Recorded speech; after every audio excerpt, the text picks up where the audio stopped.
I said it maybe 10 times. If you have, I'm not against service whatsoever, right? In fact, everyone I see right here, right, is on it.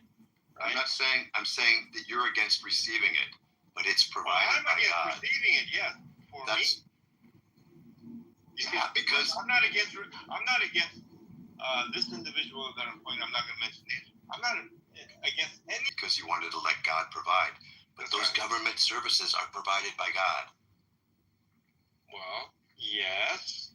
Yes. Okay, but just because that's provided by God doesn't mean that particular service by God is going to be the funnel or something by which I receive His blessings. Does that make sense, JJ? No, it is a blessing. You're just not understanding what I just said then. God is blessing me as we speak because I believe that God directed me to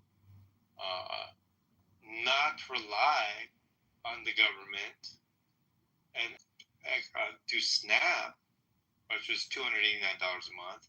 I did General Relief, which they gave me $355 cash every month. But the last thing was I did Medi-Cal, which is kind of like Medicaid for California. I got rid of that. The reason why that's important, they're the one I need to re-up my medication pretty soon, and they're the ones that pay 100% of it, JJ. That's what I got rid of as well, meaning doctor's visits, medication. I know these are all the things that I have. Yeah. So my provided by God. My point is, yeah, I don't deny that at all for you, JJ. Right? That's the grace that God has, right? But God's grace is sufficient for me in a different way, right? We're not all the same. Just because if you receive, like, let's say I receive from the church, let's say, JJ, well, that's God. You receive from the government, let's say, well, that's God, right? Doesn't mean that just because you receive from God in that manner, that I also need to receive in that manner. That's the only point I'm trying to make. I guess it's just your preference then. I mean, whatever. I'm going to tell you it's God's preference, sir. I'm going to tell you it's His direction. That's actually, and that's hard to argue with, actually. Yeah. I mean, this is my position, sir. That I am in obedience. Listen, I genuinely believe, JJ, that I was in obedience to God when I was off the medication. It was not my thought or desire. Are you kidding me? I fell and on my head when I missed my medication 2 days, JJ. Oh, wow. But it was the case that I was in prayer. I was moved, so to speak, or inspired, however which you want to say it, that I'm going to be healed from the medication. Get off of it. When did you bonk your head? This was on August of 2023. Oh, this was back. This was long before the RV. The timeline? Are you back on medication? Are you back on certain medications? No, sir. You said you were re-upping, so I wasn't sure. I was due for a re-up. Oh, okay. All right, that's all I needed to hear. That's it. So, I mean, I don't know how. Listen, my situation, and doesn't matter to me how people take it. This is just God, all over this thing, whether it's online or in real life. And maybe you guys attribute it to something else, some natural explanation, right? And I understand that. But you're not going to convince me of some sort of random coincidence or circumstantial or willpower or whatever. Yeah. Hey, John Lee, there's another part to my question about that woman I'm concerned. Do you think she thinks you're competition? Dude, I just talked to her yesterday for the first time. It was about a 15-minute conversation, maybe. Okay. Okay. Thursday. That's 2 days ago. I've been trying to reach her. Now the interesting is if I did reach her, I only knew one guy, Maurice. I didn't even know about her until the associate pastor told me about her. It was only subsequent to I'm talking to people here, and they mention Jessica here, Jessica there. Oh, I've been trying to meet her. If you see her, could you tell her I'm trying to talk to her? And this went on for nearly a month. And it's like, I'm shocked. Oh, I saw her. Did you tell her? Oh, no, I forgot to tell her. You know, this is like I will go to the church. It's just incredible to the point where even a person at my church, whom I know very well, by the way, and her husband, walks with her in the morning. And I go, what? You know how many times I've been trying to reach Jessica? And it was like that. So I was actually angry at the one point because the church was doing some weird things as to not relaying the message. This is what happened. So it's not like I had a handwritten note like sketchy. I had a handwritten note for the receptionist to hand to Jessica with my number and name on it. Okay? Oh, wow. Yeah. She said she quote unquote handed it to her. So I thought that she just ignored me. And I told Jessica that she handed you the note and you still didn't call me or something like that.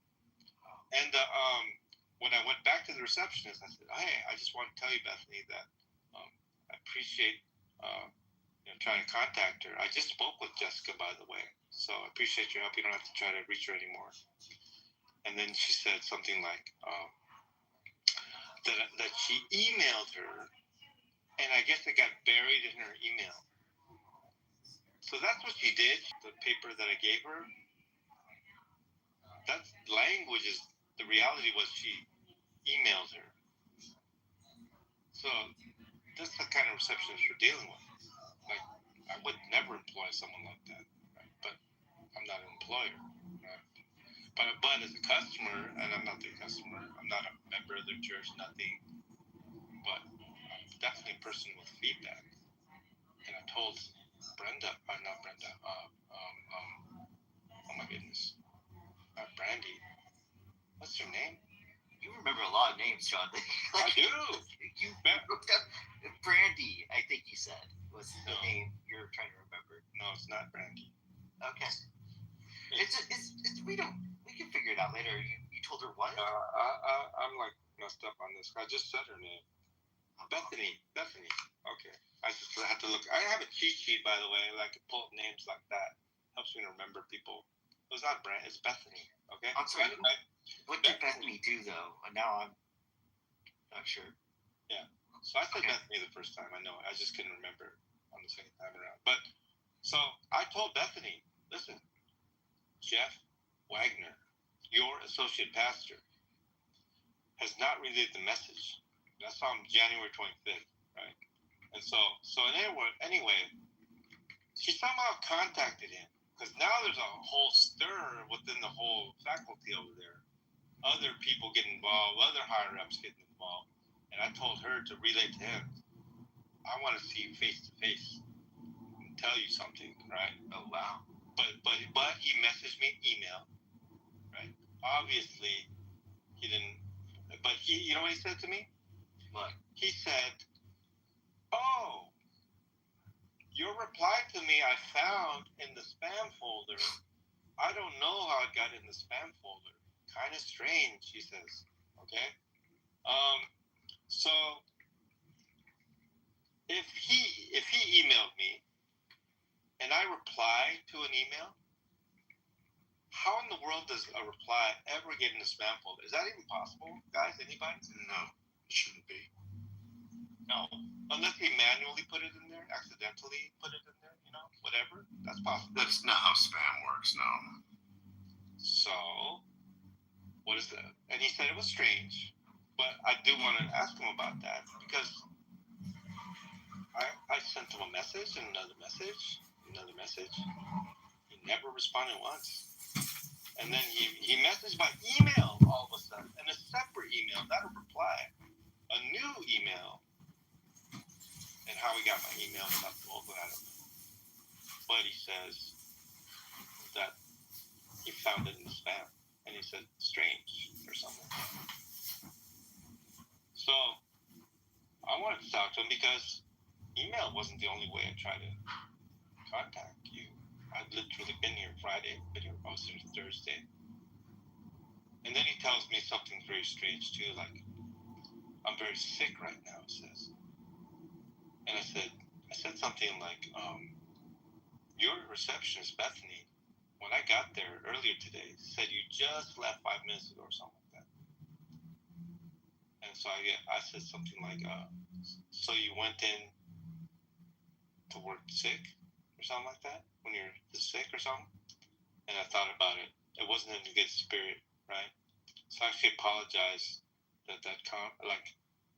forgive me if I am bitter, but I was just very frustrated, right? Because that comment was like, like, so what? You going to church when you're sick? Like, that's not a good comment. Yeah, it was good that you apologized, John. It's good job. And it took a person,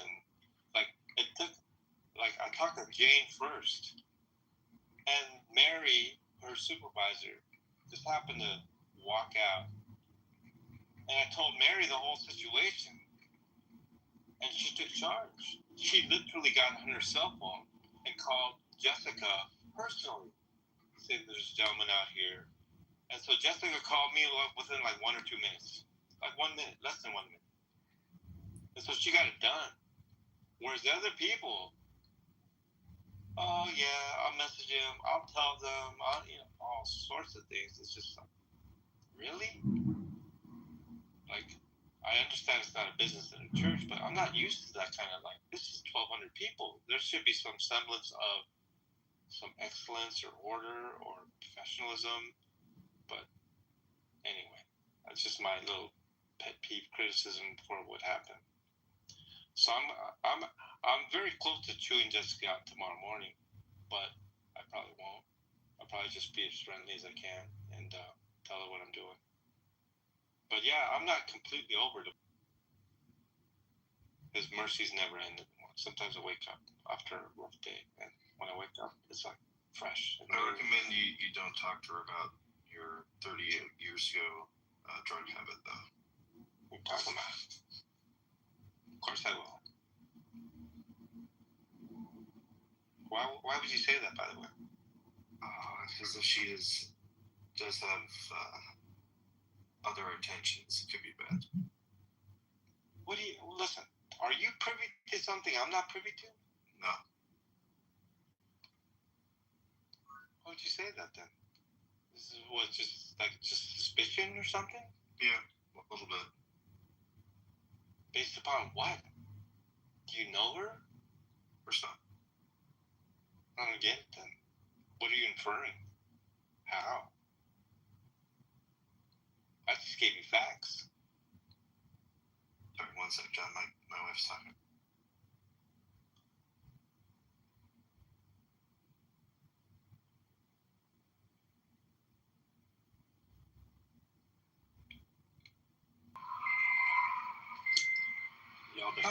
That was disconnected. I was supposed to charge my headset, but I've been using I didn't push the button on because I got to go out here. And, hey, Felipe!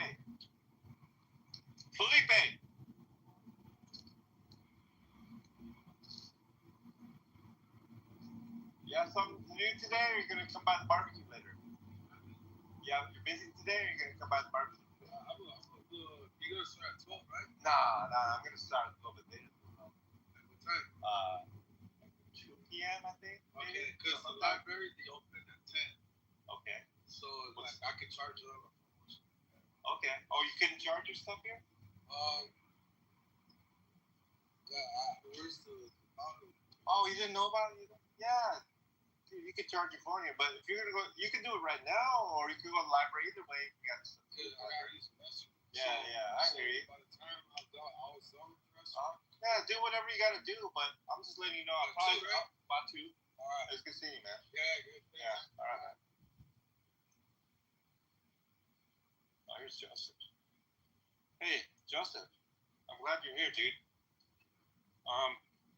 Hey, I'm gonna have a barbecue again today, and this time I'm gonna get like the whole leg. They're on sale right now, and so I'm gonna get a whole bunch of. I'm gonna get potentially 20 pounds, and so I gotta go pick it up right now. You could do something like that. Dude, that chicken soup came out so good with just those 4 thighs.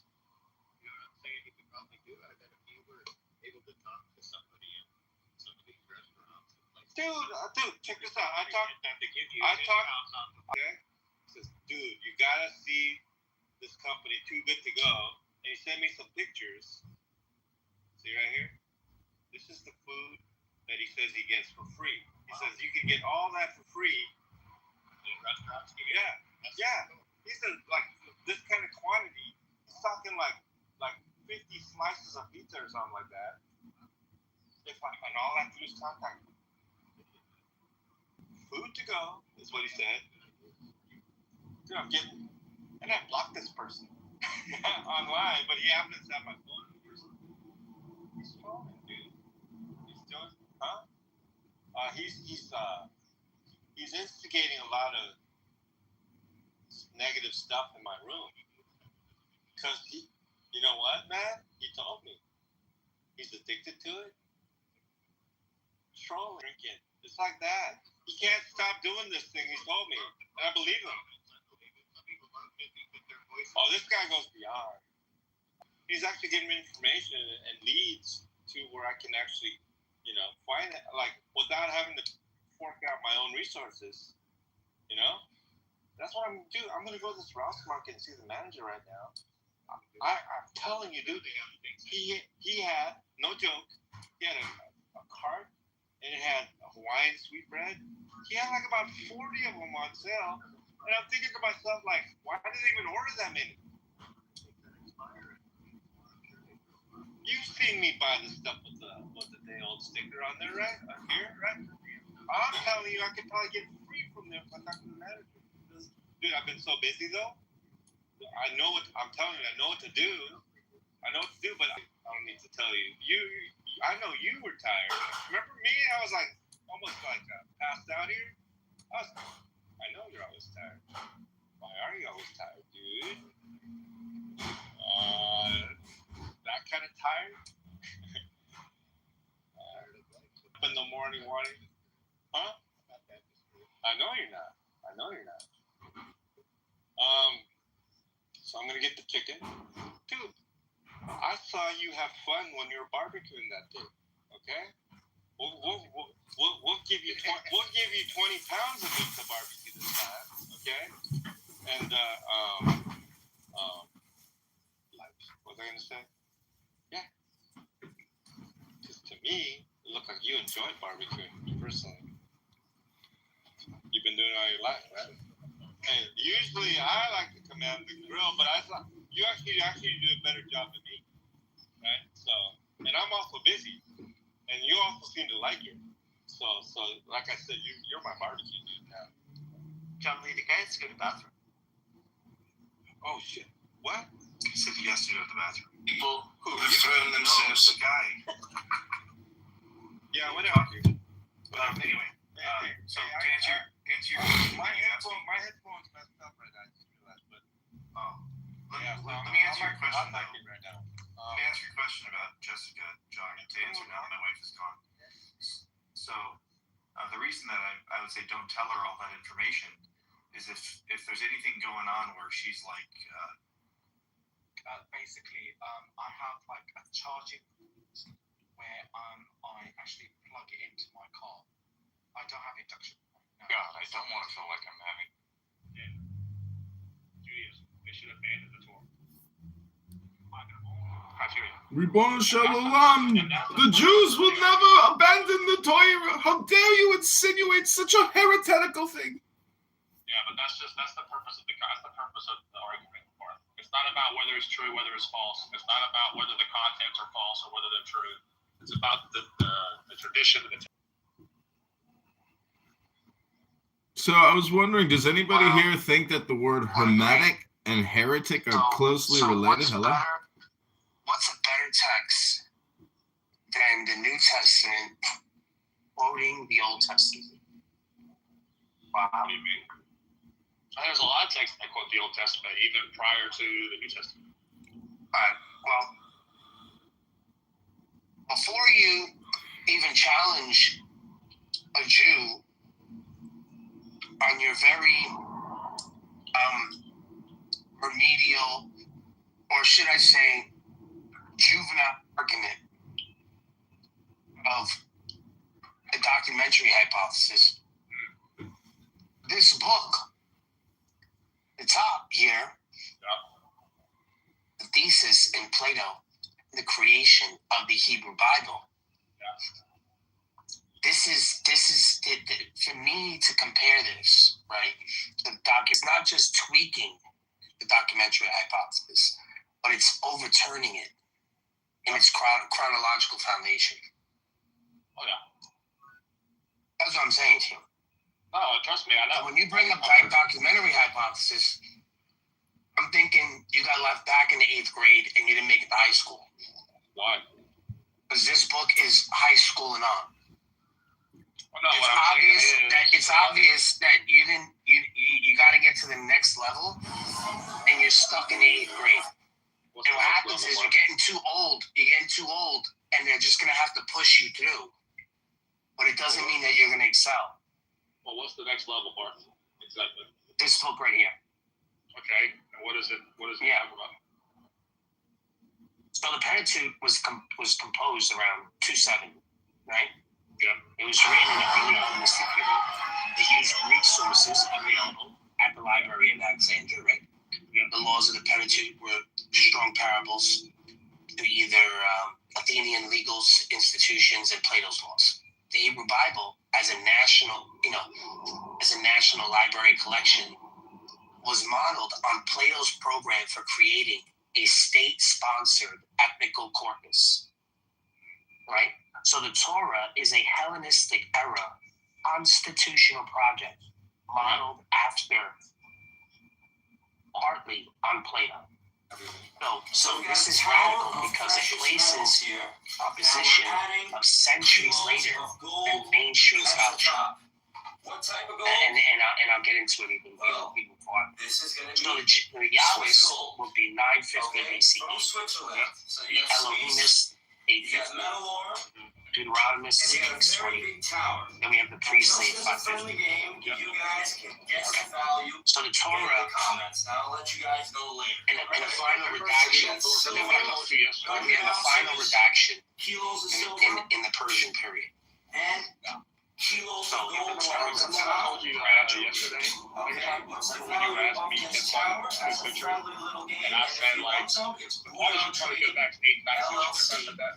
That's what you're dealing with now, because at best, it's 8th century. Yeah, I gotta steel man you first. I am giving my presentation to make you understand that I know what you're talking about.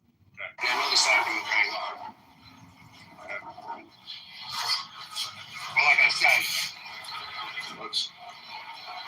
this is 8th grade level shit.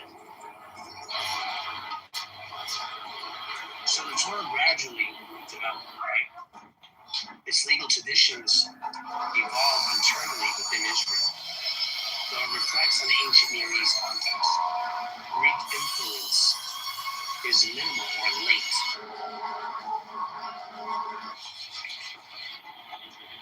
So, but I have a disagreement about the sources that they're quoting here. The Yahwist, the Elohimist, Deuteronomist, basically. This the way you're laying this out. I wouldn't go this route. Okay.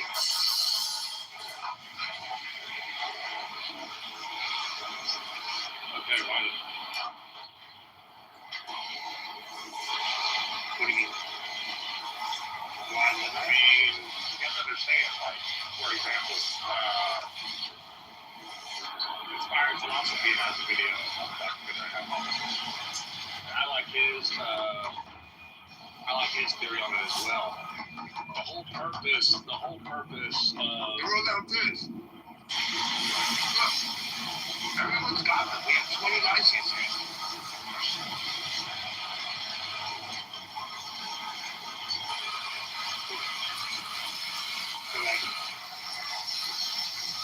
So this is the reason why this book argues against the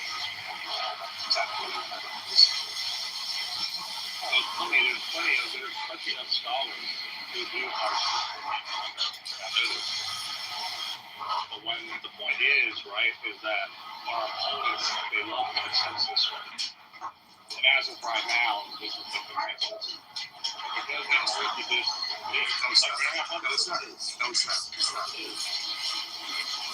No. it really is the point. The foundation is like the internet hypothesis is it being revived? Yes. Fundamentally it is. Never will be.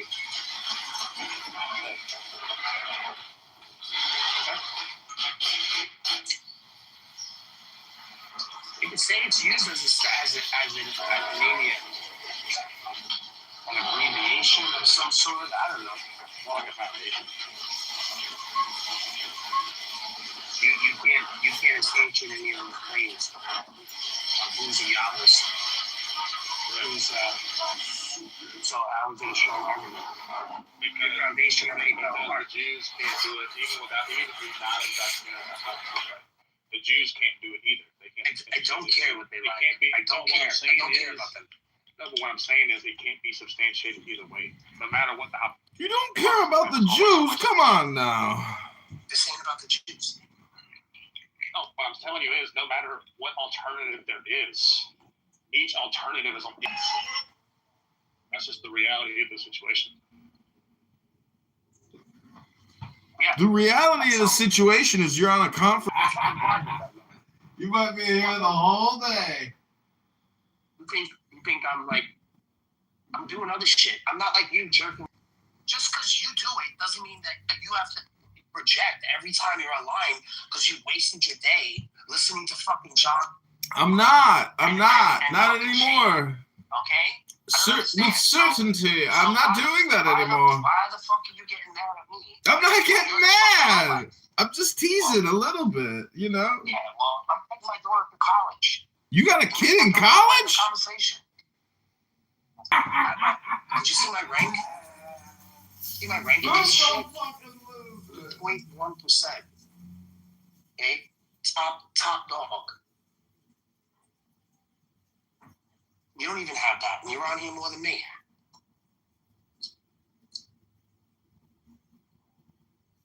Fucking worried about what the fuck I'm doing. You should be taking notes, motherfucker. You heard me? Fucking come in here and tell me, oh, what are you doing today? You might be talking about this whole thing. What the fuck is it to you? What the fuck are you doing today? I'm about to read a book. What did you do today? You want to hear a page from what's called a book? No, I'm not. Fuck your book. No? No. Hello? Hello? Yeah. Fuck your book. Well, you're my favorite. You know, I'm dedicating an actual, recording room to what you're doing today. So I hope you appreciate it. And thanks for letting me record. I can't talk shit online because you think I should be doing something better. No. You got it wrong. Better than what the fuck I'm doing right now. Keep doing it is what I'm saying. I'm not saying don't do it. I'll do what the fuck I want. I know. I've been talking on these apps way before this app was something. We were talking about Jews on fucking PlayStation 2 Stereo. or 3 a long time ago. Oh, you're a professional at Absolutely this. nothing new under the sun. That's right. Everything that is has already been. So there's really no debate. We were doing this shit on Discord. Way before you bought your first cell phone. Are you out of your fucking mind? You're gonna give me advice? Ooh, Daniel's here. You're barking up the wrong fucking tree, guy. The whole crew is coming. Assemble the army! to happen with you? What? You've been away for a while. How They didn't long? tell you. How long? They didn't tell you. I don't know. Long enough, but I don't shine shoes anymore. Well, get your fucking shine box. Okay? Get your fucking shine box. Don't worry. Don't worry. Drinks are in the house. Hang out.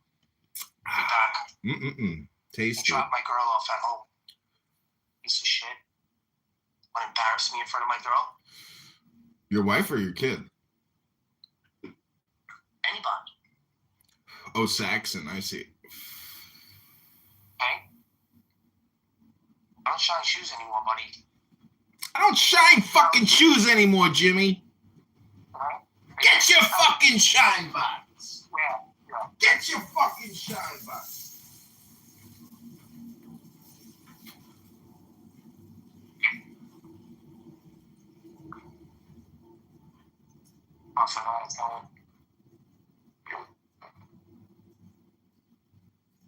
Yeah.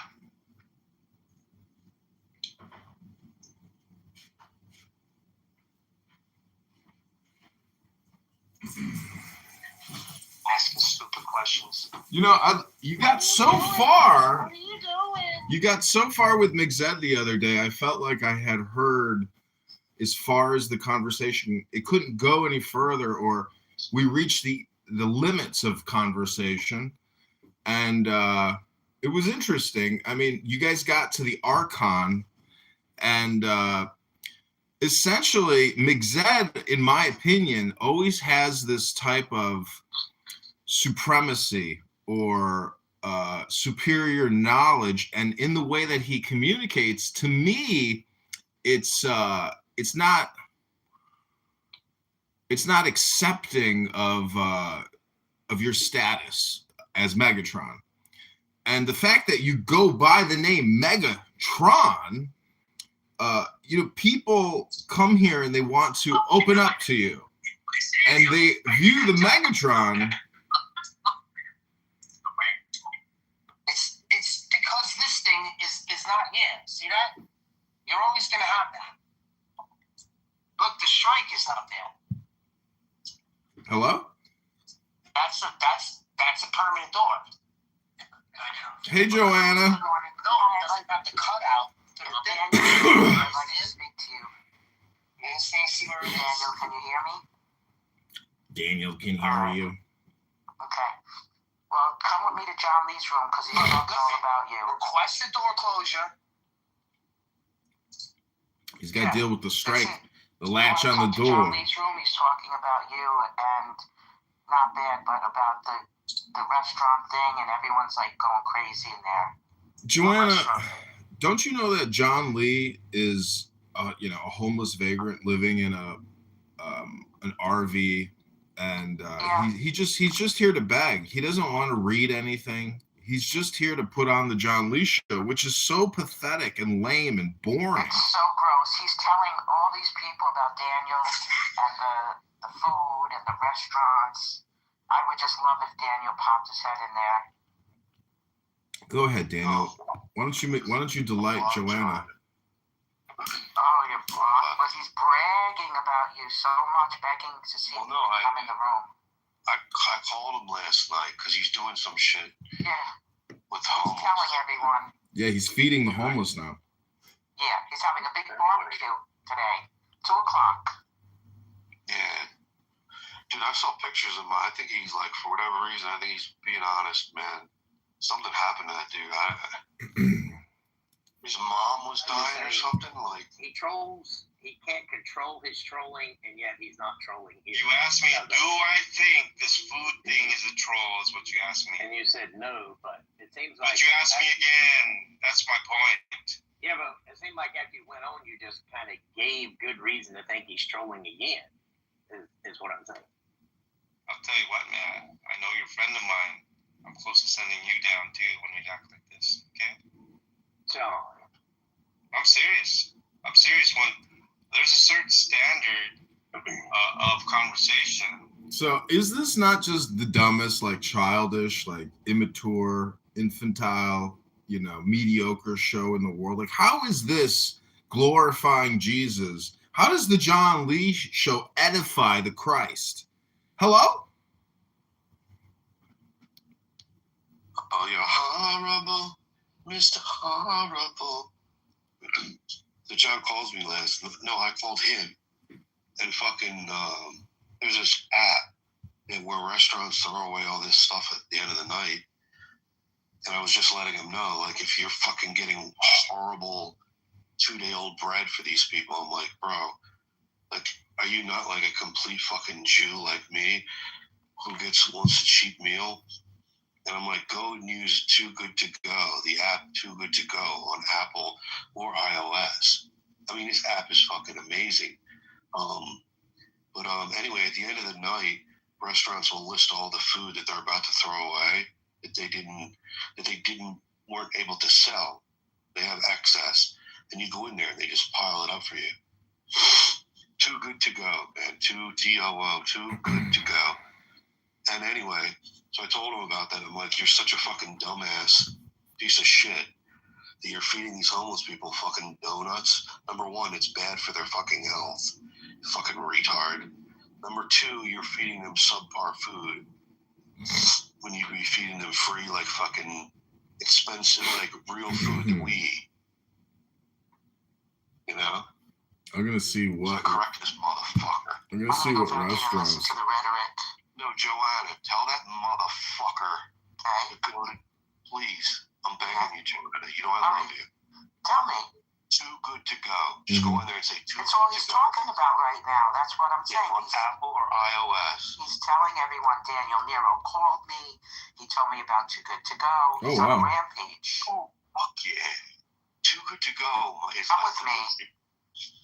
I'm blocked. He blocked me from the fucking room. So I'm gonna go in there and I'm gonna tell him that I told you to tell him that.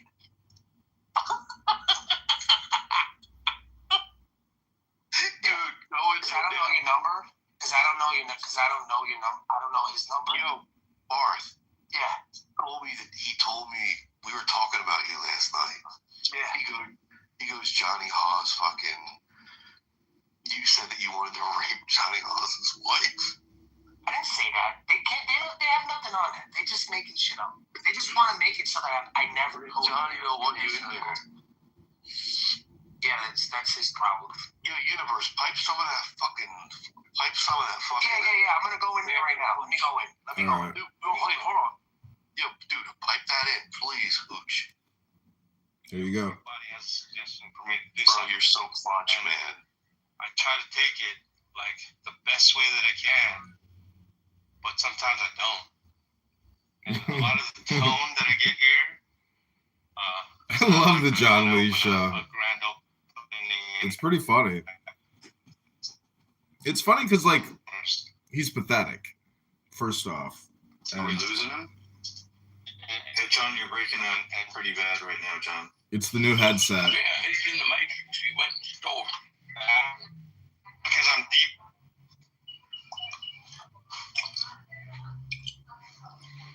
Hello? Okay, here we go. Ooh, I'm looking at Tom and Jerry's euros. Holy shit, $5 for dinner. Wow, they sell out. You get a surprise bag of food for like 70% off. We can hear you pretty clearly now. Wow, Yeah. wow. So, oh I'm my just god, saying Whole Foods? I have a question. Is there a limit on the chicken leg? Oh my god. You Chicken know, leg 20 limitations! pounds? Okay. No, it's okay. Just give me 20 pounds then. Dude, this is amazing. These are like some of my favorite restaurants. Yeah, there's no limit here. I don't see a No limit limitations. on the advertisement. Some places like have 10-pound limit.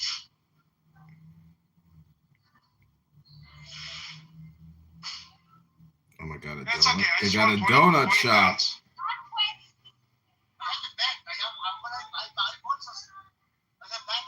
Oh yeah? Yeah, just give me a bag. Yeah. How much is a bag? 20 pounds? Oh, one bag is 20 pounds? Give me 2 bags. Perfect. Okay. It's pretty good app.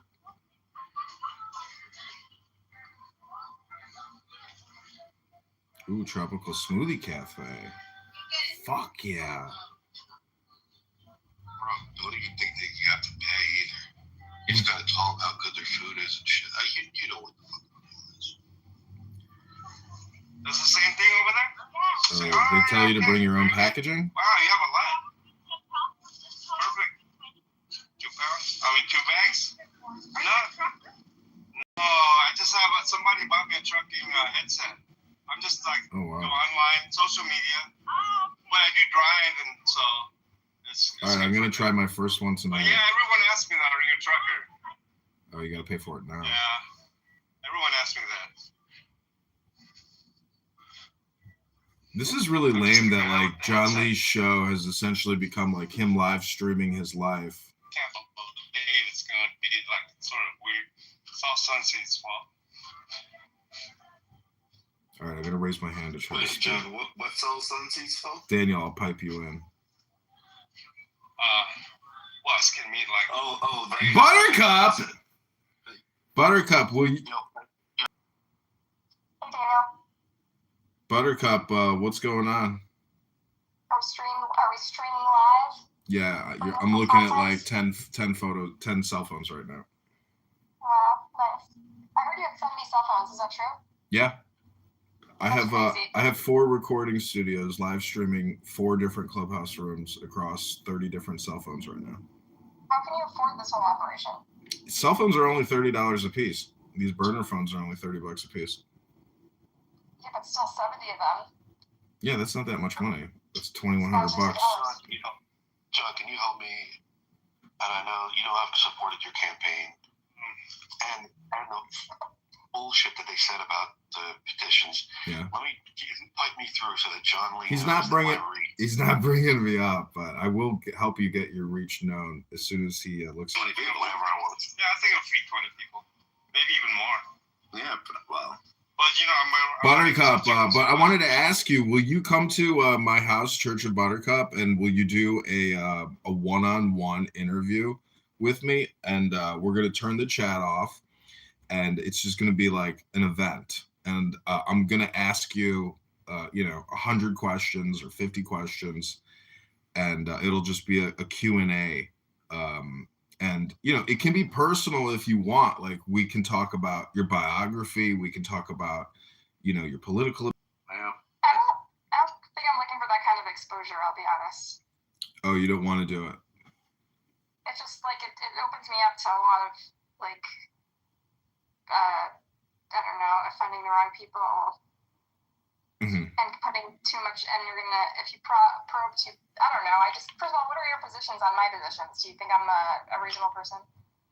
I think you're intelligent and reasonable. I mean, with regards to your positions, because like people on this app will say that they actually support the October 7th terror attacks and claim and say. So what's your point? What does that mean? Well, it's a little bit like having to go to the dean's office in high school for a fight that you didn't start. It's like, who threw the first punch? And in my opinion, history starts October 7th. Like, history starts on October 7th. Well, with this conflict, yeah, that's why I say it's a little bit like who threw the first punch. Like, so what I'm saying, for a lot of us, it's been going our whole lives. For most Jews in America who are plugged into their. I know, but this is like Palestine. I believe in trans time history. Like, I'm a trans timer, meaning that like. You may believe you might think that history goes back 300 years, or you might be living in like the year 1650. Because I asked a Muslim on here yesterday. I was like, "What year is it?" He's like, "It's 1400." I asked a Jew on here yesterday. He said it's 5765. So I'm trying to figure out which time dimension that you're in. But Buttercup, the point. What we're debating, the time dimensions. Well, let me just. I feel like you're doing some sort of like performance art. We're actually trying to. Like do kind of a Colbert Report kind of thing where you're satirizing the other side. Yeah. Like, right? Yeah, I would say that's actually like probably really you're accurate. Saying time stopped at October 7 and started from 0, and you obviously are going to push this theory as explaining why everything is Well, that's why violence. Israel has no culpability at all. That's why violence is the worst, because like I believe in 100% total. This is brilliant, Lord. You really had us all fooled. See, I believe in total 100% freedom of speech, because in a safe space like this conference call, no one can actually punch somebody's nose. So it's a good testing ground for the First Amendment.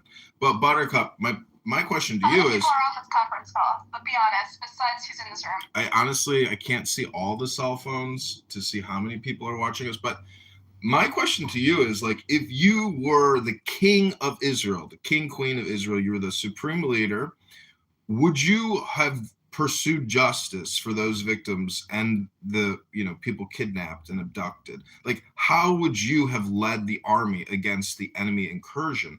Because you have my opinion is you have so many descriptions that, like, you don't look at this from just like a very rudimentary, like, caveman type of thing, like the fucking enemy came in and snatched hundreds of our women. Should we form a war party and go get justice? Like, how pathetic are you that, like, would you just sit there and be like, let's just call them on the phone and see if we can get the hostages returned in for a deal on the land or something? Like, how much of a pushover are you if you were the leader, I love the this people? question. Yeah. I'm the biggest pushover. So you are just weak. You're admitting that you're weak and you wouldn't have the courage to go fight to the death to save your fellow comrades. Yeah, so I'm arguing that fighting to the death killed many hostages needlessly and dragged out a war that could have been finished a year earlier, as the former leadership of the army and Israeli intelligence have said that thousands of the thing, because the people had this bloodlust for revenge and they wanted to see Gaza flattened, but that it wasn't necessary to achieve the goal, which is to neuter Hamas and rescue the hostages. And even after a 2-year war, which was needlessly extended, according to Yoav Gallant and numerous current and former Israeli military and intelligence officials, even after they dragged it out an extra year, they still failed to achieve either of their goals. They had to negotiate. They thought they could just, by force, get the hostages back and destroy Hamas, and they failed on both counts. Lord, because of their foolishness and their bloodlust and their need for revenge. Who, the Israelis or the Palestinians? The Israelis. You're saying the Israelis killed Palestinian hostages? No, Israelis killed Israeli hostages when they bombed Gaza by thwarting deals that could have rescued them. You really think that I think that they were better off in that situation than you don't know the intel. I do know the intel. No, you don't. You're not supposed to know. I don't understand how you think you know.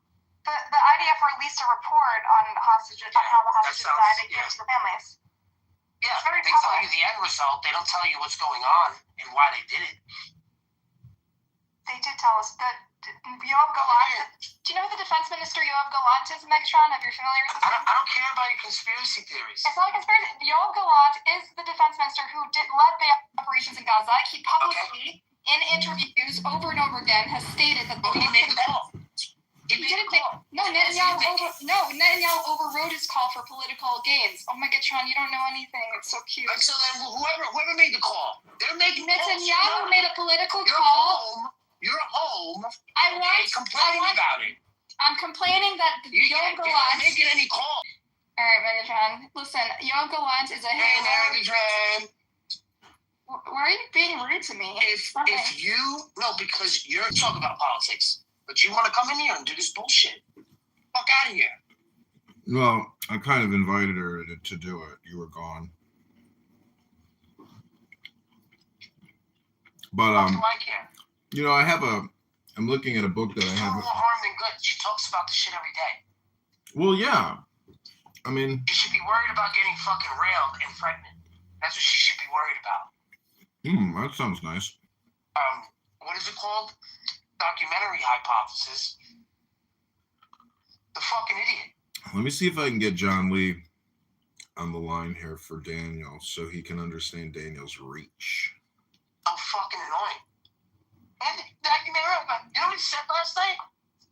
I said, oh, so you on historical records? of Moses? I said, that's fine. Give me the historical. Yeah, I don't. And you know what he had to do? He had to concede that Jesus is the myth. And I think. What was that?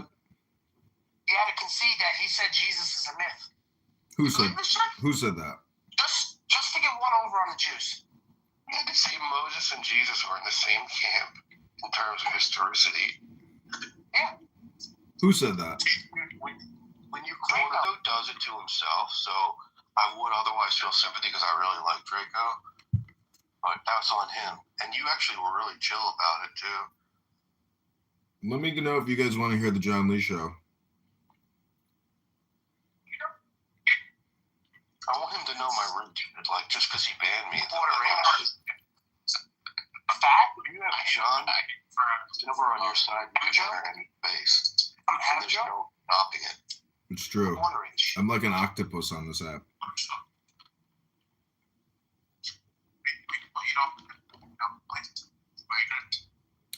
John Lee's gotten smart. Oh my God, he brought me up. Here we go, Daniel. Megatron, can you mute up? For the weekend. But the thing is, I know these onions. Like you cut them in half, and like there's certain peels. Okay, Daniel, here you go. I'm gonna unmute. Yeah. Go ahead. Hi, John. Hey, John. Hey, fat boy. Let me tell you one thing about my reach on this app. This is Daniel, by the way. If you think for a second that you can just stop me at any given moment. He kicked me to the go. I didn't realize that was Daniel I brought up. It's all right. I mean, you couldn't have known. John, is this all from your donations? This is awesome, man. Wait a second. Can I ask, didn't Daniel help you last night? Why'd you kick him so fast? He called to help you. Again, we're not litigating anything, Joanne. If you start to, I'm going to send you down. No, I'm not. Are you listening to me? Sure. If you mention Daniel Nero one more time, you are going down. Is that clear? I gotta clip this. Me? I don't understand. Yeah, I guess I have to say yes. Okay. I thought he helped you. Again. Are you listening? I'm gonna assume that you didn't hear me. This guy's busy working, and Daniel, you just put a fucking virus in his head. This is hilarious. Your reach is vast. I'm asking people to act in a certain way, and I'm accepting of your initial comment. I'm also accepting of the comment of JJ that I'm acting like a jackass, quote unquote. But what I told him was that's fine, but if he starts repeating it, that's going to be a problem. It's going to be a So problem. anyway, back to my question, John. So is this all from the donations? Which I would just... Yes, sir. Oh, that's freaking awesome, dude. I mean, literally, I only spent $3. I did want to ask, earlier you said that you weren't okay accepting the assistance, and that's why you did the affidavit and got off of all of it and blah, blah, blah. But it seems like you are, yes, but you are okay accepting the benefits as long as they come through someone else. And I was curious how you were rationalizing that. Well, the government is not going like, I support what you're doing. I wish I had more accounts to try to bring you up, Daniel. Unfortunately, I don't have any more accounts in this office because, as you can see, the universe down there is live streaming this room onto multiple YouTube accounts. So, unfortunately, I won't be able to be brought back up. But Jane is really annoying and so critical. Like, what is the point of somebody coming on Clubhouse to just like attack John Lee? That's the one thing I can't really understand. It's like, dude, she's a weirdo. Yeah, she's an intense person. She's very critical. Yeah. She used to sit in the audience and like listen to this. Joanna, you shouldn't defend that psychopath, by the way. Wait, JJ. Sorry. That goes for you as well. Oh, this guy JJ doesn't like you, huh? Sharing your emotions. I felt like it needed to be said to Joanna. Okay. All Thank you for sharing your emotions, John. As far as like, you could still. Oh man, Daniel, you just caused a major problem with this room. You understand that, right? I Kind of like that, like Joanna. I understand where you're coming from, and I understood why you said that. I don't understand where she's coming from. That's why I didn't mention any I names. just gave an example, dude. Okay, of how you can communicate still within what's being requested on stage. Okay, I know you're a smart guy. Sounds like a semantic game, John. Keep doing what you're doing, John. And there you go. Sounds like a semantic game. I heard that. Sounds like a semantic game. Well, it beats Andrew's room by about 1,000,000 to 1. How long? Sorry, when I asked how long you were going to be streaming, you were breaking up in the grocery store, and I didn't hear what the answer was. Flocky! There's a boat For me, flocky. I'm able to carry out my responsibilities and still communicate here. And if I'm totally busy to where I have to mute up or just listen, I can do that too. The title of this room is Saturday Continental Breakfast followed by a barbecue. You're doing this food drive, and you're feeding homeless people. Agamemnon? Hey. Yeah. I want you to know I'm not anti-science at all. I'm not anti-medicine. However, it is my belief that this was a direction by the God I worship. And so that's just my position. You don't have to agree with it. But I can tell you this, after nearly a month, that I've never felt better. There was a rough patch in the first 2 weeks, and I imagine it has to do with withdrawal symptoms and so forth. But it was the case that I actually fasted the first 7 days of Agamemnon. And from my understanding, because of that, it lowered the medication. So right now that I'm off the medication, it seems to me that I also saw a doctor, just to let you know, Agamemnon, and he told me that it's slightly elevated, but it's not dangerous. And this was earlier, by the way. And I don't want to comment on that. he also said that if it does remain elevated, then Listen, if you keep playing this fucking garbage, I'm gonna fucking block you, Lord. You hear me? I'm gonna kick you the fuck out of here. This was for Daniel's. Stop that shit off. This was for Daniel's pleasure. This is totally pointless. That's fine. All right? I agree with you. It's totally fucking I've been stupid. listening to these people for way too long. So, Okay? I don't think you realize how long I've known them. Going on 8 years or some shit. Fuck out of here. You don't have to listen to 8 years. well, it's over. I'm out of there. So, why do you have the semicolon and then atheism? Like, you just wanted to throw that in there to... I don't know. Well, I don't know. It's how I felt at the moment. Oh. It's the feeling, you know? Well, we got Caleb here. Ribono Shalom. Good Shabbos. It's not work to use your cell phone. Yeah. I mean, is it the electronics? I mean, it is. I don't pretend that using your cell phone counts as being Shomer Shabbat.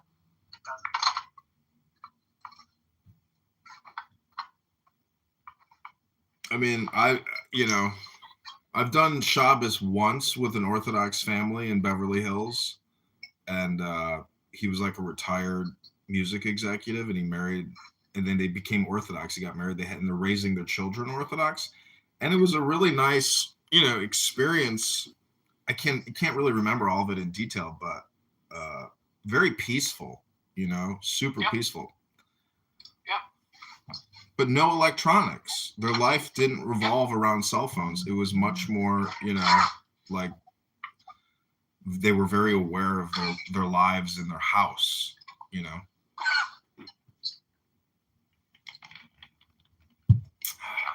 I think that's why Clubhouse is like a good metaphor, because like a house can be used as like a metaphor an analog for just about any conversation because it's compartmentalized.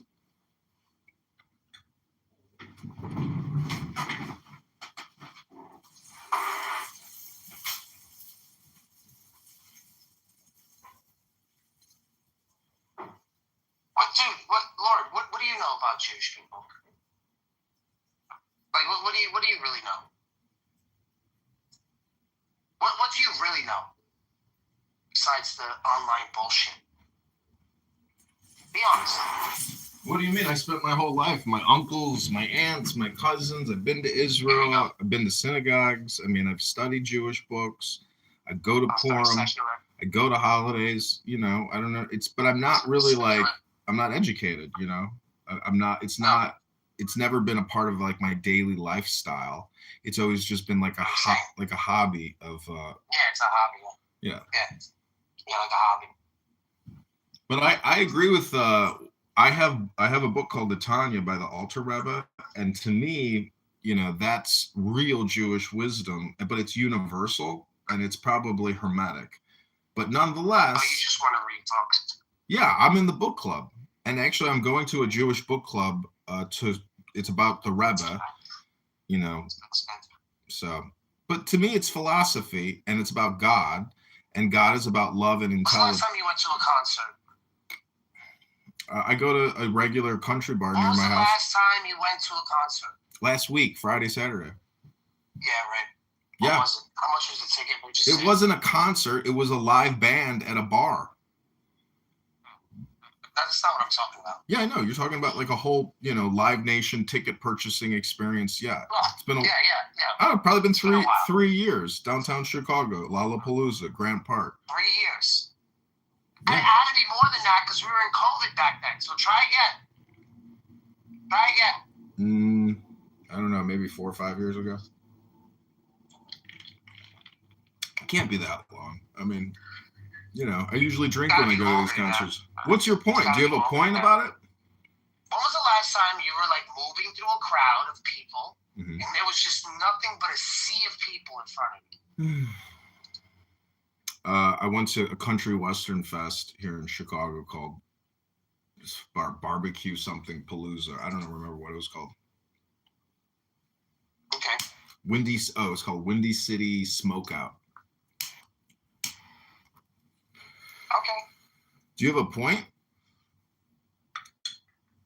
Do I have a point? Yeah. No, I mean, you always ask me all the time what I'm doing on here. Mm-hmm. I'm just asking the same. Like, what are you doing on here? Well, I have a shared common interest. A Kabbalistic mystic in the 17th century in France. How is that going to help? I'm creating YouTube videos and I'm using it as my script. I'm reading it into YouTube and creating clips. Yeah.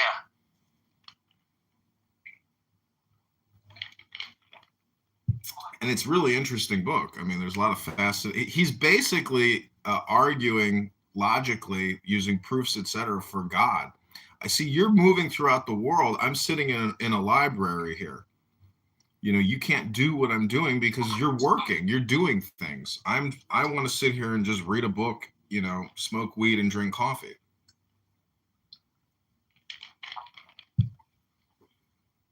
Hello? I had a deadbolt, but they take all my shit all the time. I have stuff over here, but they're constantly taking shit over here. I try to think, but these fucking animals that come here, they don't know how to take care of anything. You know? Hello? And then the moment they get here, you know what they're asking me? Oh, when are we going home? Why don't you just go home now? Yeah, they're asking, oh, what time are we going home? Hello? But, seriously, you guys just got here. What do you mean what time we're going home? We're going home when we're done. Hello?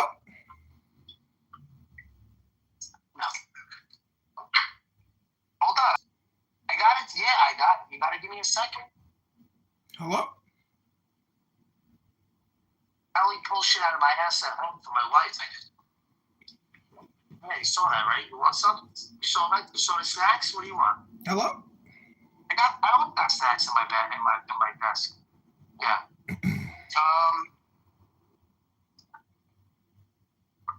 It's got to be something over here.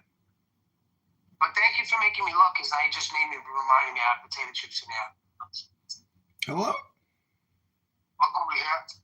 And that chip, yeah.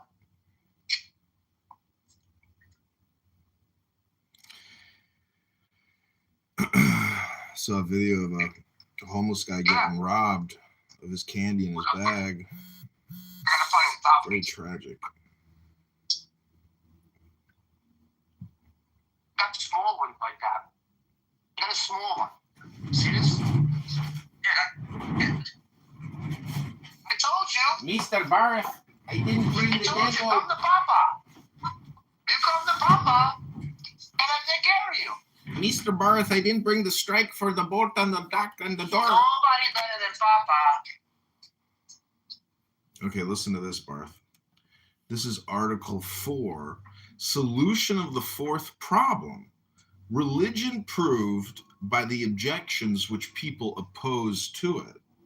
The objections which one may make against religion may be made either in the name of science or in the name of reason or in the name of faith. Science cannot deny the facts of existence of religion, of its establishment and its influence upon the events of history. It is forbidden to it to touch dogma. Dogma belongs wholly to faith. Science ordinarily arms itself against religion with a series of facts which it is her duty to appreciate, which in fact she does appreciate thoroughly, but which she condemns still more energetically than science does. In doing that, science admits that religion is right and herself wrong. She lacks logic, manifests the disorder, which admits the need that it has of being ceaselessly redressed and directed by the spirit of charity. Reason, on its side, examines dogma and finds it absurd.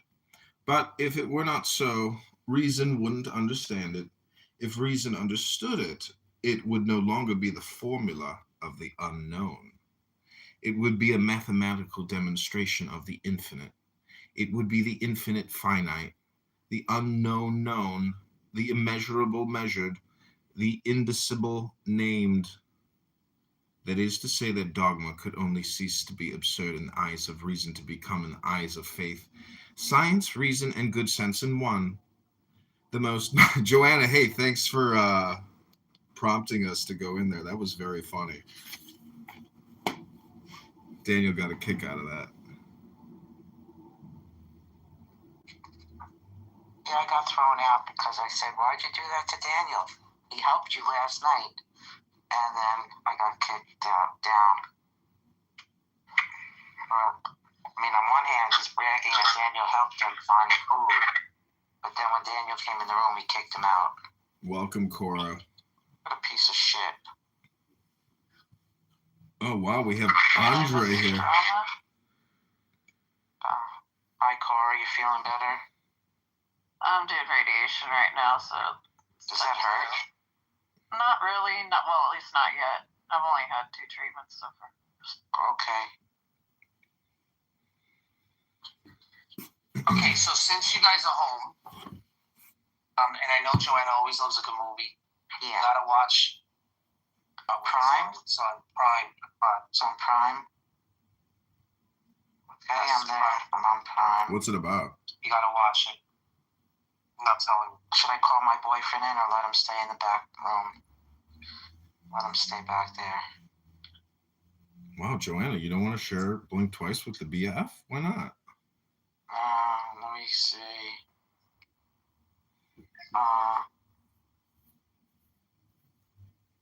Alrighty. Because Daniel's my boyfriend in my heart. I'd rather be here with him. Oh, damn, sugar tits. Daniel, how do you like to make love to a woman? Like, do you have a way to, like, you know, how do you foreplay, Daniel? What's your foreplay game?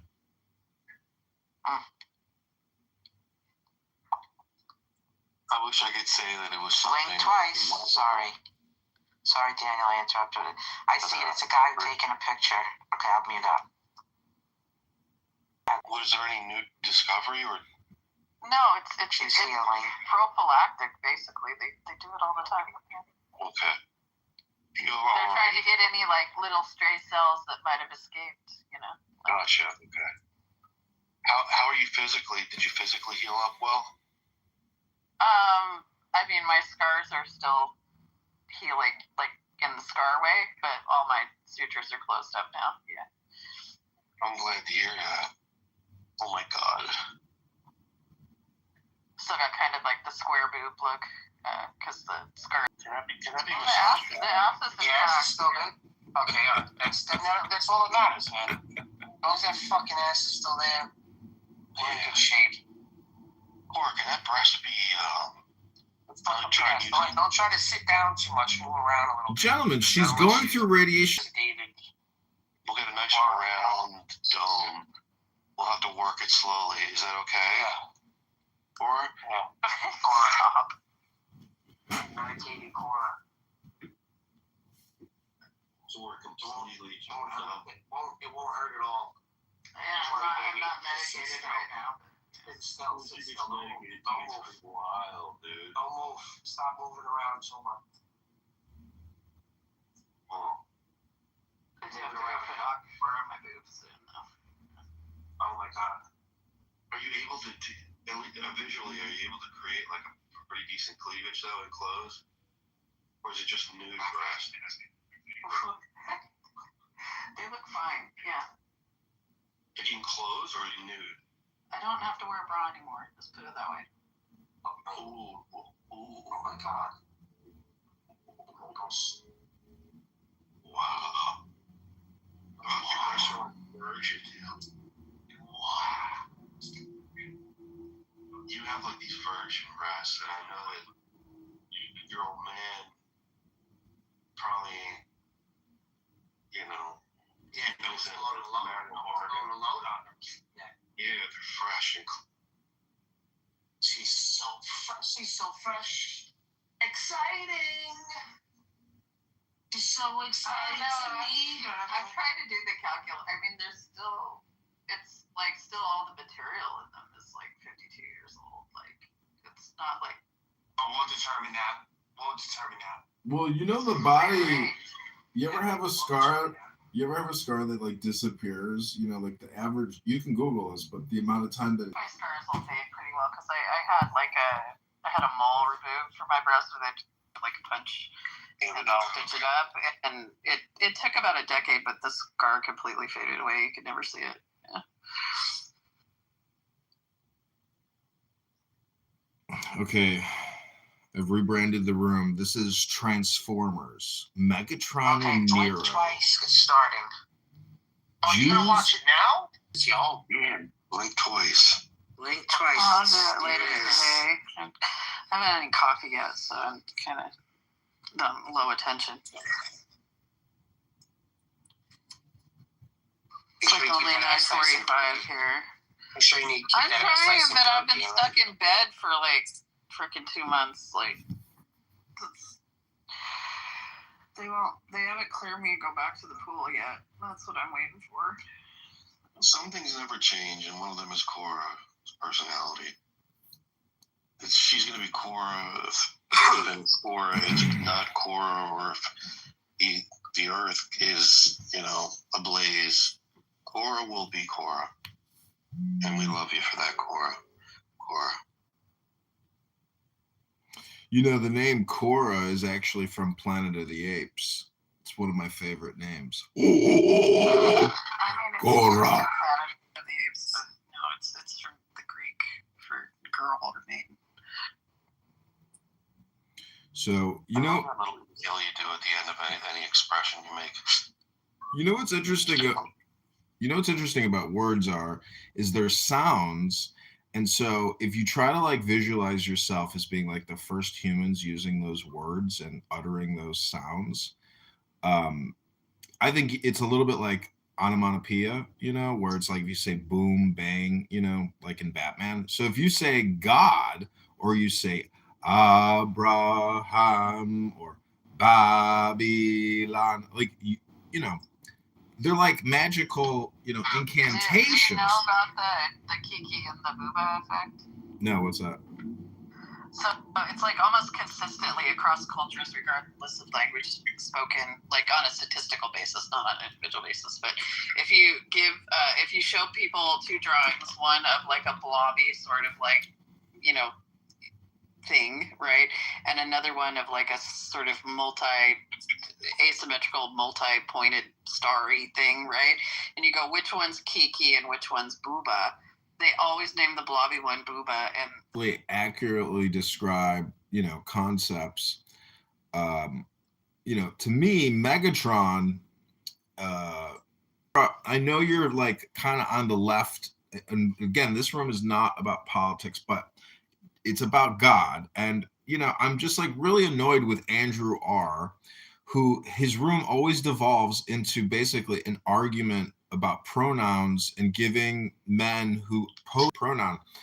And so I'm just, you just basically demonstrated that,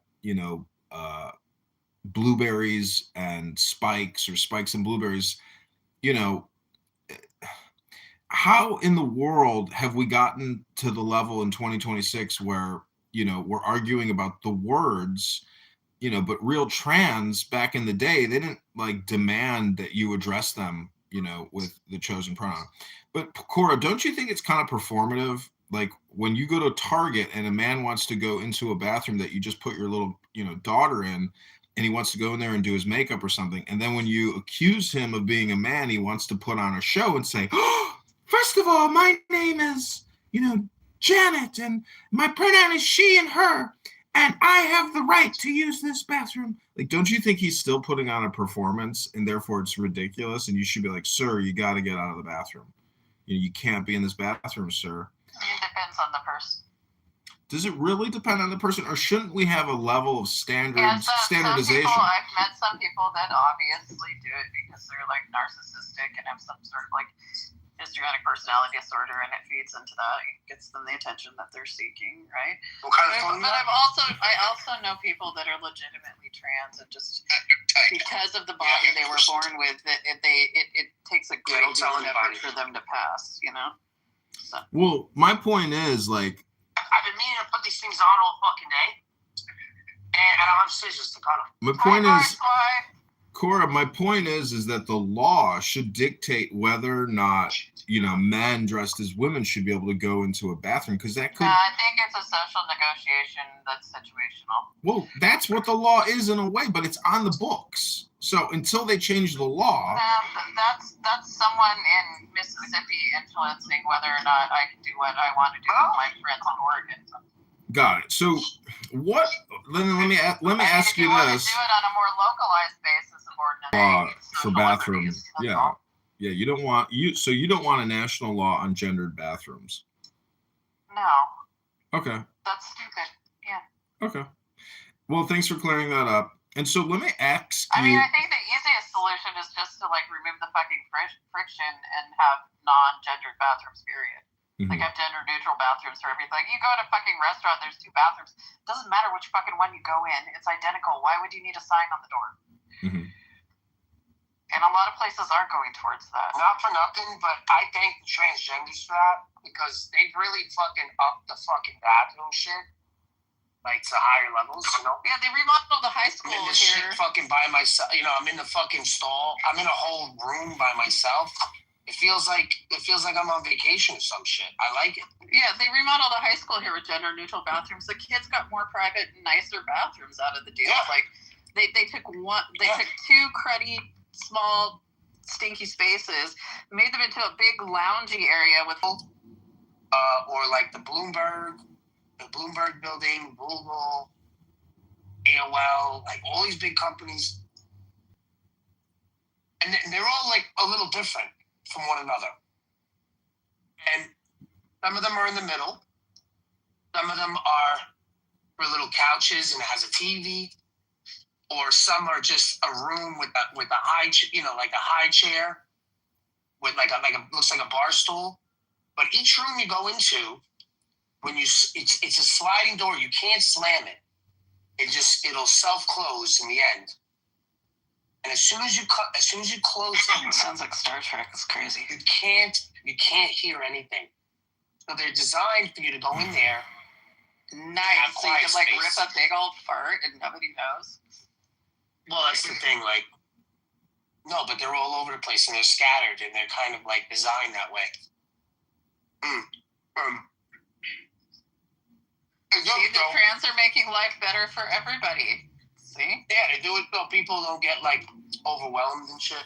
So I do want to confirm the word trans is short for transformation, right, Cora? It's trans in and of itself, right? Like formation is its own word, right? So transformation means moving from one formation to another. So it's change, right? It just means change. Yeah, exactly. So how does a man change into a woman? Because you're taking one word, you're adding a it's all whoa. cosmetic. Like outwardly, it's all cosmetic. But not inwardly, not psychologically. I think trans women are trans women. They're not women because in general they don't experience, unless they have like crazy parents, they don't experience girlhood. Oh, I see. Oh, okay. Yeah. Well, that's a big thing. You know, but Yeah, some trans men or some trans women may say that they did experience womanhood, but in a different way. Can you accept that? Girlhood? No, they can't. That's what I said. Unless they have like, he experienced girlhood. You know, if he was treated like a girl in all the social ways, sure, right? So I would be more inclined, you know, or something, or 20s. Are there any like, you know, is there anything that you're opposed to with regards to like social conditions, you know, family or society? Like what in the world today do you disagree with? Well, I mean, like, you know, pedophilia and incest, you know, that's problematic. So pedophilia and incest. Anything else? I mean, general abuse, authoritarianism, treating children like property, treating women like property. I'm opposed to that. Okay, so pedophilia, incest. So wait, hold on. This is good. I didn't think this was gonna be good, but this is good. So what? So Carla, so when is it appropriate for us? I mean, not Carla. Who the hell is Carla? When is it? I don't know. When is it appropriate? When is it appropriate for us to do incest? When is it appropriate? I don't know if appropriate, because it's always going to be. No, it's not. Well, you can't say that as an atheist. Hold on. There's always going to be some level of trauma there, even if it's completely consensual. Are you positing some sort of objective? Hold on. Okay, hold on. I love this. Hold on. Even if it's completely consensual, the outside pressures from society are going to add some level of trauma, right? Like there's like people that didn't know they were related, right? Or you have that sort of thing where you have like familial sexual attraction, where people are separated at birth, they're not raised with their family, and they meet their family later, and they have this weird sexual attraction phenomenon. It's like when is it socially acceptable for that? Right. So I don't know that appropriate. Like, but again, I would say incest that reduces all risk of harm or production of offspring that, you know, are put at risk, and is completely consensual and isn't, you know, I mean, I'm not going to be mad about it. I'm still going to get the ick from it, though. Okay. So basically, if you don't know about it, so you're okay with it. Yeah. Okay. So then you're okay with it. I don't know why. Well, no, they're making like kids. They're like a bird. Yeah. What do you think? Eventually that's gonna happen. They're gonna be boinking each other. Yeah, it's gonna happen. Then that does a social harm by, you know, creating, like, if you look at that family, like the fucking no, that was after a year of abuse in the Germans, Southeast Kentucky, you know, that. Yes, that was years. Exactly, it's generations. That was generational. Yeah, but we're not part of talking that about too generational. is like a level of like abuse and control and isolation, you know, involved in creating that situation where that happened over and over again, and it was like dumb abuse too. Laura, Like not all abuse is intentional, right? Some abuse is just because people are dumb and don't know how to human very well. You know, under the atheist worldview, when is it okay for us to do incest? Because when no harm is being done. When no harm is being done. Anthony Flew. Not Anthony Flew. We had the guy. What was his name again? Guy that debated Garth. What was his name again? Oh, I don't pay attention to that shit, so I wouldn't know. Anyway, he's a philosopher. He says it's not incest if you wear a condom. What do you feel about that? No, there's still the psychological factor to it. It's still incest. Like, no, that's not true. What do you mean? Come home drunk one night. Your brother's there. You know, you're saying that's wrong. Why would you go home to your brother when you could just pick some dude up in a bar, though? That's the thing. It's like, if you're just looking for like a hard cock, it's like, why go to your brother? Gross. But anyway, I'm not saying that you would. I'm just saying, what's the matter? When no harm is done, that's when yeah, okay, that's fine. That is fine. Right. But no harm is done. That's what I'm saying. So I'm saying it's like really hard because of the social norms, and no one's around. No one's gonna see it. Plus, you don't believe in God. You're conditioned from you're conditioned from the point of being a youth. No one's gonna judge you. To feel shame about it, right? And so even if you do it, even if everything's around, you're still going to have that internalized shame from it, and that's a psychological harm. You can do what you want. I want to see what your sister or your mom looks like while you're so fast. They're actually kind of good looking. That's what I figured. Yeah.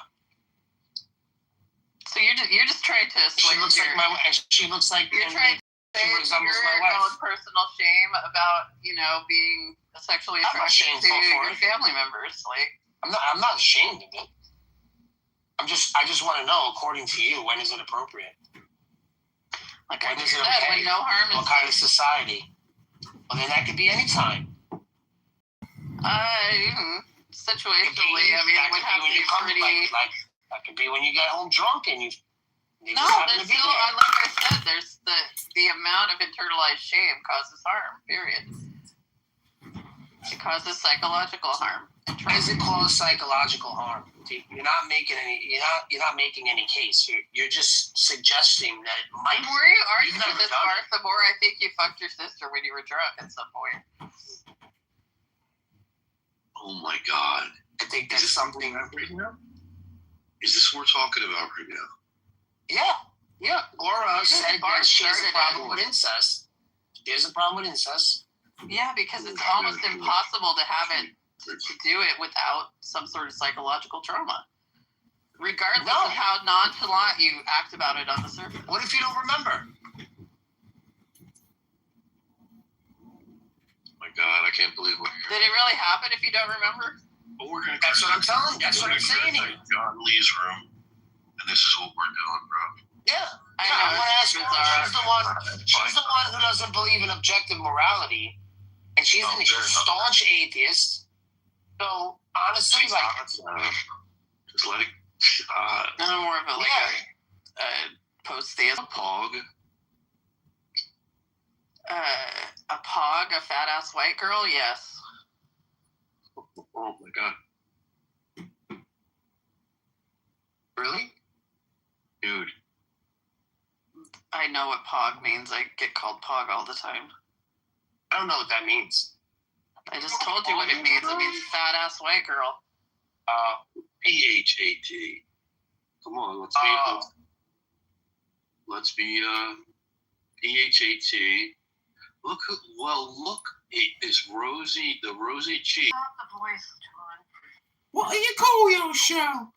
The Aristocrats. What are you using them for? Because I gotta cut them up and use them for this.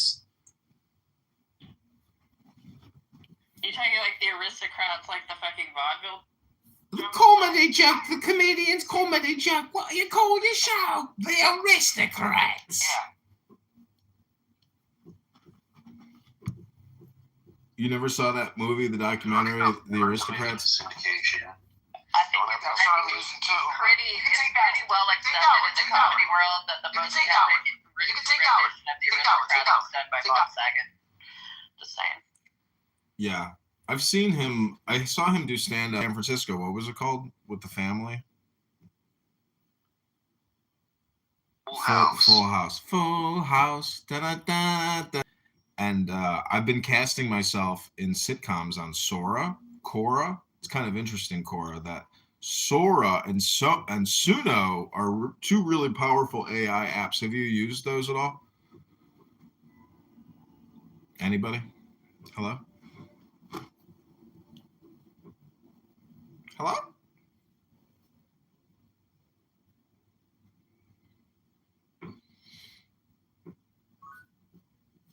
David. Welcome, David. So, Saxton, when is it appropriate for us to this incest? Is it ever appropriate? No. Mood, you motherfucker. You son of a bitch. Because it's not. Planting a bomb in a nablus. It's not. The first generation doesn't get messed up. So do you promote it then? What? Are you promoting it? No, I'm not promoting it, but like if Cora was my sister, I mean, or you and my sister. You son of a bitch. Planting a bomb in Nablus. Your sons are bitches in Norway, you bastard. We're on vacation. Dude, it sounds cringe already, man. Ow! You motherfucker, Mood, you son of a bitch terrorist. What do you mean Muslims do incest? Like, that's a generalized statement. It's not, do you have any evidence, and why is it so generalized?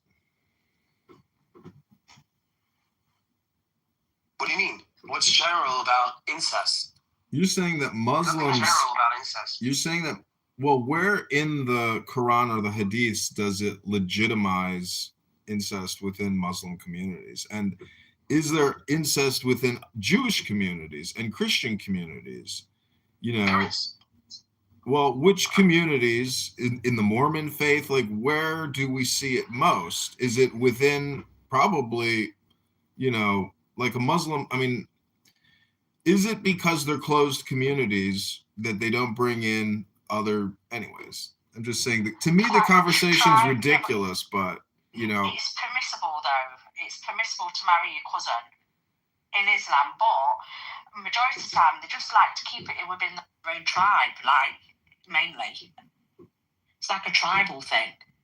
Even though it's permissible, the Quran does advise them not to do that.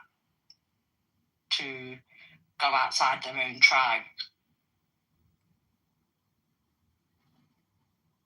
Cora, what do you think about this topic? Because I don't think, this is my criticism of, the Bible history, etc. Like Megatron, at least, he keeps the politics out of the room.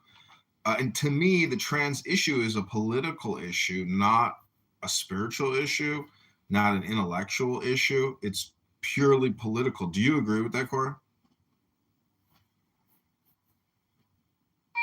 I don't know what I'd be agreeing to. I wasn't in the room. I was getting my coffee. I don't think there's a trans issue.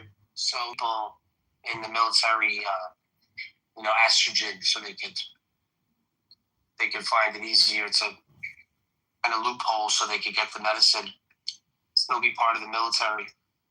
So they invented this body dysmorphia, so they could say they want to bear their lives. So I don't really think it's a real thing. I think it's bullshit. It's a made-up term.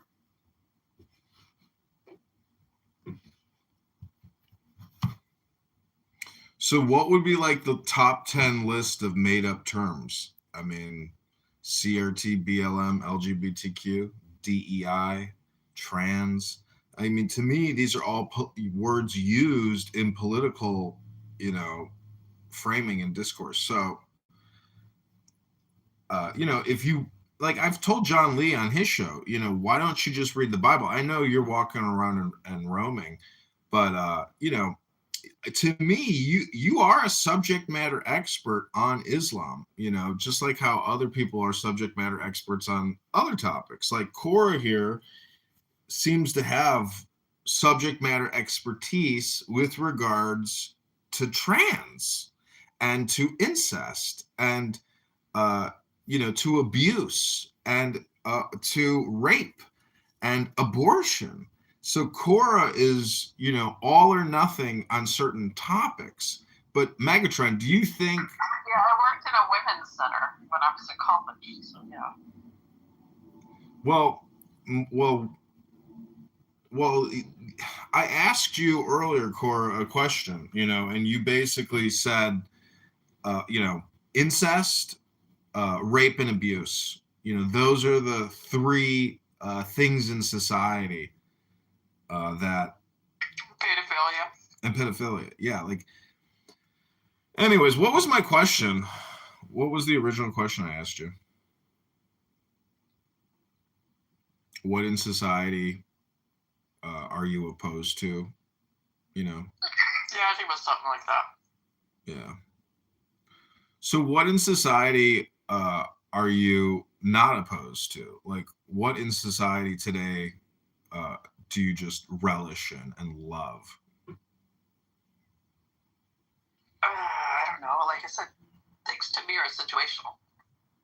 Sure, that's same for everybody, right? Yeah, but I recognize that it's situational. Most people don't. You really think that most people, whether they accept it or not, can't, you know, exhibit and know that they're... I think when they're talking about their morality, they don't acknowledge that it's situational. They talk in absolutes. Didn't you just give us absolutes? Like 3 examples of absolutes? I mean, they're pretty absolute. Incest. Are there laws on those 4 absolutes? Well, they are, let me put it this way. They are situationally, almost universally inappropriate. Extreme. And so therefore, there should be standards of legislation with regards to laws. Yeah, I'm fine with that, but I'm not going to talk about, like, a lot of the stuff that people try to legislate is situationally ambiguous 99% of the time. So what does this have to do with incest? That was on the incest conversation. Let's just go with incest here. What was that, Megatron? Where does this? I was talking about incest. What happened? Well, we're getting back to the law, which, you know, I think ultimately all these debate bro rooms, you know, technically, if you can't get back to the law, like, it's just so imaginative and such a huge waste of time. So I'm trying to, like, because, you know, I don't get to talk to Cora that often, and she's so opinionated. 600 fucking thousand years without a legal system, and we managed, you know? We didn't have a legal system for 600,000 years? We didn't have a legal system until, like, pretty much, like, you had tribes, or I would say until you heard. It's situational analysis by people that are respected, you know, as wise people. No, I'm saying it's not like a codified legal system. That's why it's a shoehorn fallacy. Is we're trying to fit. Natural law comes from, like, Enlightenment era philosophers trying to shoehorn or understand how humans existed before, you know, their idea of what the ideal society was. No, Cora. And they, like, literally interpret it through their own. Cora, you don't know history well enough, because I've read many Roman history books, and this all predates, you know, Western Enlightenment. Post-agricultural. I said I know, but then you jump to the Enlightenment being the basis of our law. But what I'm trying to tell you, Cora, is naturally within a herd there is a law, and that law is strength. And at this very moment, Cora, you are giving up your strength. And, you know, so energy preservation is a very important topic. We're just going to call you, and I'm like, this fucking guy's next phone over here. I'm supposed to call. Sometimes I like to tell people to take the deepest breath of the day and hold it for 10 seconds. You can't leave out of me, you fucking. You can't leave without you. Did you make blueberry pancakes this morning, Bart? I just closed that because I hate when it's open because people are constantly looking at it. Cora, do you think you're part of a tribe? Just get started. Cora, do you think you're part of a tribe? What's that? Not me in particular, but I do think people have like sort of like tribal Are you not coming? things, particularly in It'd be nice. identity politics and stuff. So what is it about you that you wish people knew, but they fail to understand? I gotta make you a key for that. I don't have an intrinsic identity. Those are new locks. To me seems like just an absurd question. What is an intrinsic identity? Something that's immutable, unchangeable. So can you give me an example? Present from, the initial sort of like present from the initial event of my consciousness, I don't know how to finish what I was doing. He says, "Go get the fucking car." So, with regards to consciousness where he was. and situations, I never know where do he you goes. think you could force yourself into a different situation if you wanted to? I mean, primarily for money, you would, not to saying that like you're greedy or anything, but like, how you like sex work or something? Like what? no, like basically like trying to psyop yourself. Like if you I was a good Christian because I had to survive, like I behaved in that manner. I took on that role and identity. But how did you do that though? It's called masking. I'm autistic. I do it almost like reflexively. I'm an autistic female. But do you think so? You violated your own free will to do that, is what you're saying? Well, the first tenet of my free will is like survival, right? The second is reducing of suffering. So, if I do things that are unpleasant in order to reduce suffering, is that really against my free will? No. Well, what I'm saying is you view that masking as being unnatural.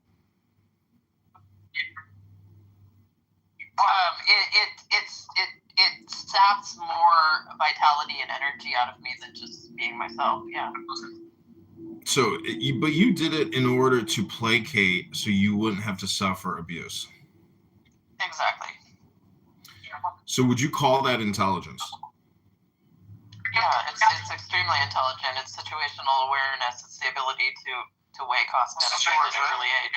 Is that like a chameleon type of trait, like a reptilian trait, like the reptilian mind? I mean, I think the limbic system is definitely involved, but I don't know if I call it like wholly reptilian. No. What about the sympathetic nervous system? It's you're constantly like trying to balance the tension between your sympathetic and parasympathetic nervous system. Mm-hmm. And the other part of your abusive parents are also trying to balance their, parasympathetic and lymphatic and sympathetic nervous systems to your balance. So in the end, what you're saying is your deceptive, acceptance of Christianity gave a balancing effect to an otherwise abusive situation. So the communication of peace within the Bible brought that equilibrium, right? No, my own situational awareness did.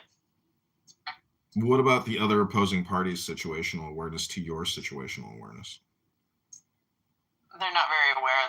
They're covert narcissists, so they're completely self-absorbed. They don't. Covert narcissism? No, it's quite the opposite. You're the opposite of a covert narcissist? What's that? I'm highly empathic. Oh, you're an empath. I'm a people pleaser. I self-sacrifice in order to put those claims away on your own, right? In order to improve other people's lives, constantly. I always put other people before myself. It's because I was conditioned to be that way by covert narcissists. I was always conditioned to put their needs before mine. So.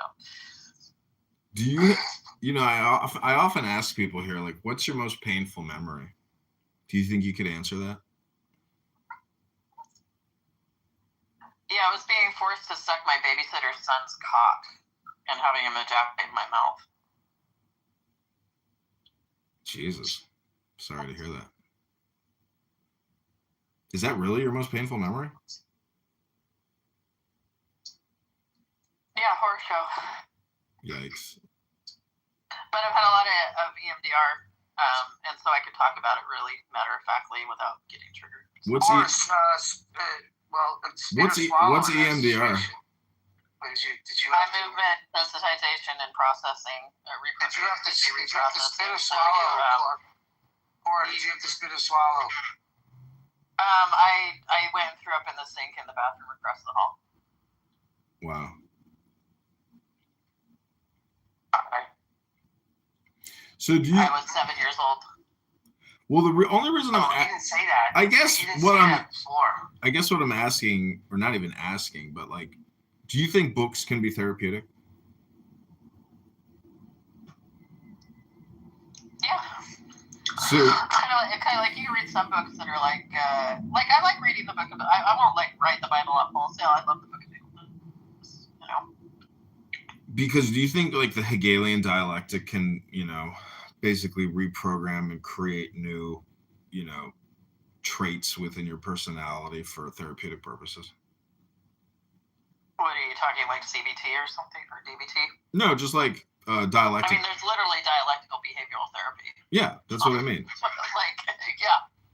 Which is really just reading. I think it works for some people. It didn't work for me very well because all my trauma I generally somaticize, which is why I went to EMDR, which is more, it's a more sort of unconscious bilateral stimulation process where you basically dredge up bad emotions and then you stare at a dot moving back and forth, and the bilateral stimulation helps you reprocess and sort of compartmentalize the things so that they're not so triggering.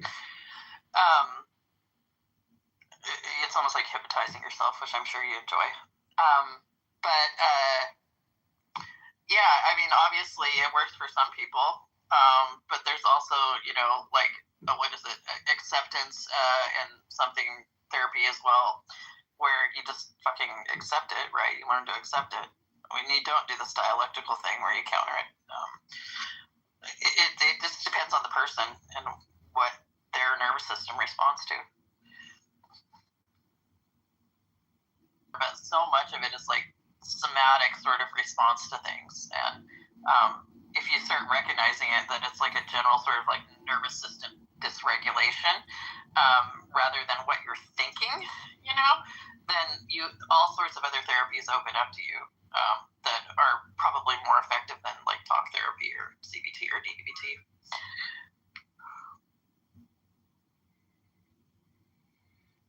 What about TM, like transcendental meditation, just mantra recitation? I think that works for some people. I mean, I don't know. It depends.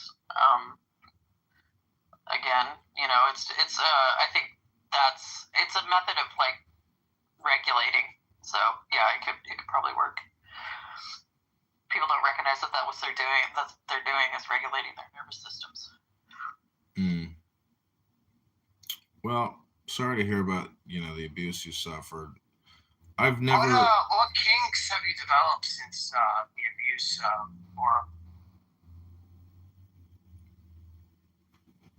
don't really have any kinks. I did basically for the kind of wedding try question. to like take control of my own sort of sexual health and identity in my 20s, and was very open and exploratory intentionally. I did shit that scared me, or I didn't enjoy, or I thought I wouldn't enjoy, just to see if I did, and nothing really stuck. I'm just generally an open-minded person, and if it feels good, I do it. That's all. So you know a lot about like witchcraft and the occult. Like, what in esoteric philosophy or science has been, most surprising or pleasing to you?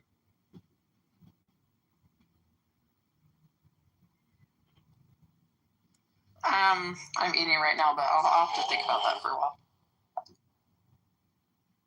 What are you putting in your mouth at this moment right now?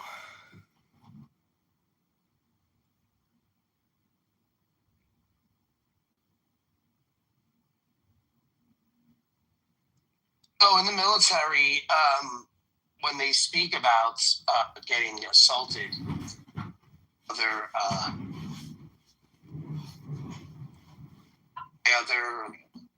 soldiers, part of the training is that they don't fight back, so that they'll survive. Yeah, women are conditioned to do that from like youth.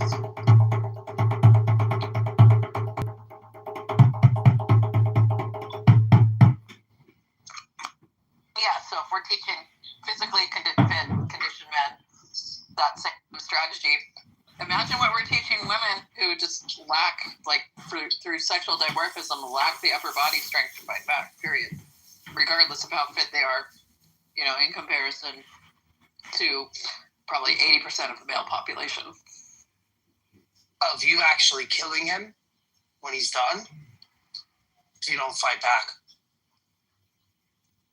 I mean, if I have access to something, he's going to end up with a fucking key in his eye or something. But, I'm going to be damn sure that whatever I do incapacitates him so I can, flee. Well, that's what I mean. It would have to be, you waiting for the right moment. Exactly. Because you only have one chance. Yeah, women, if they do fight back, it has to be, extreme and violent. Because you have to absolutely incapacitate the man. If you just wound them in a way that they're still functional, that just escalates the amount of harm that's going to come to you. Yeah.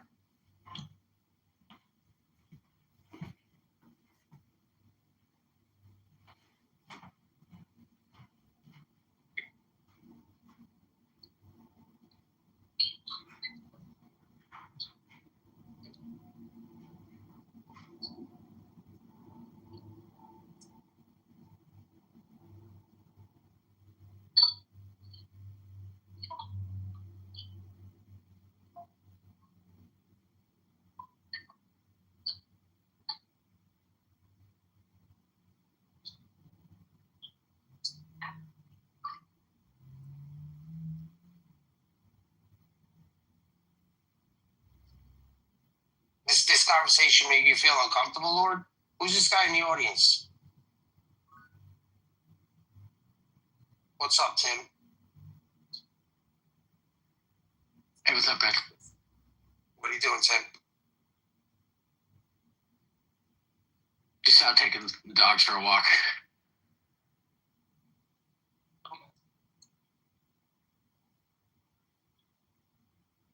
¿Qué fue? ¿Qué? ¿Qué? ¿Del carro? No, ellos me están dando dinero. No.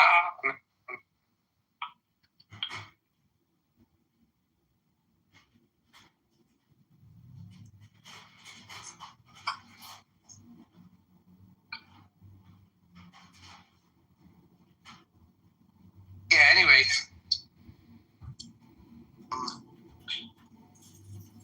Well, yeah, exactly. Yeah. Who's buying the dip on Bitcoin? I don't know. What I was thinking about. You got to have the money to buy the dip. Dip, baby, dip. Yeah, I dropped a chunk of my tax return into it.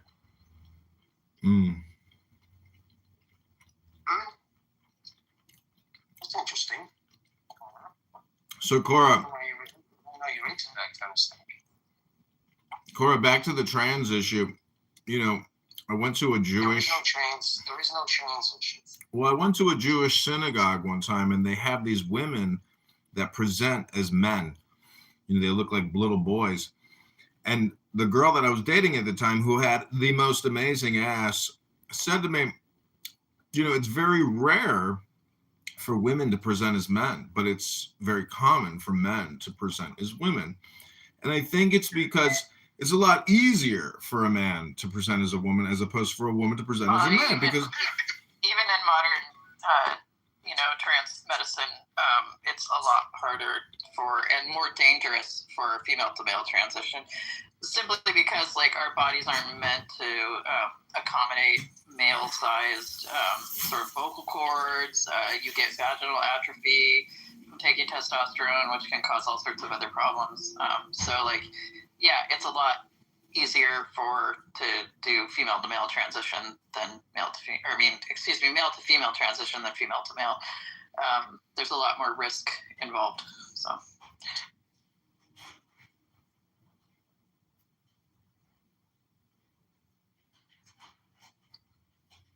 It's interesting. Tim, I'm going to ask you a difficult question. Okay. Since you're an atheist, I think it wouldn't be that difficult. Yeah. When is it ever appropriate for incest to be the case? Do you have any scenario? I mean, I can't think of any off the top of my head that are like would make it appropriate. Like I can't. I'm sure if I thought about it, maybe if you're like down to the last two people on Earth and you're like you're afraid that you're going to have some type of, if you all die, there's going to be no way to keep, if your goal is to keep the population on the Earth or to keep your family going, I suppose at that point you may think about something like that. But I just don't really think in general that it's a good idea.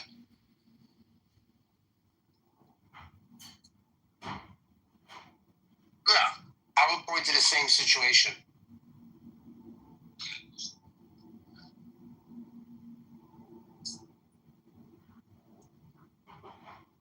Well, I mean, I wouldn't say last two people on Earth. Like, it's more. I mean, if you're the last two people on Earth that human race is doomed anyway, you've got founders effects problems. There's no way that two people could be popular here. Yeah. But off the top of my head, thinking about it, Yeah, like a small population, you're going to end up with, you can't, like, statistically, there's no way to avoid, you'll end up with some sort of founders effect. There's, at some point you'll get back to a certain level of genetic diversity. But like, I'm thinking more of like, if you watch some sci-fi where they have like a limited number of people on a intergalactic ship or something, interstellar ship where they're like trying to organize like biologically who gets to like breed with who and marry who. And so, in order to minimize, but it's like almost impossible to. Yeah, but then at that point, it seems like you're just like it's because you have different goals at that point, right? The goal is like we're trying to stop extinction, so we're compromising the idea of like a short-term temporary problem. Yeah, trying to breed ourselves out of that. Long enough to get to a colonizing planet. Yeah. It just seems to me like from a normative stance. Like, it's not a good idea to have incestuous relationships because there's power dynamics. There's all sorts of things. Yeah, that's what I was saying. Play with that. From the social conditioning, I don't think it's possible to engage in it, no matter how much you feel like it's fine, without some level of trauma. Yeah, there's been a lot of criticism lately of the. I don't know if you would call that. If you're marrying your cousin, is that incestuous? Like in the same way that like there's a father knocking up their daughter? Like I don't know. Like as far as level of risk, I think it's like the differential is something like 0.0125 chance of like repeating, negative genetic factors. But it's like when you get to like something when you point to like Charles V, right? The famous Habsburg king who was like more inbred through cousin and niece uncle marriages than brother sister. He was like at a 0.254 when like brother sister. But doesn't it compound if you continue? Doesn't it compound? Yeah, that's what it is. Compound. Cousin. Yeah. Yeah, it compounded to the point that it was worse than a brother and sister. Yeah. Yeah, that's what they're saying within the Muslim population. That like the top 5 lowest like IQ populations are heavily correlated with that with Muslim population because they have a lot of cousin marriage. There's a family in Turkey, and I don't know if this has anything to do with cousin marriage. I should look into it. where like the children have actually reverted to quadrupedalism. Like bipedal. Yeah. Wild. Exactly. Well, there's also the rat people, Muslims that look like rats. I think they may be Somali and maybe Pakistani, but there's like an even subset of smaller ones that they like literally inbreed themselves, and their faces look like rat faces. You can look it up. But what if? Well, but the problem is too, it drives their IQ down, right? And then it drives them to the point where they're hovering about 85, 86, 87 average IQ.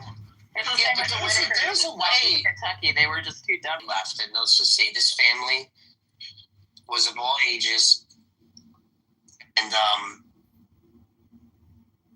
it was first cousins and brothers and sisters, and then cousins of, and then second cousins, right? You run a lot of genetic risk. I mean, you might be able to endure, but there'd be a lot of like problematic sort of like even small things like for a long time. Think about this. For a long time, let me get on Catalina Island, right?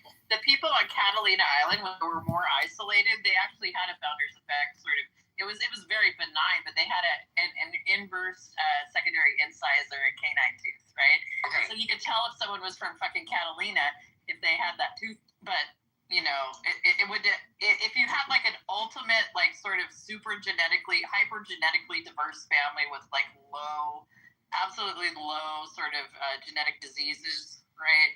You still run some level of risk. Like it's gonna happen. All right, there's a systematic way though that you can risk less. You have less risk. Yeah, you'd have to genetically test everybody. Can you fucking let me finish a sentence? Cora, go ahead, Cora. It was the spaceship scenario I was talking about. You'd have to genetically test everyone. Okay. So I think there's a way to do it if everyone is a child with every other person.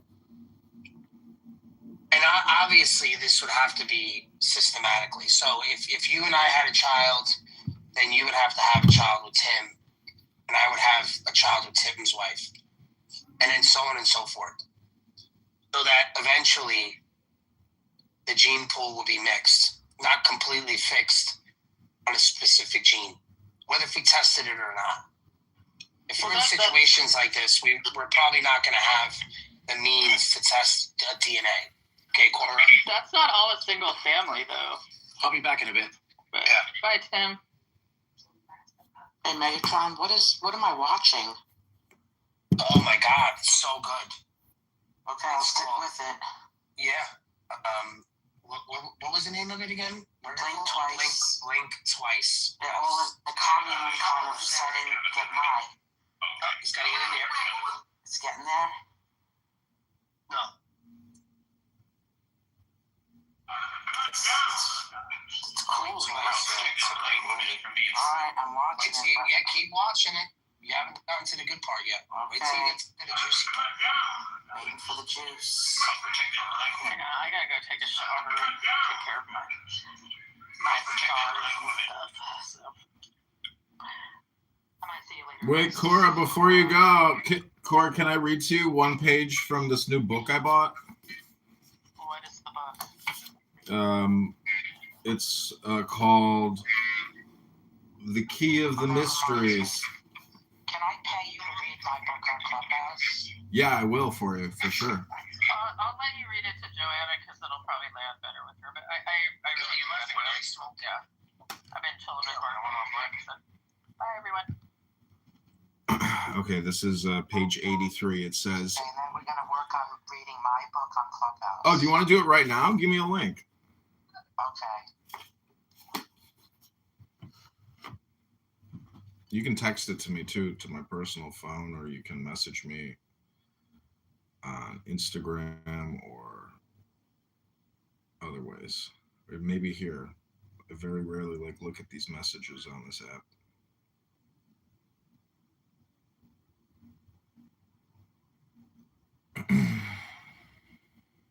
So if you click the YouTube link above, you'll see a YouTube live stream of a Clubhouse room going on right now.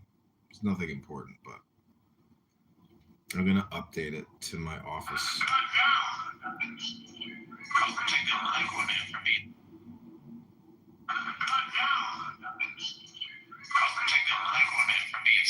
Crazy, I can't update it. All right, well, let me read this page unless you have a link available, Joanna.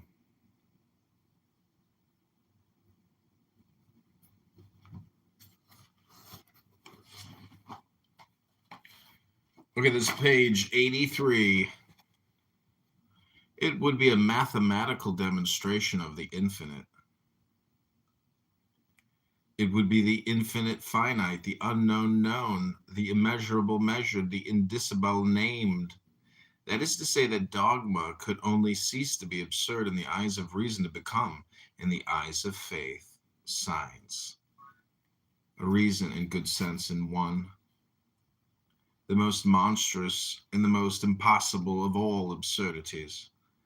Remain the objections of dissent. The Jews, our fathers in religion, reproach us with having attacked the unity of God, with having changed the immutable and eternal law, with adoring the creature instead of the Creator. These heavy reproaches are founded on the perfectly infinite God, sole object of worship and ever the same.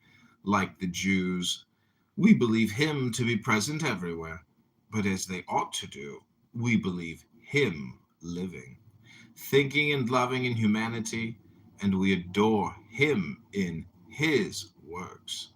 We have not changed his law, for the Jewish Decalogue is also the law of Christians. The law is immutable because it is founded on the eternal principles of nature, but the worship necessitated by the needs of man may change and modify itself, parallel with the changes in men themselves. This signifies that the worship itself is immutable, but modifies itself as language does. Worship is a form of instruction. It is a language. One must. Joanna, you have the ability for me to read it?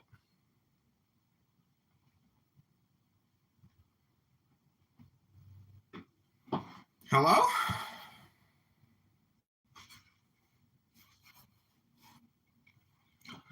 We have translated and not destroyed the worship of Moses and the prophets. In adoring God in creation, we do not adore. In making humanity divine, Christianity has revealed the human divinity.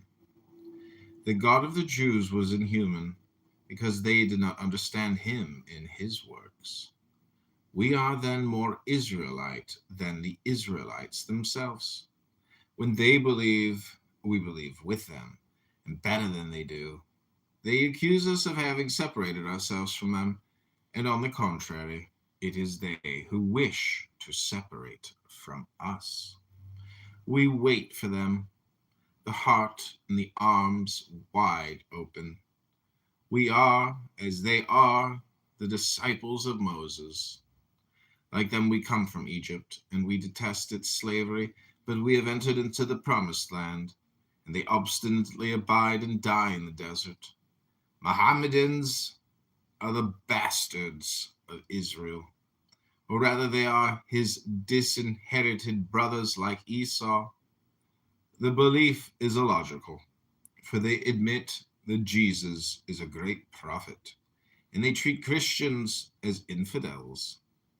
They recognize the divine inspiration of Moses, yet they do not look upon the Jews as their brothers. They believe blindly in the blind prophet, the fatalist Muhammad, the enemy of progress and liberty. Nevertheless, do not let us take away from Muhammad the glory of having proclaimed the unity of God among the idolatrous Arabs.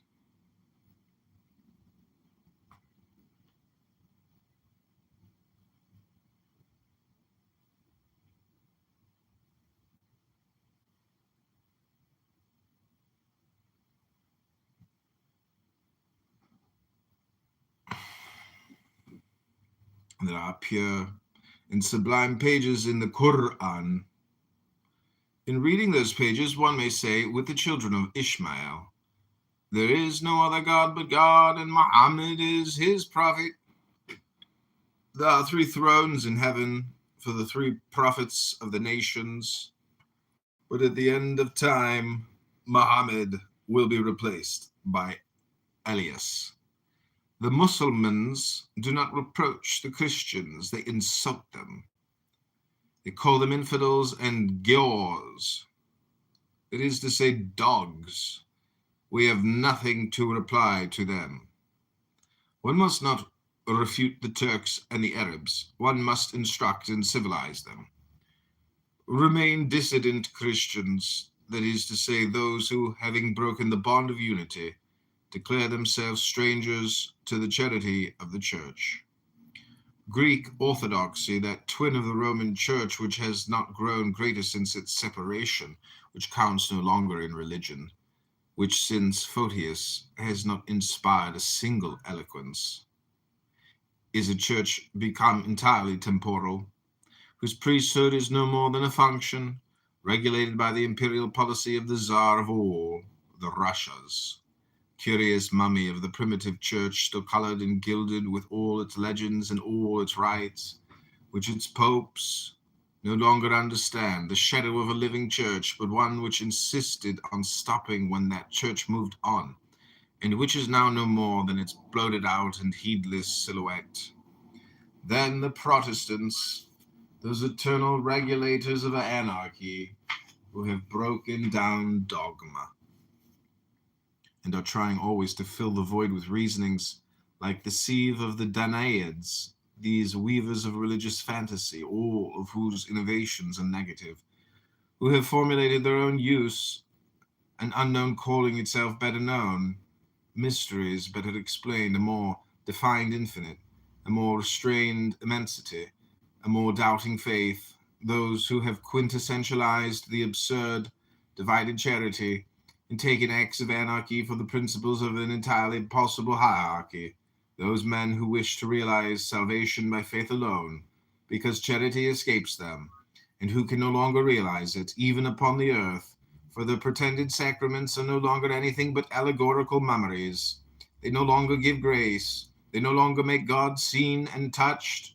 They are no longer, in a word, the signs of the almighty power of faith, but the compelled witnesses of the eternal impotence of doubt.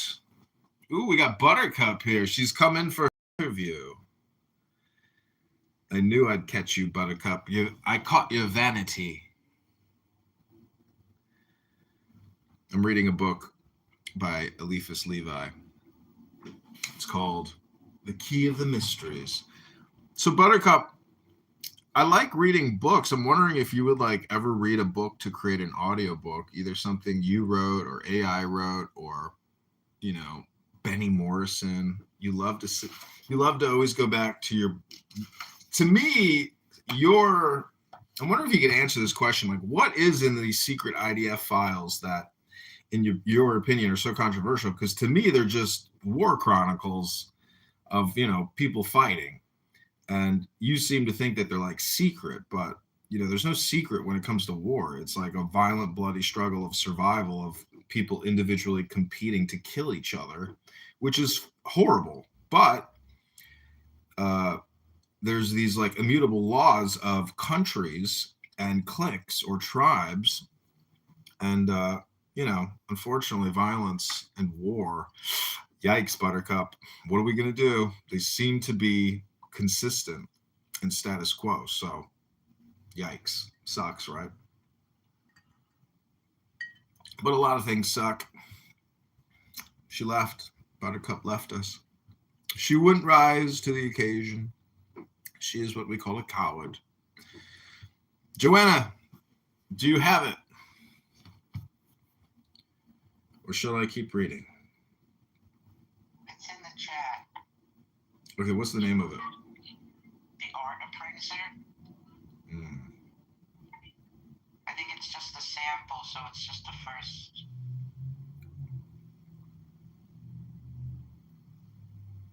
Okay, cool. I updated the room title. Really? I'm gonna cry. Don't cry. I might.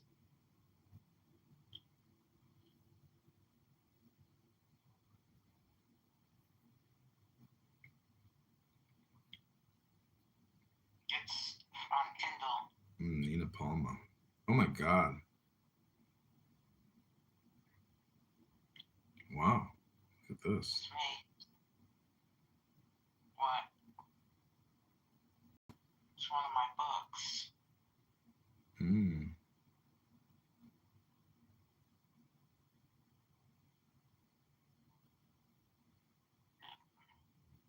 You don't have to read it. Okay, I'm gonna read chapter 2, Mrs. Levi. No, I like chapter 1 better. Okay, you want chapter 1? Your choice. Yeah. Okay, this is Iris Pace by Nina Yes. Palma, the art appraiser. Iris woke up early to get to the train on time. Do you have a way to record this actually? No. Do you have another cell phone that you can like hit record and record? Yes. I can do that. Okay, let me know when you're ready. Because I want you to take this recording and upload it to Audible.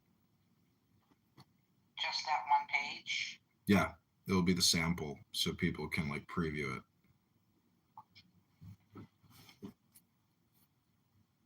Okay, hold on. And if we ever make a sale, I want you to send me $10. Okay, no problem. 10, not 11, 10, not 9. Rabono Shalom. But I need you to create like a hard copy file.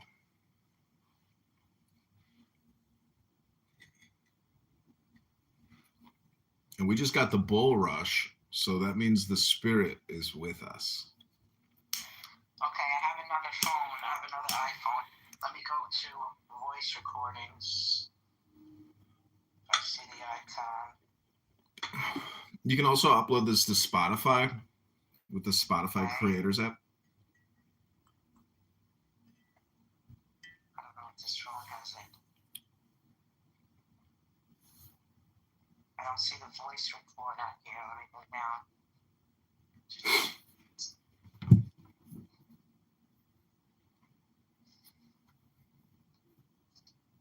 Voice memo. Okay, allow. It's recording. 3, 2, 1, go. This is The Art Appraiser by Nina Palma, read by John Kitover. This is chapter 1, Iris Pace.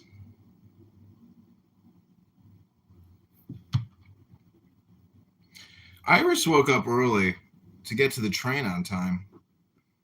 She slipped into her new shoes, and looking in the mirror, she felt suitably dressed for the occasion. Iris stepped onto the streets of Berlin, where she always felt a great sense of pride. Berlin was steeped in culture. People came from all over Europe to see performances in the theater, to explore the nightlife and cabarets. Iris got on the train and took the empty seat next to the door. She was not sure what she would be asked on the interview, nor did she know what the position actually required. She adjusted her hat and went through her purse, trying to pass the time.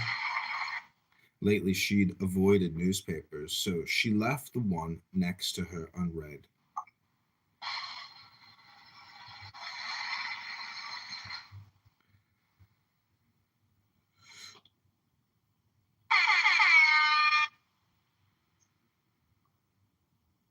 Can't use it now for Audible. It's okay. All that noise. That's okay. People, it's like filming the people filming. People like the reality, you know. And it's just, again, it's just a sample. So whoever listens to this, I hope I read the book because it's starting out great, and I can tell it's amazing. So, but continue recording, and we'll just finish it. Okay, I'm still recording. Iris got on the train and took the empty seat next to the door. She was not sure what she would be asked on the interview, nor did she know what the position actually required. She adjusted her hat and went through her purse, trying to pass the time. Lately, she'd avoided newspapers, so she left the one next to her unread. The nearer the train approached her stop, the more anxious she became. though she was well versed in the art world and had an art degree to show for it. As the train neared the station, Iris peered out the window. A few people were stranded on the platform, but one man in particular caught her eye. He wore a gray suit and shiny black shoes. He stood with an air about him, as if he hadn't a care in the world. Iris got off the train, and he greeted her. "Miss Pace? Iris Pace?" He extended his hand. "Yes, sir. I'm Iris Pace. Pleased to meet you." "Nick Himmel," he smiled, tipping his hat to reveal his blonde hair and blue eyes. "We have important matters to discuss regarding your new position. Come, there's a delightful cafe in the corner." He held out his hand for her to walk ahead. "But, sir, I'm here to apply for the position. I have not been interviewed yet." Iris was puzzled. "You stand corrected. The job is yours. We have important business, and you're qualified, Miss Pace. We need a girl like you." God knows the other candidates were not as well educated. "Well, thank you," Iris said with confidence. "Say, you'll come with me to get some coffee." They walked 2 blocks to a cafe. They were seated outside at a table with a yellow umbrella. "My father has built quite a business in textiles, and now he has the notion of collecting art. Can you believe a man who worked his way up would want to buy art?"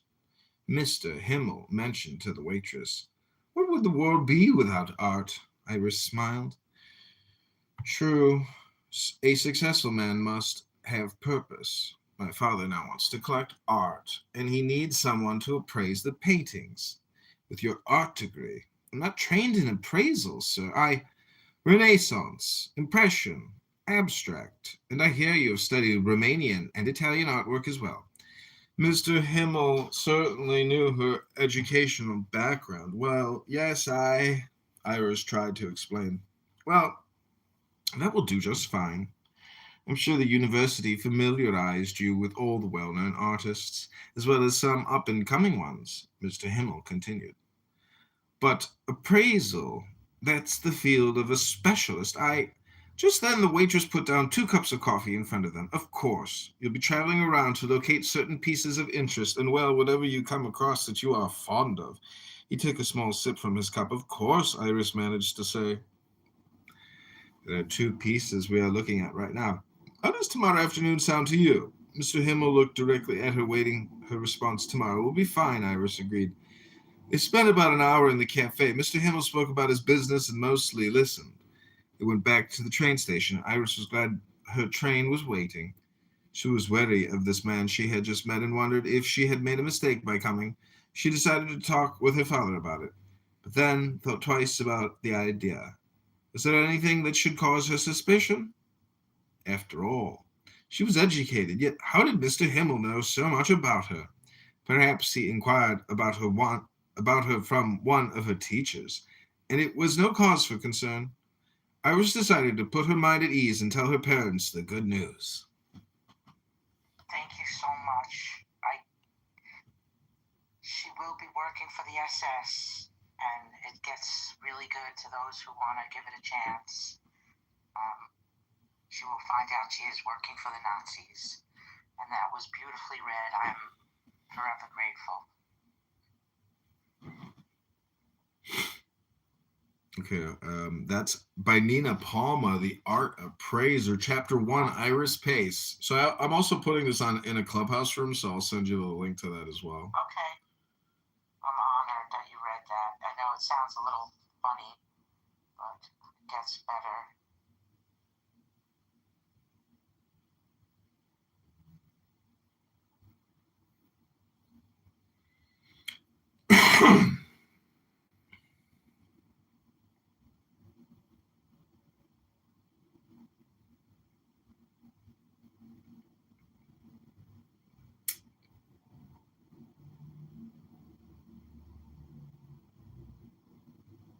I'm also going to put it on X.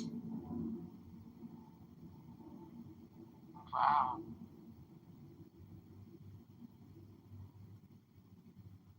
Do you have an X account? No, not anymore. Well, if you get one, you can share the link that I'm putting up.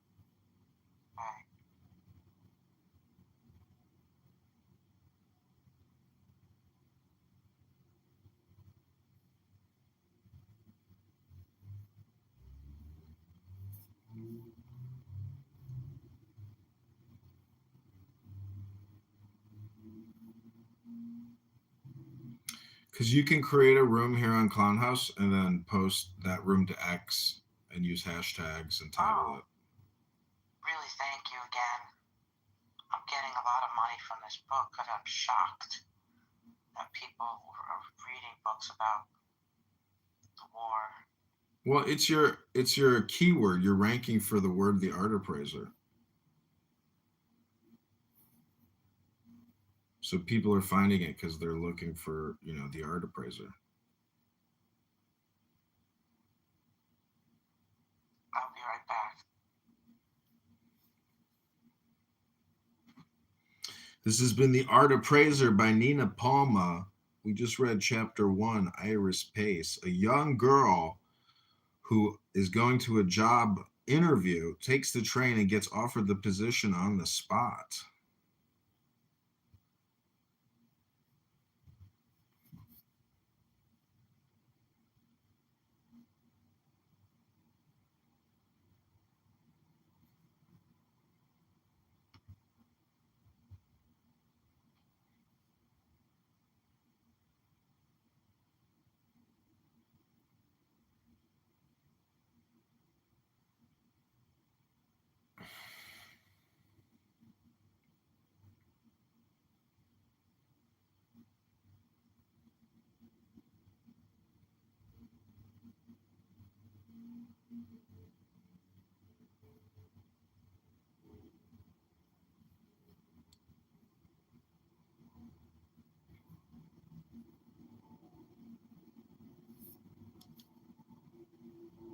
That you just put your little, daughter in, and he wants to go in there and do his makeup or something. And then when you accuse him of being a man, he wants to put on a show and say, "Oh, first of all, my name is, Janet, and my pronoun is she and her, and I have the right to use this bathroom." Like, don't you think he's still putting on a performance, and therefore it's ridiculous? And you should be like, "Sir, you got to get out of the bathroom.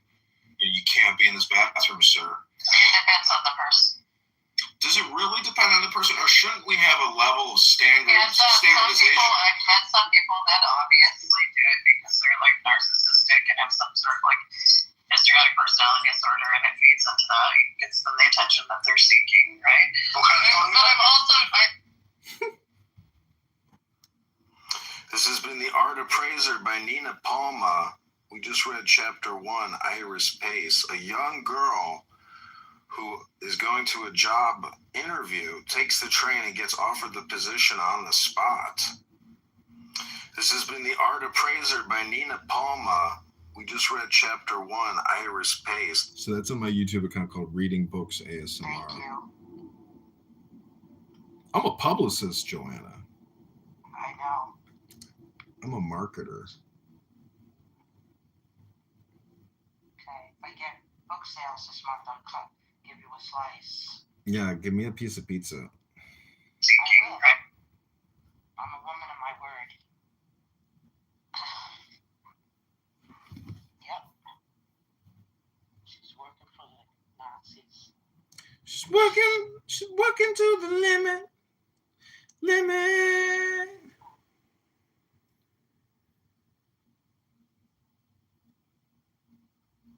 Okay, I'm gonna change the room title.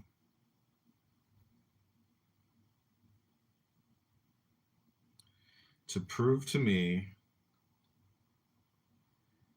your God and prophet are real.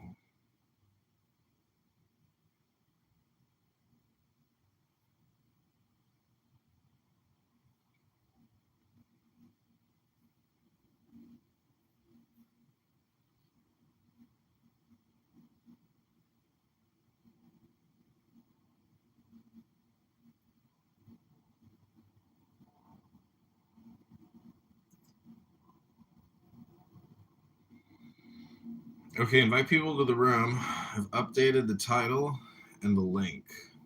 Joanna, check out my YouTube channel. Subscribe to it. I'm wearing a new country western hat that I got on eBay. It's a giant white cowboy hat.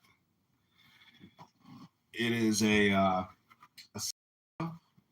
Western style hat. It's pretty dope. It's extra large. It's like painted or something. They put glaze on it or something to make it hard. I know you love, what's big and hard.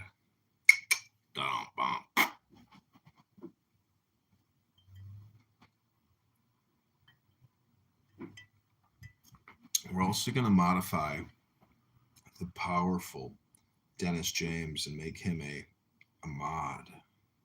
Powerful green bee.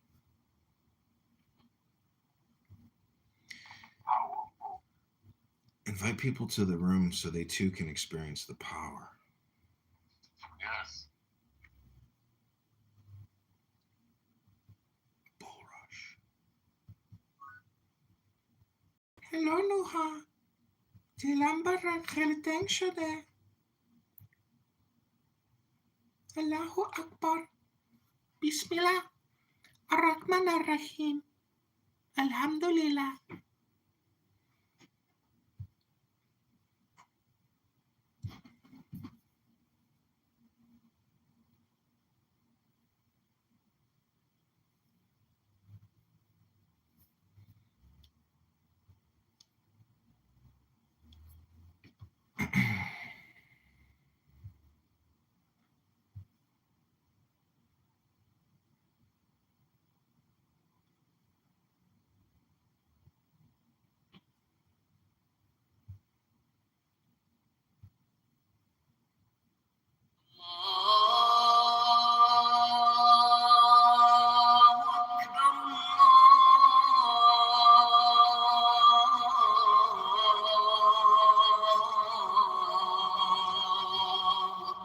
Okay, now's a good time to invite people to the room. Click at the top, hit the share button, invite people to the room. Take your little finger and click, click, click, click, click, click, click, click, click, click, click, click, click, click.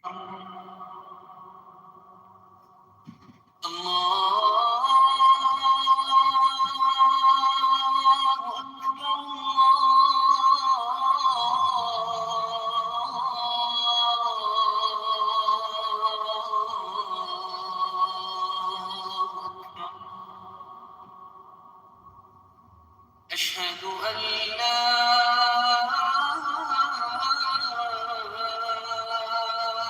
إله إلا الله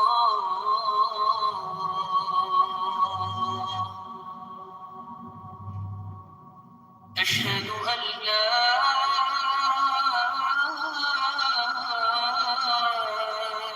إله إلا الله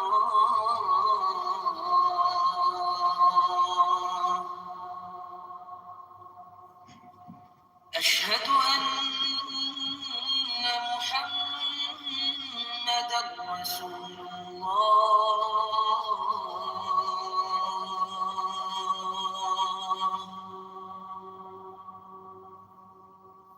أشهد أن محمدا رسول الله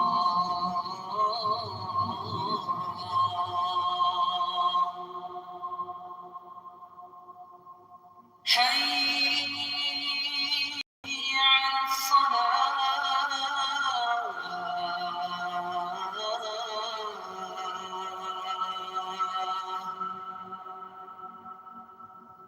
حي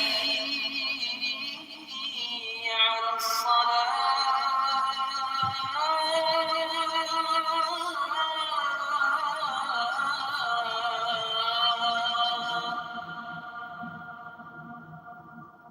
حي على الفلاح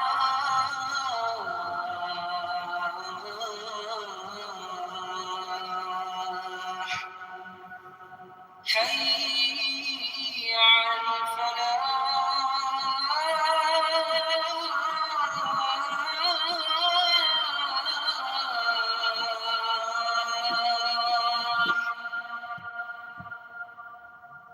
الله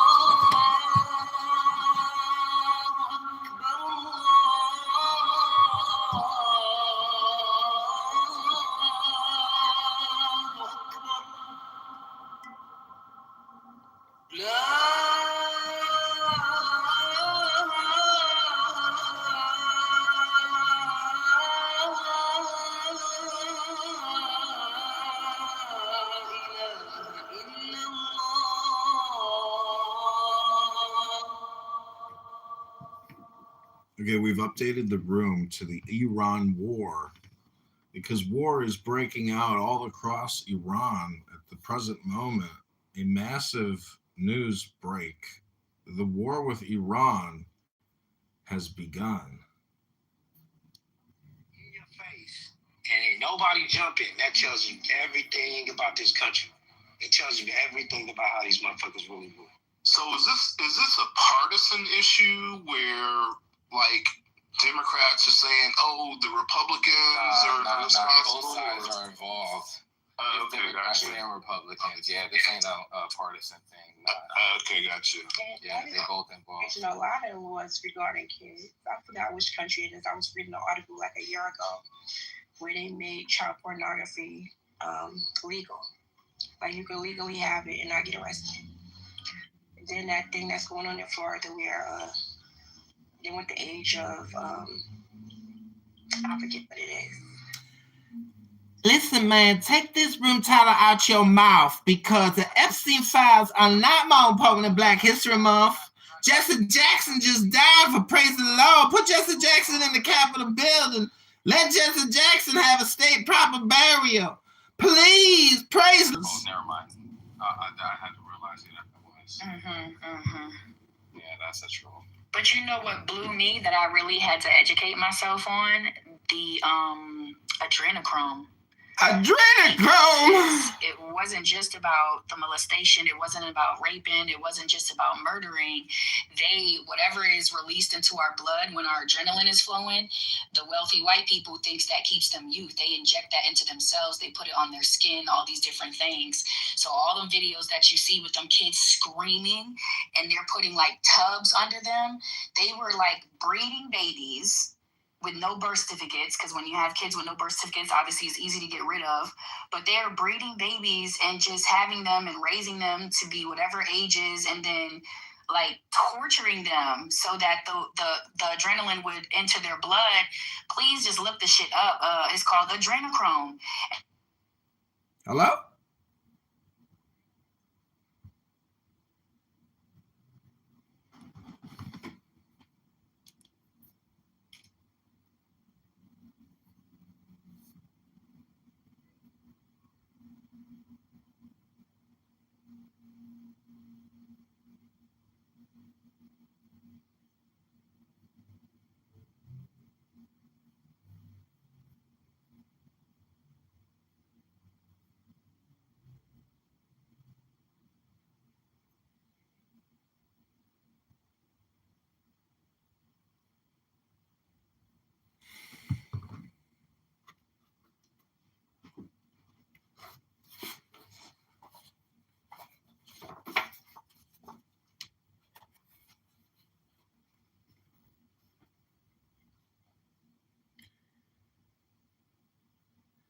It is then against faith itself that the Reformation protested.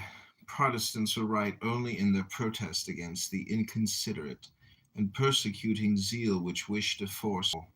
They have shed their blood for that said privilege. They conquered it. They possess it. But they will not take away from us that of pitying them and loving them. Become tired of the empty abstractions of their arbitrary dogma, of the vague observances of their ineffective worship. When the communion with the real presence, the churches without divinity, and the morality without grace finally frighten them,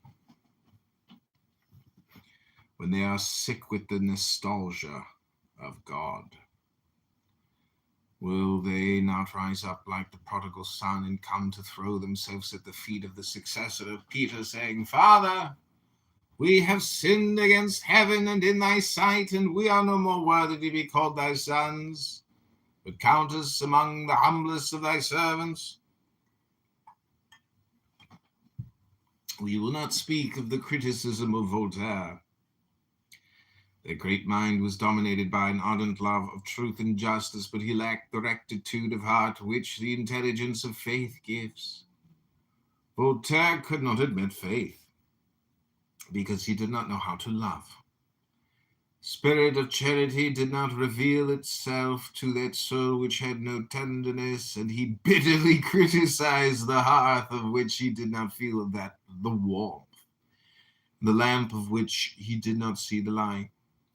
If religion were such as he saw it, he would have been 1,000 times right to attack it, and one would be the Hercules destructor of fanaticism. But he laughed too much to understand him, who said, "Happy are they who weep." And the philosophy of laughter will never have anything in common with the religion of tears. Voltaire parodied the Bible, dogma, and worship, and then he mocked and insulted that parody. Only those who recognize religion in Voltaire's parody, can take offense at it. The Voltairians are like the frogs in the fable who leap upon the log and then make fun of royal majesty. They are at liberty to take the log for a king. They are at liberty to make once more Roman caricature of which Tertullian once made mirth, that which represented the God of the Christians under the figure of a man with an ass's head. Christians will shrug their shoulders when they see this knavery, and pray God for the poor ignorants who imagine that they insult them.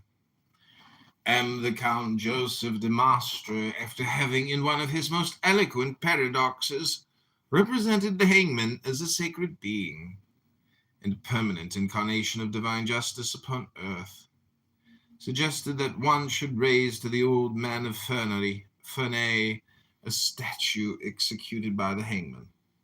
There is depth in this thought.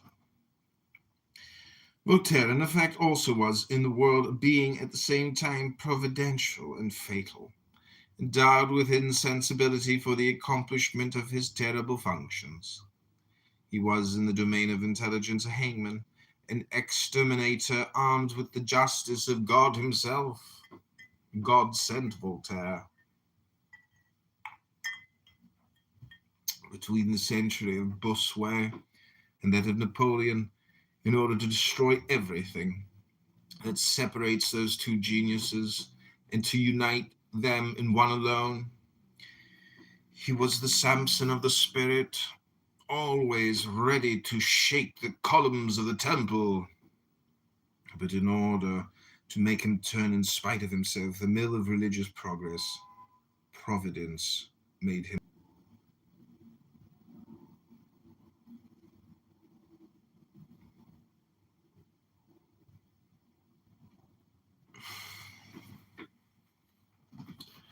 Article 5, Solution of the Last Problem. To separate religion from superstition and fanaticism. Superstition, from the Latin word superstes, surviving, is the sign which survives the idea which it represents. It is the form preferred to the thing. The right without reason, faith become insensate through isolating itself. It is in consequence the corpse of religion, the death of life, stupefaction substituted for inspiration.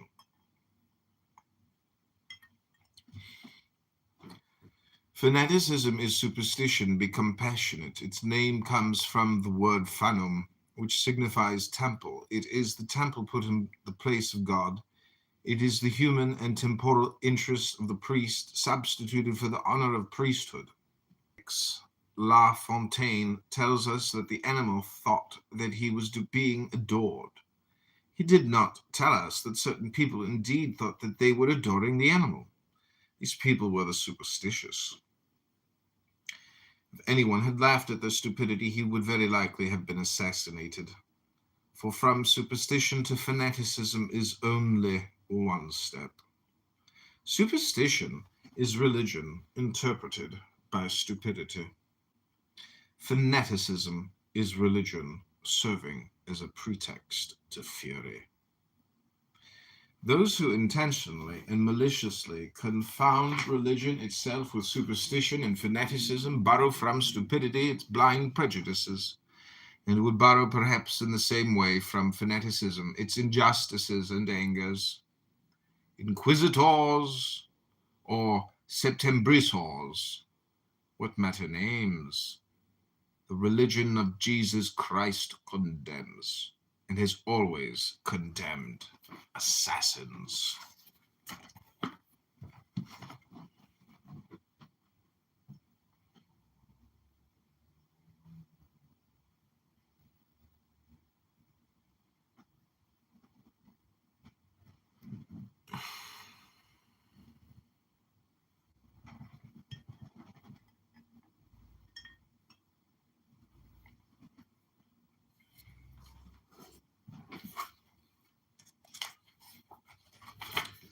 Okay, this is page 91, resume of the first part in the form of a dialogue. Faith, science, reason. Science. You will never make me believe in the existence of God. Faith. You have not the privilege of believing, but you will never prove to me that God does not exist. Science. In order to prove it to you, I must first know what God is. Faith. You will never know it. If you knew it, you could teach it to me, and when I knew it, I should no longer believe it. Science. Do you then believe without knowing what you believe? Faith. Oh, do not let us play with words. It is you who do not know what I believe, and I believe it precisely because you do not know it. Do you pretend to be infinite? Are you not stopped at every step by mystery? Mystery is for you an infinite ignorance which would reduce to nothing your finite knowledge, if I did not illumine it with my burning to believe. Science. But your aspirations and their object are not and cannot be for me anything but hypotheses. Faith. Doubtless, but they are certainties for me, since without these hypotheses I should be doubtful even about your certainties. Science. But if you begin where I stop, you begin always too rashly and too soon. My progress bears witness that I am ever advancing. Science. You? Walking? Dreamer of eternity. You have disdained earth too much. Your feet are benumbed. Faith. I make my children carry me. Science. They are blind, carrying the blind. Beware of precipices. Faith. No, my children are by no means blind. On the contrary, they enjoy twofold sight. They see by thine eyes what thou canst show them upon earth, and they contemplate by mine what I show them in heaven. Science. What does reason think of it? Reason. I think, my dear teachers, that you illustrate a touching fable, that of the blind man and the paralytic. Science reproaches faith with not knowing how to walk upon the earth, and faith says that science sees nothing of her aspirations and of eternity in the sky. Instead of quarreling, science and faith ought to unite. Let science carry faith, and let faith console science by teaching her to hope and to love. Science. It is a fine ideal, but utopian. Faith would tell me absurdities. I prefer to walk without her. Faith. What do you call absurdities? Science. I call absurdities propositions contrary to my demonstrations, as for example, that three make one, that a God has become man, that is to say, that the infinite has made itself finite, that the eternal died, that God punished his innocent son for the sin of guilty men. Faith. Say no more about it. As enunciated by you, these propositions are in fact absurdities. Do you know what is the number of God? You who do not know God, can you reason about the operations of the unknown? Can you understand the mysteries of charity? It must always be absurd for you. For if you understood them, my affirmations would be absorbed by your theorems. I should be you, and you would be me, or to put it better, I should no longer exist, and reason, in the presence of the infinite, would halt, blinded forevermore by your doubts, which are as infinite as space. Science, at least you should never usurp my authority, or give me the lie in my own domains. Faith, I have never done so, and I could never do so. Science, so? You have never believed, for example, that a virgin could become a mother without ceasing to be a virgin. In the physical, natural, positive order of things, in spite of all the laws of nature, you do not affirm that a piece of bread is not only a god, but a real human body with its bones and its veins, its organs, its blood, such, in short, that you make of your children who eat this bread a little race of cannibals. Faith, there is not a single Christian who would not be revolted by what you have just said. That sufficiently proves that they do not understand my teachings in this positive and gross sense. The supernatural which I affirm is above nature, and consequently could never oppose itself to her. The words of faith are understood only by faith. Science has only to repeat them to pervert their proper sense. I employ these words because I have no others, but since you find my remarks absurd, you should conclude from that I give to the same words a meaning which escapes you. When the Savior revealed the dogma of the real presence, did he not say, the flesh profiteth nothing, but my words are spirit and life? I do not give you the mystery of the incarnation for an anatomical phenomenon, nor that of transubstantiation for a chemical manipulation. By what right do you exclaim, science? I begin to understand you, or rather I see that I shall never understand you. This being so, let us remain separate. I shall never have need of you, faith.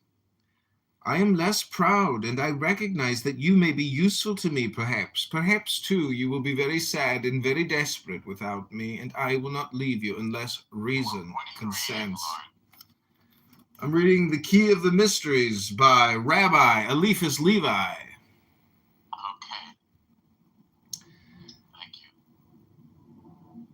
Reason. Be well, where of doing so, I am necessary to both of you. And I, what should I do without you? In order to be just, I need to know and to believe, but I must never confound what I know with what I believe. To know is to believe no longer.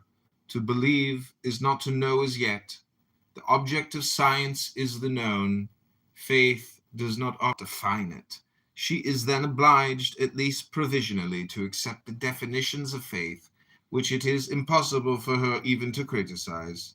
Only, if science renounces faith, she renounces hope and love, whose existence and necessity are as evident for science as for faith. Faith, as a psychological fact, pertains to the realm of science, and science, as the manifestation of the light of God within the human intelligence, pertains to the realm of faith.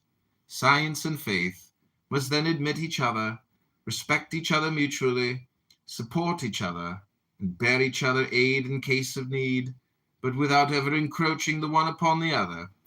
The means of uniting them is never to confound them.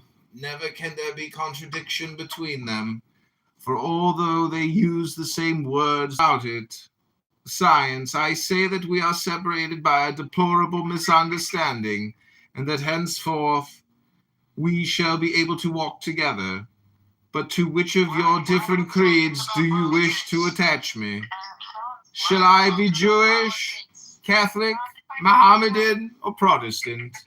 Faith, you will remain science, and you will be universal. Science, that is to say Catholic, if I understand you correctly.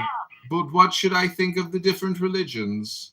Faith, to which religion she belongs. Science, it is certainly not that of the Inquisition and of the authors of the massacre of St. Bartholomew. Faith, it is to that of St. John the Almoner, of St. Francois de Sales, of St. Vincent de Paul of Fenelon, and so many more. Could you start over? I missed the first part. Could you start over, please? No, Norm. Stop it. Stop being a dick.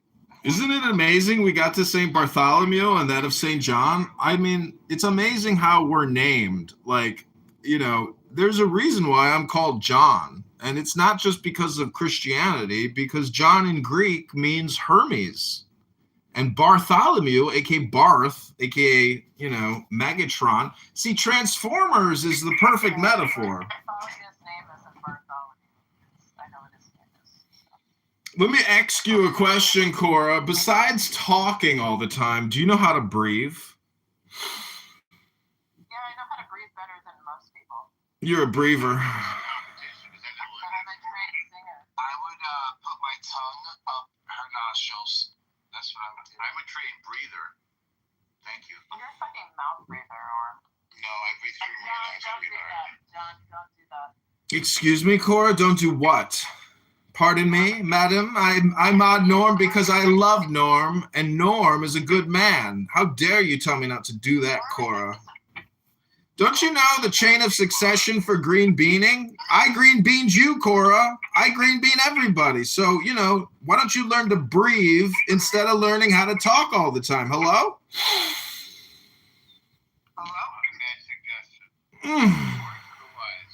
Spiritus. Breath. How do you say breath in Hebrew, El Normo? I don't remember. Ruach. Oh, yes.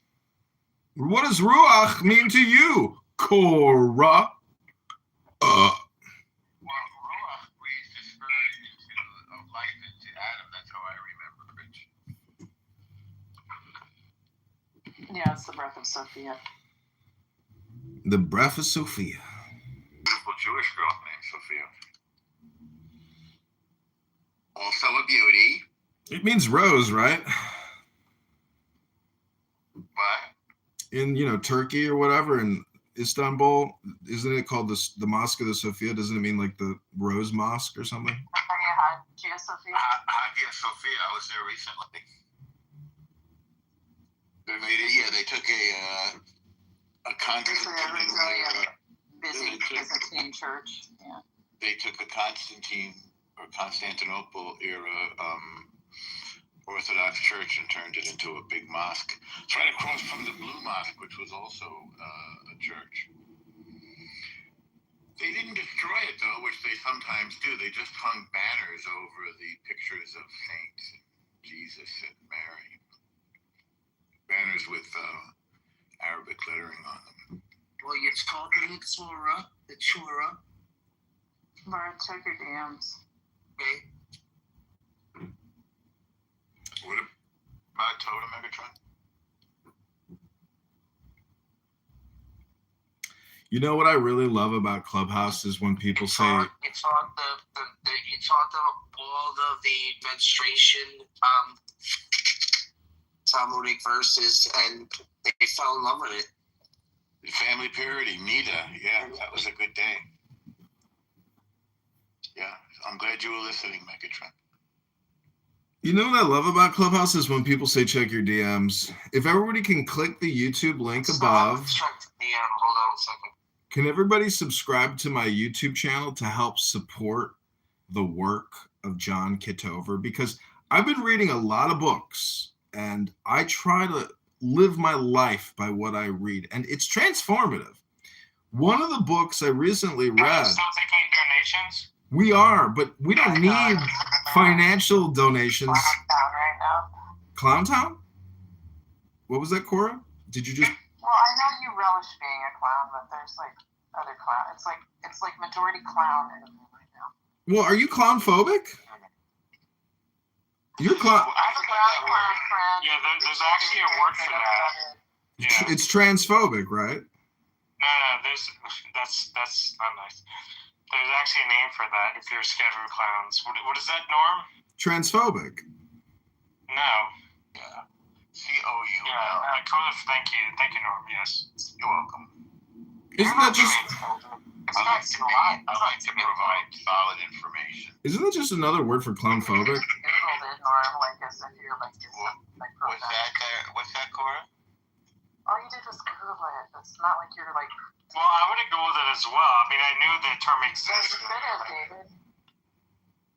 Cora, you're very interested in me. You talk about me a lot. What's the deal with that?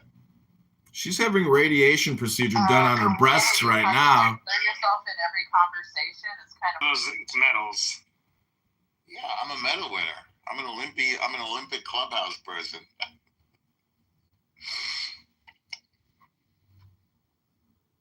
Look at that, Corey. He's got more karma than you. And so does Daniel and I Megatron. have 1,300 karma. I've apparently 500. Let's see Daniel's karma. So Oh my God. It's like asking somebody their weight. Like the first time I went to Bitcoin, I was like, "How many Bitcoin do you have?" And they all yelled at me. So David, you've got 2P. You asked them how much Bitcoin they have? Why, certain people, yeah. David, I got a question for you. You have 2 PhDs, one in math, etc. And so if we look at El Normo's karma points, which is at 10% or 0.1%, I want to ask you a statistic question. Can you tell us what the word magnitude means, David, relative, to mathematics? Hello? So when it comes to math questions, I only take them based on how much money can I become the answer. So if you want to pay me, I will certainly answer your question. Okay, I'll give you $1 in the honor of the Rebbe if you can define the word magnitude to me. So for a question like that, I would request $150. Okay, done. Send me anytime. Done. But I'll give you the money after you define magnitude. I will send you the $150. Well, with all due respect, I don't trust you enough for you to send. Why can't I get a straight answer out of you anymore? I trust Norman enough that he would give me the money, but I respect. Why can't I get a straight answer out of you anymore? Anymore? Have you ever been able to? Like, wait. No, that's my Michael Corleone impersonation, Cora. Don't you watch movies? It's from The Godfather. I have seen The Godfather since I was like 8 years old. Like, whatever. Is that 8 years old? You were that young when you watched. El Normo, Cora shared a very traumatic story with us today. To watch that movie at 8 years old. Dude, I used to watch Falcon Crest all the time with my grandma. What is Falcon Crest? I don't know what that is. El Normo, Cora was being sexually abused as a child and was being forced to suck her babysitter's brother's cock. I think you should say stuff like that. No, this is part of the room history now because we asked her earlier what her most traumatic. And I just say that I was I called it the aristocrats. Cora just called it her trauma story because we don't know if it's real or not. But we do know when a man goes into a bathroom at Target, he's not hitting the mark. The trans man at Target doing a performative art show as a they, them, to me, Cora doesn't believe in national federal laws with regards to gender bathrooms. I mean, technically, non-binary people aren't trans. They're just kind of in the middle. Non-binary trans people are not trans. They're in the middle. What does all that even fucking mean anymore? I don't even understand any of this. Do I care? No, I don't care. I'm tertiary. I'm trans. I'm racially trans. I'm a tri-racialist because I'm a Mischling, patrilineal, quadro-relationist. Hello? Have you asked John if he's a real Jewish person? Is he really a Jewish person? What he's telling you, I believe. I'm not a Jew by the law. I'm not a Jew by the law. He's more Jewish than most of the people I meet on Clubhouse. Just about everybody. Well, there's not. Just about everybody in the world has some level of like Levantine or Arabian Peninsula. I mean, he's more Jewish than Rabbi. That doesn't make them a Jew. He's more Jewish. My grandparents are Jewish. My dad is Jewish. My dad remarried a Jew, and I always tell my gorgeous mother, "Don't you think it's amazing that that dad?" married a Jew, that was his destiny to have a soulmate who is Jewish? Hello? Cora, Cora, are you still looking for love in your life? No, I don't need any more men. You're not looking for love? Well, that explains a lot. There you go, El Normo. We solved it. What are you talking about, Norm? We solved it. We hit the nail on the head. We're talking about the previous 3 sentences. We put the camel turd on the camel head. Or women in my life? No, you seem bitter and angry and irascible. No, I'm not. Resentful. Well, you act that way. No, I don't. Yeah, you do. No, that's your perspective. Just because I don't fawn over you, like... No, that's no. Maybe in a naked light. Listen to your I voice won't right now. fawn over you and your fake ass fucking persona. Oh, they ended the room. Holy shit. Somebody boomed it. Or that binds people. Meeting.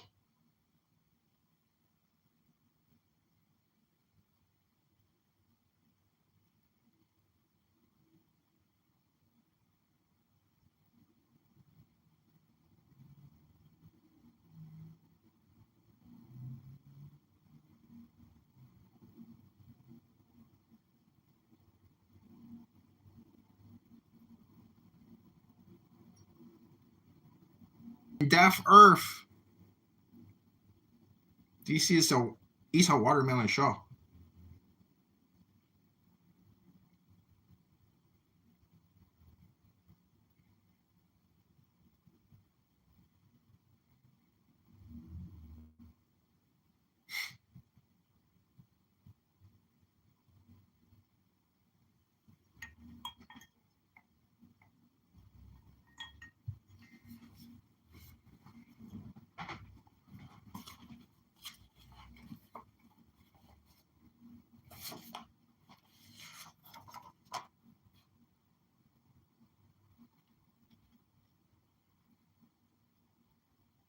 Both of you. And what should I do without you? In order to be just, I need to know and to believe. But I must never confound what I know with what I believe. To know is to believe no longer. To believe is not to know as yet. The object of science is the known. Faith does not occupy itself with that and leaves it all to science. The object of faith is the unknown. Science may seek it but not define it. She is then obliged. Oh, actually, we read all this. It is to that of St. John, the almoner of St. Francois de Sales and St. Vincent de Paul and Fenelon and so many more.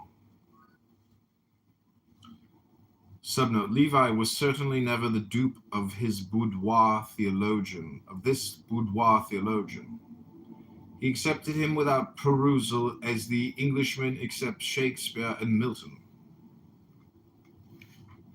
Science. Admit that if religion has produced much good, she has also done much evil. Faith. When one kills in the name of the God who said, "Thou shalt not kill." When one persecutes in the name of him who commands us to forgive our enemies. When one propagates darkness in the name of him who tells us not to hide the light under a bushel. Is it just to attribute the crime to the very law which condemns it? Say, if you wish to be just, that in spite of religion, much evil has been done upon earth. But also, to how many virtues has it not given birth? How many are the devotions? How many the sacrifices, of which we do not know? Have you counted those noble hearts, both men and women, who renounced all joys to enter the service of all sorrows? Those souls devoted to labor and to prayer, who have strewn the pathways with good deeds, who founded asylums for orphans, and old men, hospitals for the sick, retreats for the repentant. These institutions, as glorious as they are modest, are the real works with which the annals of the church are filled. Religious wars, and the persecution of heretics belong to the politics of savage centuries. The heretics, moreover, were themselves murderers. Have you forgotten the burning of Michael Servetus and the massacre of our priests, renewed still in the name of humanity and reason by the revolutionaries who hated the Inquisition and the massacre of St. Bartholomew? Men are always cruel, it is true, but only when they forget the religion whose watchwords are blessing and pardon. Science, oh faith, pardon me, that if I cannot believe, but I know now why you believe. I respect your hopes and share your desires. But I must find by seeking, and in order to seek, I must doubt.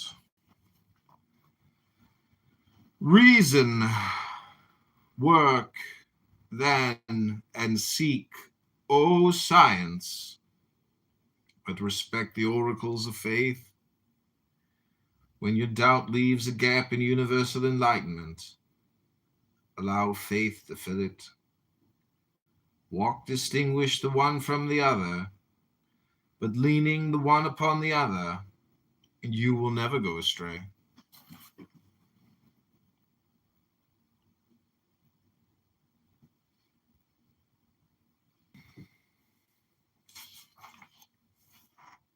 Okay, part 2, philosophical mysteries, preliminary considerations.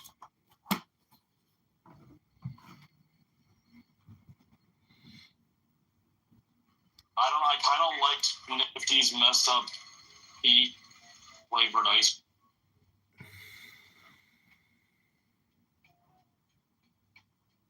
Yeah, so I still drink milk simply because of the calcium. Like, I don't, as women get older.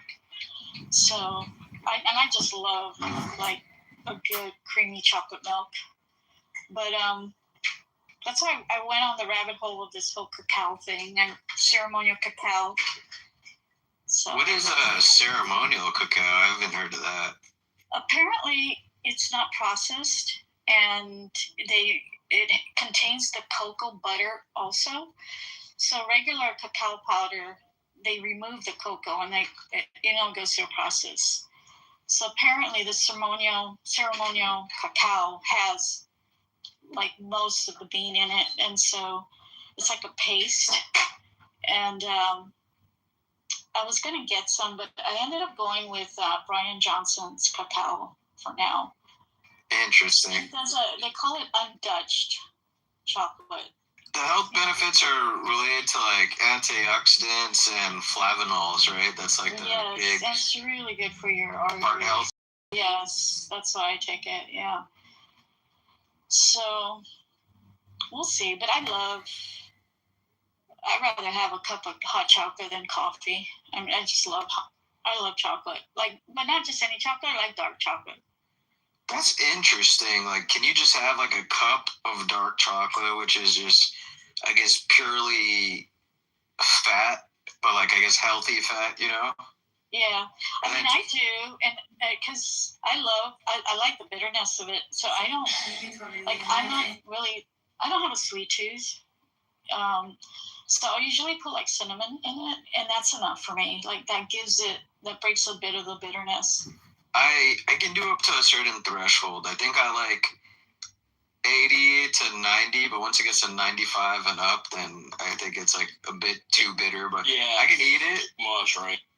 Yeah, I can eat it, and it's like, it's not bad, but it's just not enjoyable either. Like, I don't think it's disgusting or anything. Yeah. It's more like medicinal, right?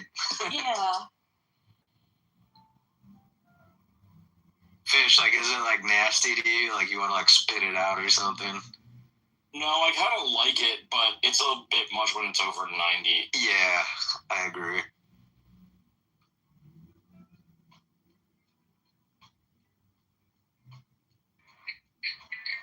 I heard that Amazon is closing Fresh and Go stores. I heard that too. Yeah, and they're going to be doing more Whole Foods. You know, I thought they merged all of those and it was just separate branding. I didn't know Fresh had like its own stores or something. Yeah, they do. I've never been to a store or seen one.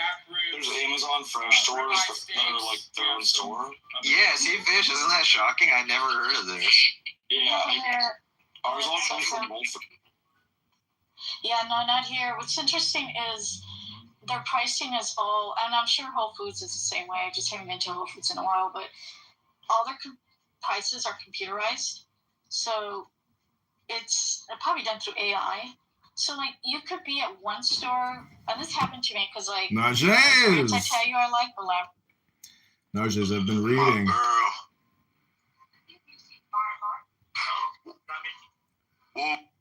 I've been reading all morning and talking with Barth and others. It's all gonna be okay. The truth is the birth and death and earth. El Normo is coming to the room shortly. We're going to discuss the Iranian war and get a bunch of people upset, I'm sure. We don't know how long it's going to take, but they will come. They will come.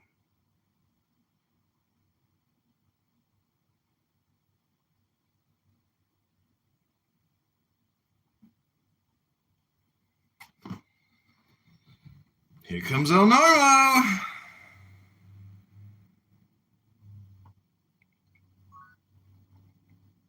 Welcome. Real raw. Damn, girl. What you working with? You ready for the truth of the earth? Damn, girl, look at that rose butterfly tattoo on that chunky thick ass. And that thigh. That big, thick, beautiful thigh. Oh, she left us. She left us. Ribeye steaks. We have some of the 3-bone and 4-bone ribs. We have strip steaks, sirloins, fillets, tri-tip, flank, eye-of-round, K-man steaks, strips for jerky, Thor's hammer, and a whole bunch of trim. That's the grain-fed beef. On the bison, sort of the same deal. Boneless netted chuck roasts, flat irons, Denver's, briskets, soup bones. We have some chuck eye steaks, ribeyes, back ribs, stew, stir fry, short ribs, tri-tip, flank, eye-around, filet, strip steaks, sirloins, K-man, strips for jerky.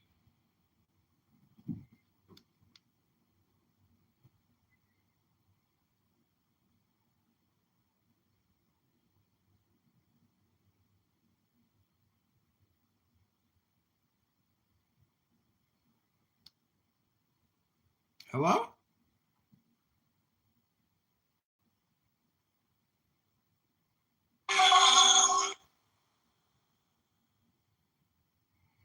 Allahu Akbar.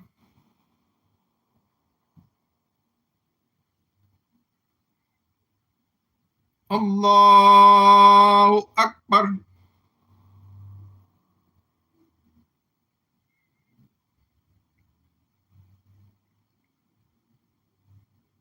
That person was trying to hijack your stage. Allahu Akbar. You're still there. I thought someone moved you. Allahu Akbar. Stop it.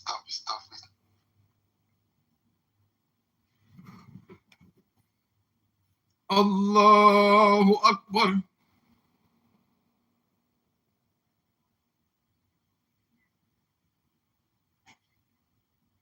That's the sound of an American oil company hard at work. Allahu Akbar.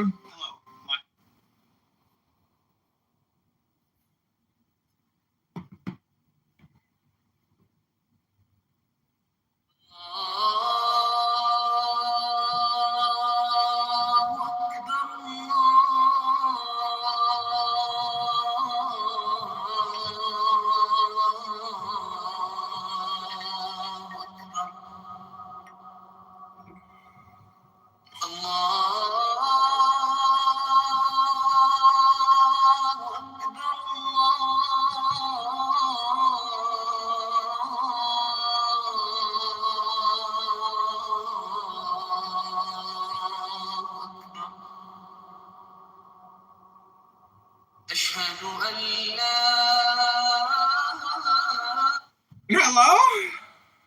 To favor us with a new poem. Speak, O glorious Caesar. Speak, you. Oh, yes, I think. Bring me a small lyre. Small lyre? Small lyre? I didn't do it. I didn't do it. I wasn't even there. I was at a friend's house. The check is in the mail. Not that kind of lyre. Thingamabob. What? Thingamabob here. All be quiet. Mr. Molecule tells me. As the priest, whoever they are under now, let's say it was the Serbian or whatever Church of the Eastern Orthodox. There you are, El Normo.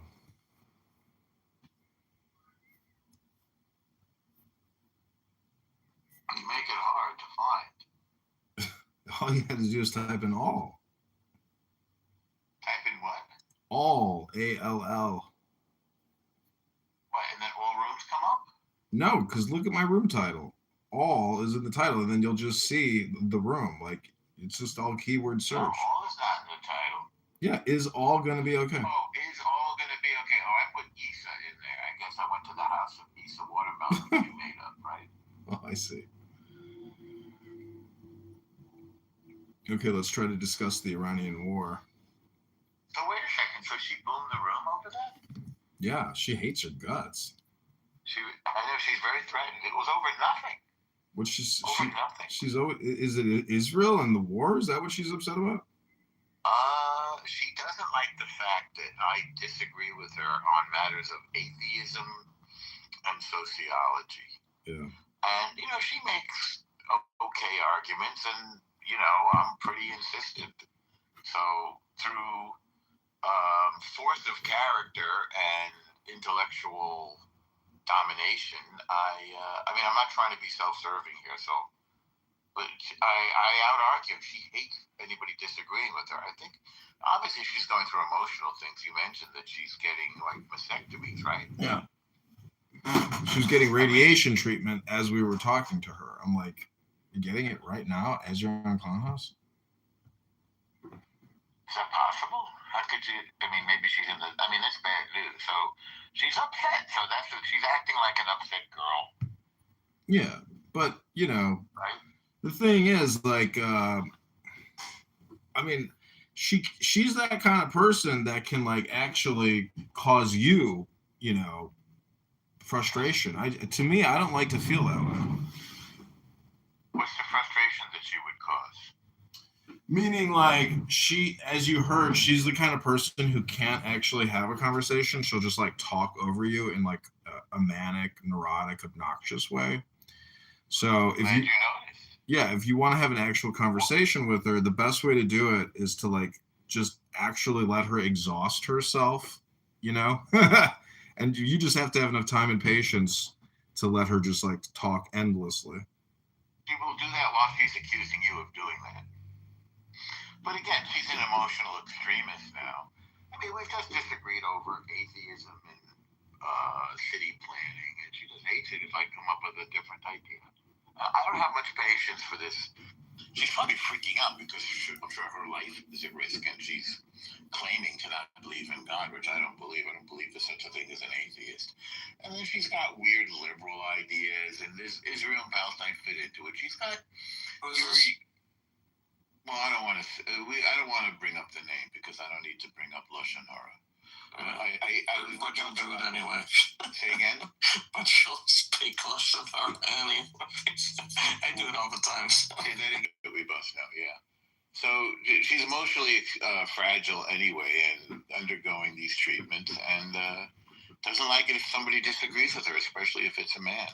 It's that old liberal man-hating, oppression-hating, imperialism-hating, patriarchy-hating. It's like from whatever, 10 years, politics from 10 years ago. It's sort of silliness. So there's a person who's going through radiation treatment right now and is very prickly and angry and keeps booming rooms. But I just came into that room and it died immediately.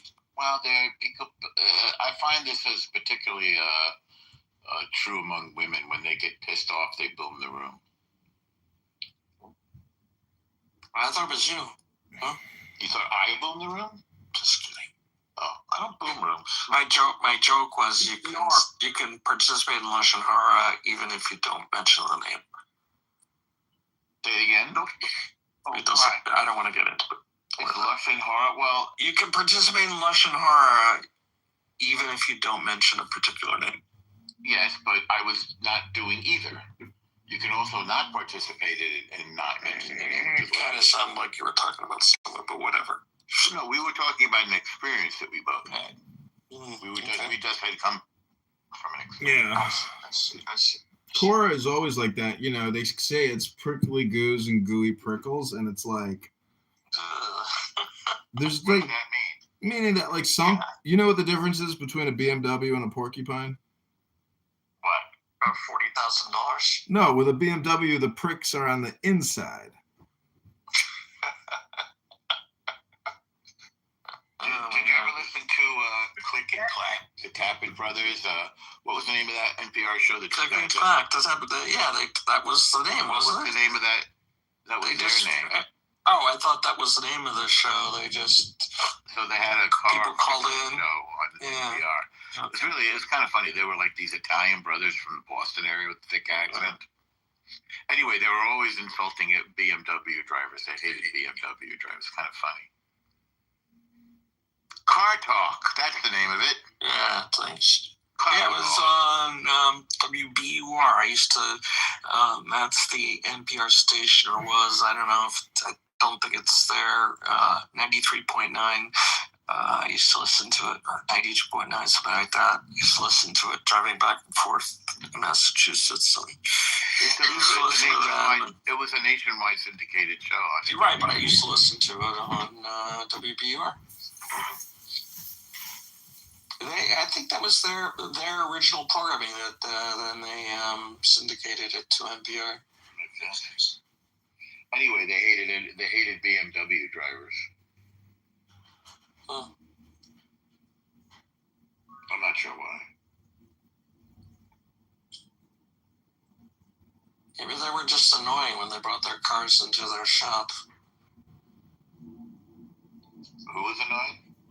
The drivers. Oh, you didn't fix it right. Yeah, like, I've got this little sound in this thing. It's like, yeah, no, don't close the door so hard, you know.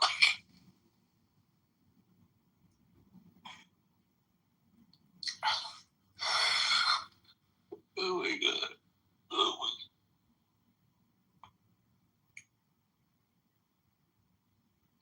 God. What's doing? That's a funny thing that Joe has there, Free America from Israel. That's funny. Free America from Israel. I don't even know what does that even mean? It doesn't mean anything. It's like there's a Muslim terror organization for every letter of the alphabet. A for Al Qaeda and Al Shabaab. B for Boko Haram. Somebody has to come up with a C. I think I once had one. D for Daesh. You get to H, you got a whole lot of them. They like H, the Houthis and Hamas and Hezbollah. And then, but somehow Israel is the problem. The one parliamentary democracy in the region. It's like a bizarro world. It's funny, Joe. You know, to date, I haven't, like, you can follow all the cash flows, you can see all the documentation for many of the terrorist groups that you mentioned, you know, that do their things here and there, but this group that's controlling America, I haven't seen any documented evidence that they say jump and the U.S. Congress or president says, how high, mister? This doesn't exist. Say it again. I said the data just doesn't exist. It's not really bugging you as an patriot American that we've been controlled by a foreign agent? I would love to see some data, yeah, but, you know, there's just nothing to... Wait, who's controlled by what? Like a foreign agent. Who, like, controlled by what? Yeah, exactly. Like Israel, you know, Israel, like... Israel is a country, yes. Yes. There are 177 countries in the world. Most of them have. There's more than that. Most of them have lobbying groups in the United States. Not like Congress. Nope. Show me one. Yeah. Show me one congressman, like one congressman. Yeah. Getting money from a foreign agent. Would say one congressman who's a foreign agent. Which lobbying group are you referring to? There is no congressman who's a foreign agent. It's like Israel lobby. Which Israel? Hold on, let's be clear. Which Israel lobby? I didn't even finish my sentence, and everybody acting like there's 17,000 lobbies in Washington. Let me repeat this question. Maybe you don't listen to me. I will. I do listen to you. You said name me one congressman. Find me. No. Give me one name, one foreign lobby. You said name me one congressman who's a foreign agent. There are none. Zero. They'd have to register first as a foreign agent. So there's none registered as foreign agents. So no congressman who's a foreign agent. So what is your point? Okay. You have to register as foreign agents. Like, why you talk? Like, can you give me a one name? One name. We can't. There is no congressman who's a foreign agent. There's no senator. Give me his name. Until there isn't. That's the point. Give him a name. He wants a name. Give him a name. You're making stuff up now. We can't. Exactly. Thank you. I appreciate you. Thank you. So you have no point, correct? Right. He wants something that we can't give him. No, I don't think he wants something. I think he doesn't speak English. It's oh my God, this is very weak defense. No, let him speak. But there's no defense. What was the lobbying group that you were referring to? You said a foreign lobbying group. Which lobbying? No. I'm talking about AIPAC. AIPAC is an American lobbying group from American dollars.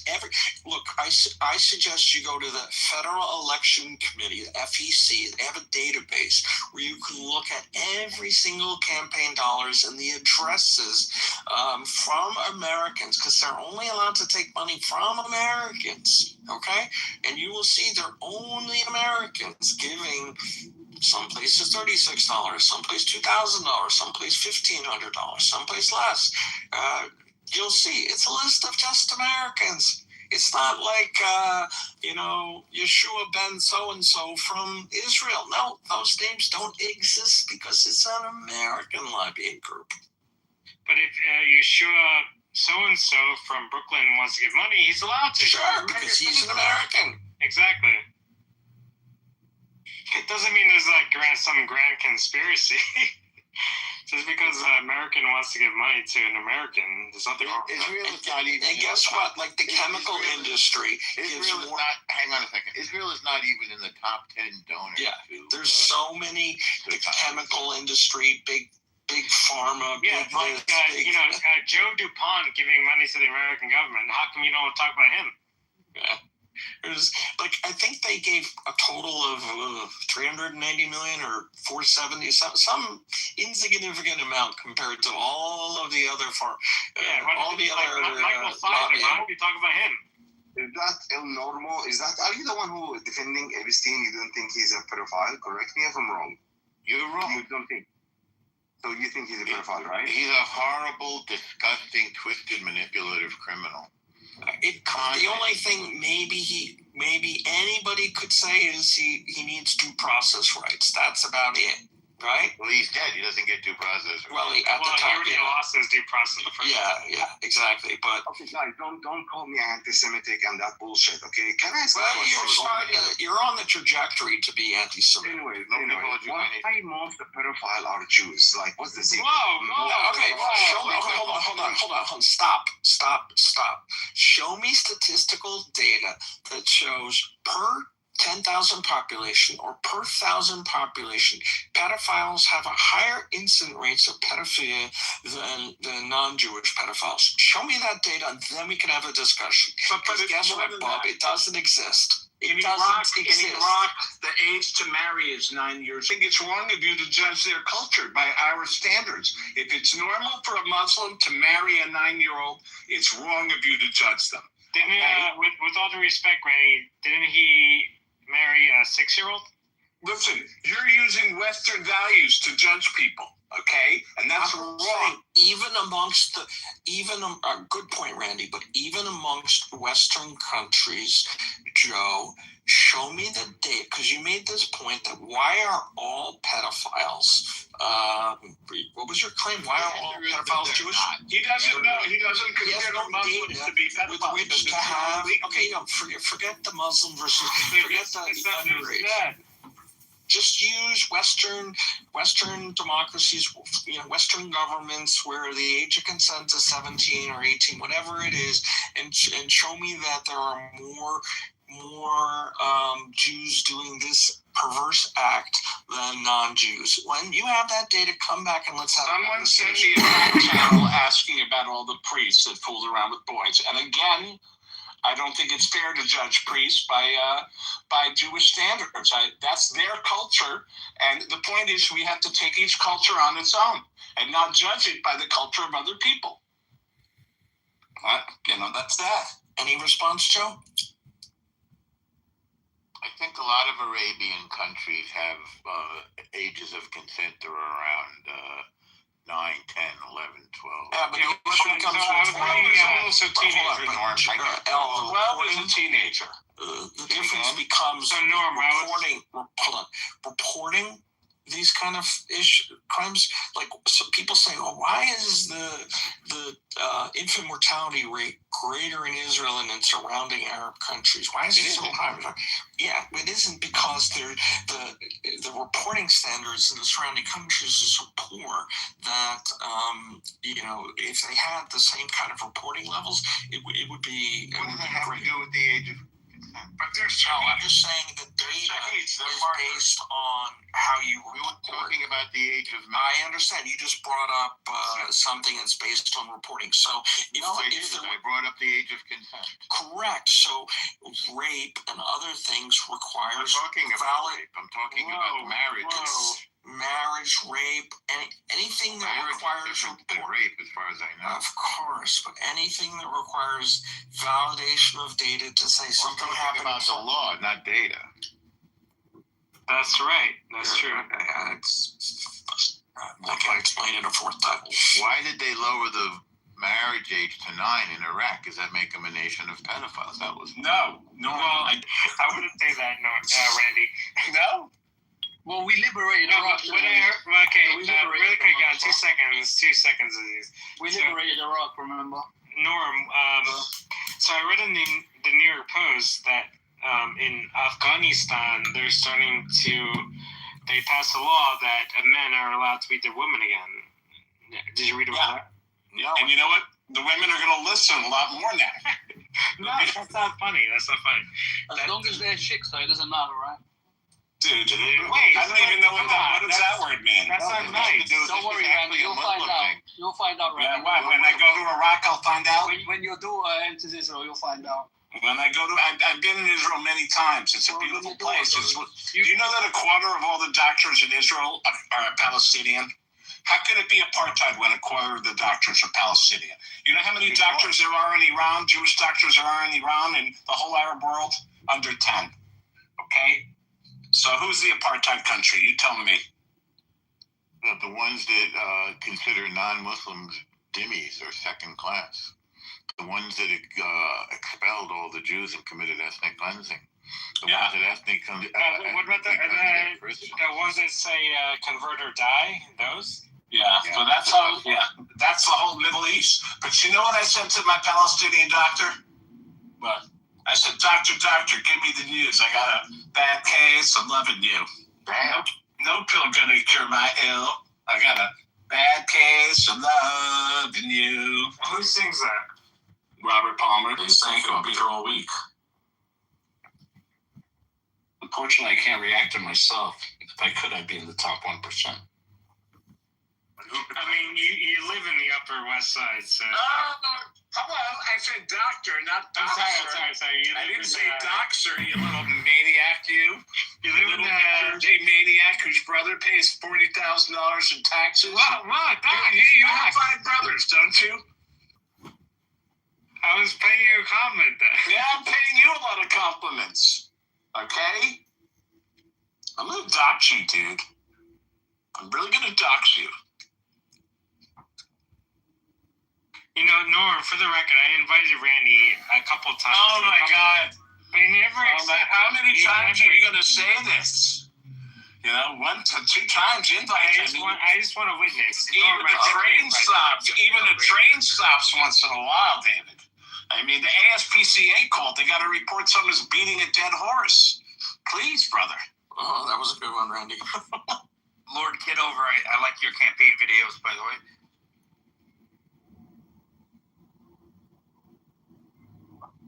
He's from Chicago. We gotta get a beer in Lakeview, right?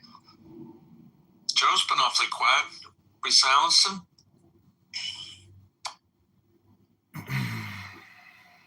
Joe is booking a flight to Iraq right now. He wants to back out. He's booking a seat on the Lolita Express. Yeah, baby. I don't plan on that. You know, it's a good thing about 9-year-old is. Muslim male to do that? I think you have to be Muslim male. He's going to have to Hopefully they're virgins, these 9-year-olds. That's all I want to say. Hopefully they're female, too. Yeah. Yeah, I mean. Is there anything wrong with that? Yeah, if your dad, if the only person you've had sex with is your dad, are you still a virgin, kind of, technically? Randy, come on. Okay, let's stop. I'm sorry.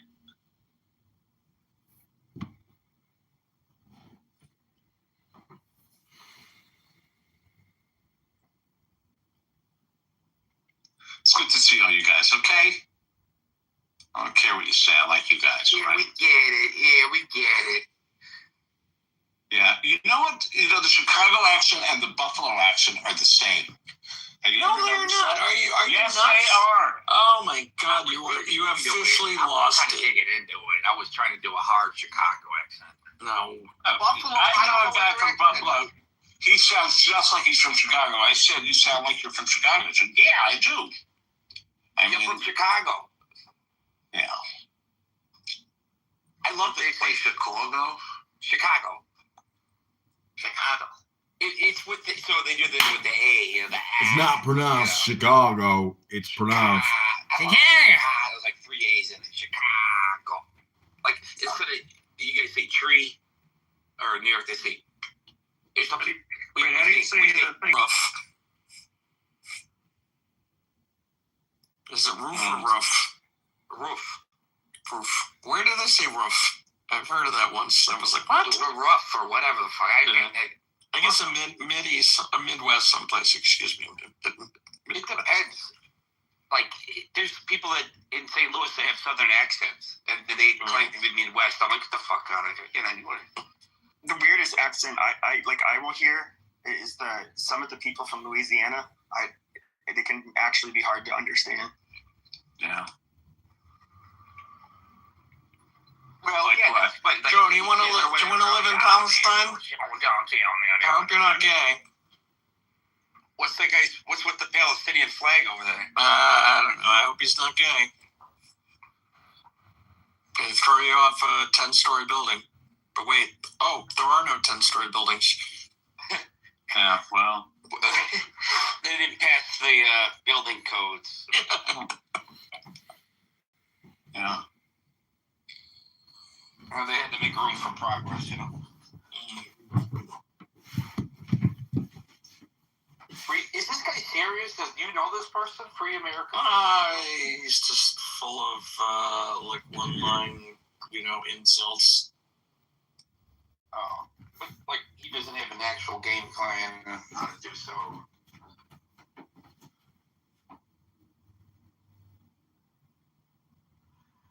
How can you occupy something that's never been a state? That doesn't make any sense. He probably doesn't even know that Jordan occupied the West Bank before Israel. Did he ever talk, or he didn't? He was talking. He was just babbling away. Listen, Most of the 30 seconds to say something before he's removed. If it was never a state, then that applies to Jordan as well. I'm sorry. Let me be clear. Most of the so-called Palestinian Arabs are migrant Arabs Arabs who came to the area from other countries because of opportunities created by the Jewish settlements. Israel drained the swamps, turned the deserts into farmland. It wasn't farmland before. So these are people who came the same time as the Jews. If you look at the population growth, the Palestinian Arab population growth basically tracks the Jewish growth. More Jews came, they needed more laborers, more Arabs came for opportunities. It's not like there was some big Palestinian society with a king or a... Well, they outnumbered you guys by quite a bit. I mean, at what point? When did they outnumber? In the late 1940s. No, they didn't. That's just statistically wrong. Let me look it up. It's statistically wrong. What is the late 1940s? What year are you talking about? I'll say 1947. Okay, by the way, hold on. Stop. What's the claim? What is the claim? They had to go somewhere. What is 850,000 Jews were kicked out of Arab countries. Iraq, Iran, Algeria, Yemen, Syria, they were sitting there forever. They were kicked out. Well, you picked a random time. How much did they outnumber you guys? Why don't you go to 1949? What's the claim? Oh, that the Arabs that were living in Palestine and what is today Israel, they grossly outnumbered the Jewish population. Listen, after every war, there is an exchange of population. Every war, Ukraine, Poland, Germany, Russia. After every war, there are refugees and people leave, and that's in every country: India, Pakistan, Bangladesh. Why is this one country, the tiniest of all countries? Did you say 47? Yeah, 1947. So I'm going to exclude Jordan because it was carved out in 1946. Okay. Anyway, the point being,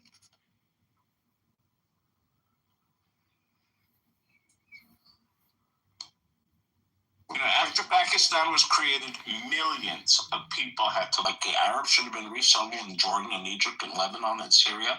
Instead, these countries kept them in refugee camps till today in order to, you got a month in their political pawns.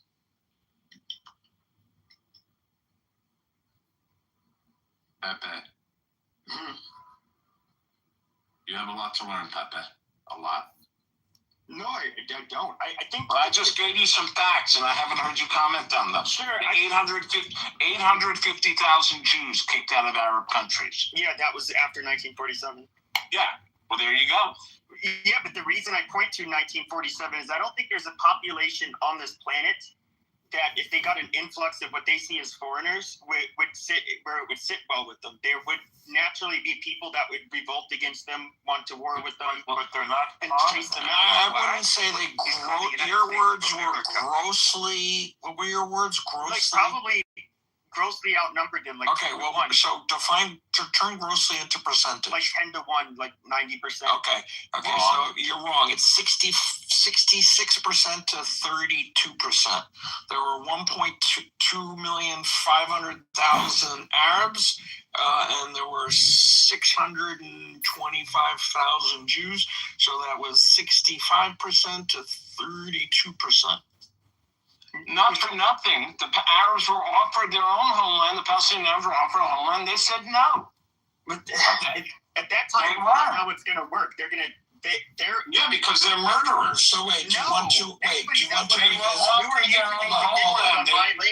do you concede that your point was a little bit exaggerated? Yeah, it was a little bit exaggerated. So when did you have a lot of numbers? Did you have a lot of people coming in the early 40s too? Well, I mean, if only they could have, then 6 million Jews wouldn't have been killed. If only the British had let them in. Instead, they were turned away. Have you looked up the Etienne conference? We act like the Holocaust never happened over here. Yeah, have you looked up the Etienne conference? I don't know what that is. Yeah, take a look at that. So Roosevelt participated. Yeah, it's outrage. It's so selective, Etienne. What about the fact that the Arabs destroyed all the Jewish synagogues and built mosques there? I mean, your outrage is so selective. What did they do to the nice cathedrals in that are now Turkey? Well, you talk to the Turks about that. I know. That's a different room, Pepe. You bring your anger to the Turks, but you don't do that because the Jews are easy picking. It's easy to pick on Jews. A Turk would kick your ass. A Jew will actually engage you in conversation. A Turk would kick your ass and say, "Get the fuck out of here." No, I beat the shit out of it in real life. Yeah. I'll take things that never happened for 1,000. Oh, okay. All right. Was that like a game show reference? Things that don't happen. Yeah. This guy, okay, he's a Philadelphia lawyer over here. Here's the part, and I don't know, maybe it's because... Well, that's the most honest thing you said. You don't know. So hold on, Randy, calm down. I'm calm, buddy. I mean, I don't... Miss, I am very calm now. Do you think there's anybody that would be if they were in the Palestinian situation, they would sit well with them? No. Well, tell me this. There's been this is the only place where terror is tolerated. Do you think American Indians have a right to blow up buildings in New York City? I mean, since their land was taken, do you think they should be doing terror in New York 100 years ago? Would you justify that? Would you say, yeah, Native Americans have a right to do violence all over New York City? You're talking about them challenging the Israeli state literally within the same year that it was founded. I'm talking about 2023. I'm talking about 80 years later. Would you, that we're talking about right now, not then. We're talking about right now. There's still terror. Yeah, they're going to do it, especially. Right. So do you think American Indians should be blowing up buildings in New York? Do you think they should? Because their land was stolen, right, Bye-bye? There's some of them that feel that way. Yeah. Yeah, but do you think it's justified? That's my question. I wouldn't say that. Okay, well there you go. It's called the double standard. It's not a double standard. They're not justified, but the Palestinians are. It's a double standard. No, I think that like I said, I think there's always a real. Listen, I stumped you. You can admit it. They often have like a real grievance. This guy's so annoying. Why do you listen to him? I don't know why he's here. He likes to bait Jews. I don't know. He's got a problem with Jews. He should be kicked out. He's not tolerant. I don't know why we tolerate him. The Turks because I find it quite funny. Tucker asked a question to the other, the guy, I don't know, the idiotic who was in Israel, who's the ambassador of Israel. But if you look at the historically of European, Irish have their own language, Welsh have their own language, the Scottish have their own language. There's no such thing called English. It doesn't make like the European Jewish had Yiddish. So it doesn't make any sense. It was. What about Hebrew, Riri? Yeah, but the Yiddish is defined like European. What about Hebrew, though? She's gonna. Europeans have Hebrew. No. I'm pissed off. So what? Hey, Frank, you're anti-Semitic. I'm so fucking angry with Tucker. The Irish piece of shit. I'm pissed off because he was like, oh my god, why are the Jewish? You're Polish. You're fucking Eastern European. No, bitch, shut the fuck up. No, it doesn't make any sense. What? We don't understand you. I don't. All right. All right, guys. Shabbat shalom, everybody. It was good catching up. I'll be around all week. All right. I'm gonna run for now. Take care. Don't forget to tip your waiter. That was awesome.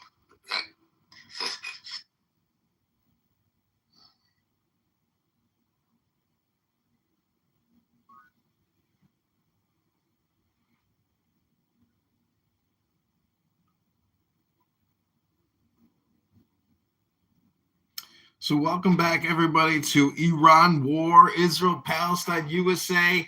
Absolutely no terrorists allowed because we know there's a lot of terrorist sympathizers and promoters floating around this app. Pepe, you're not a terrorist, are you?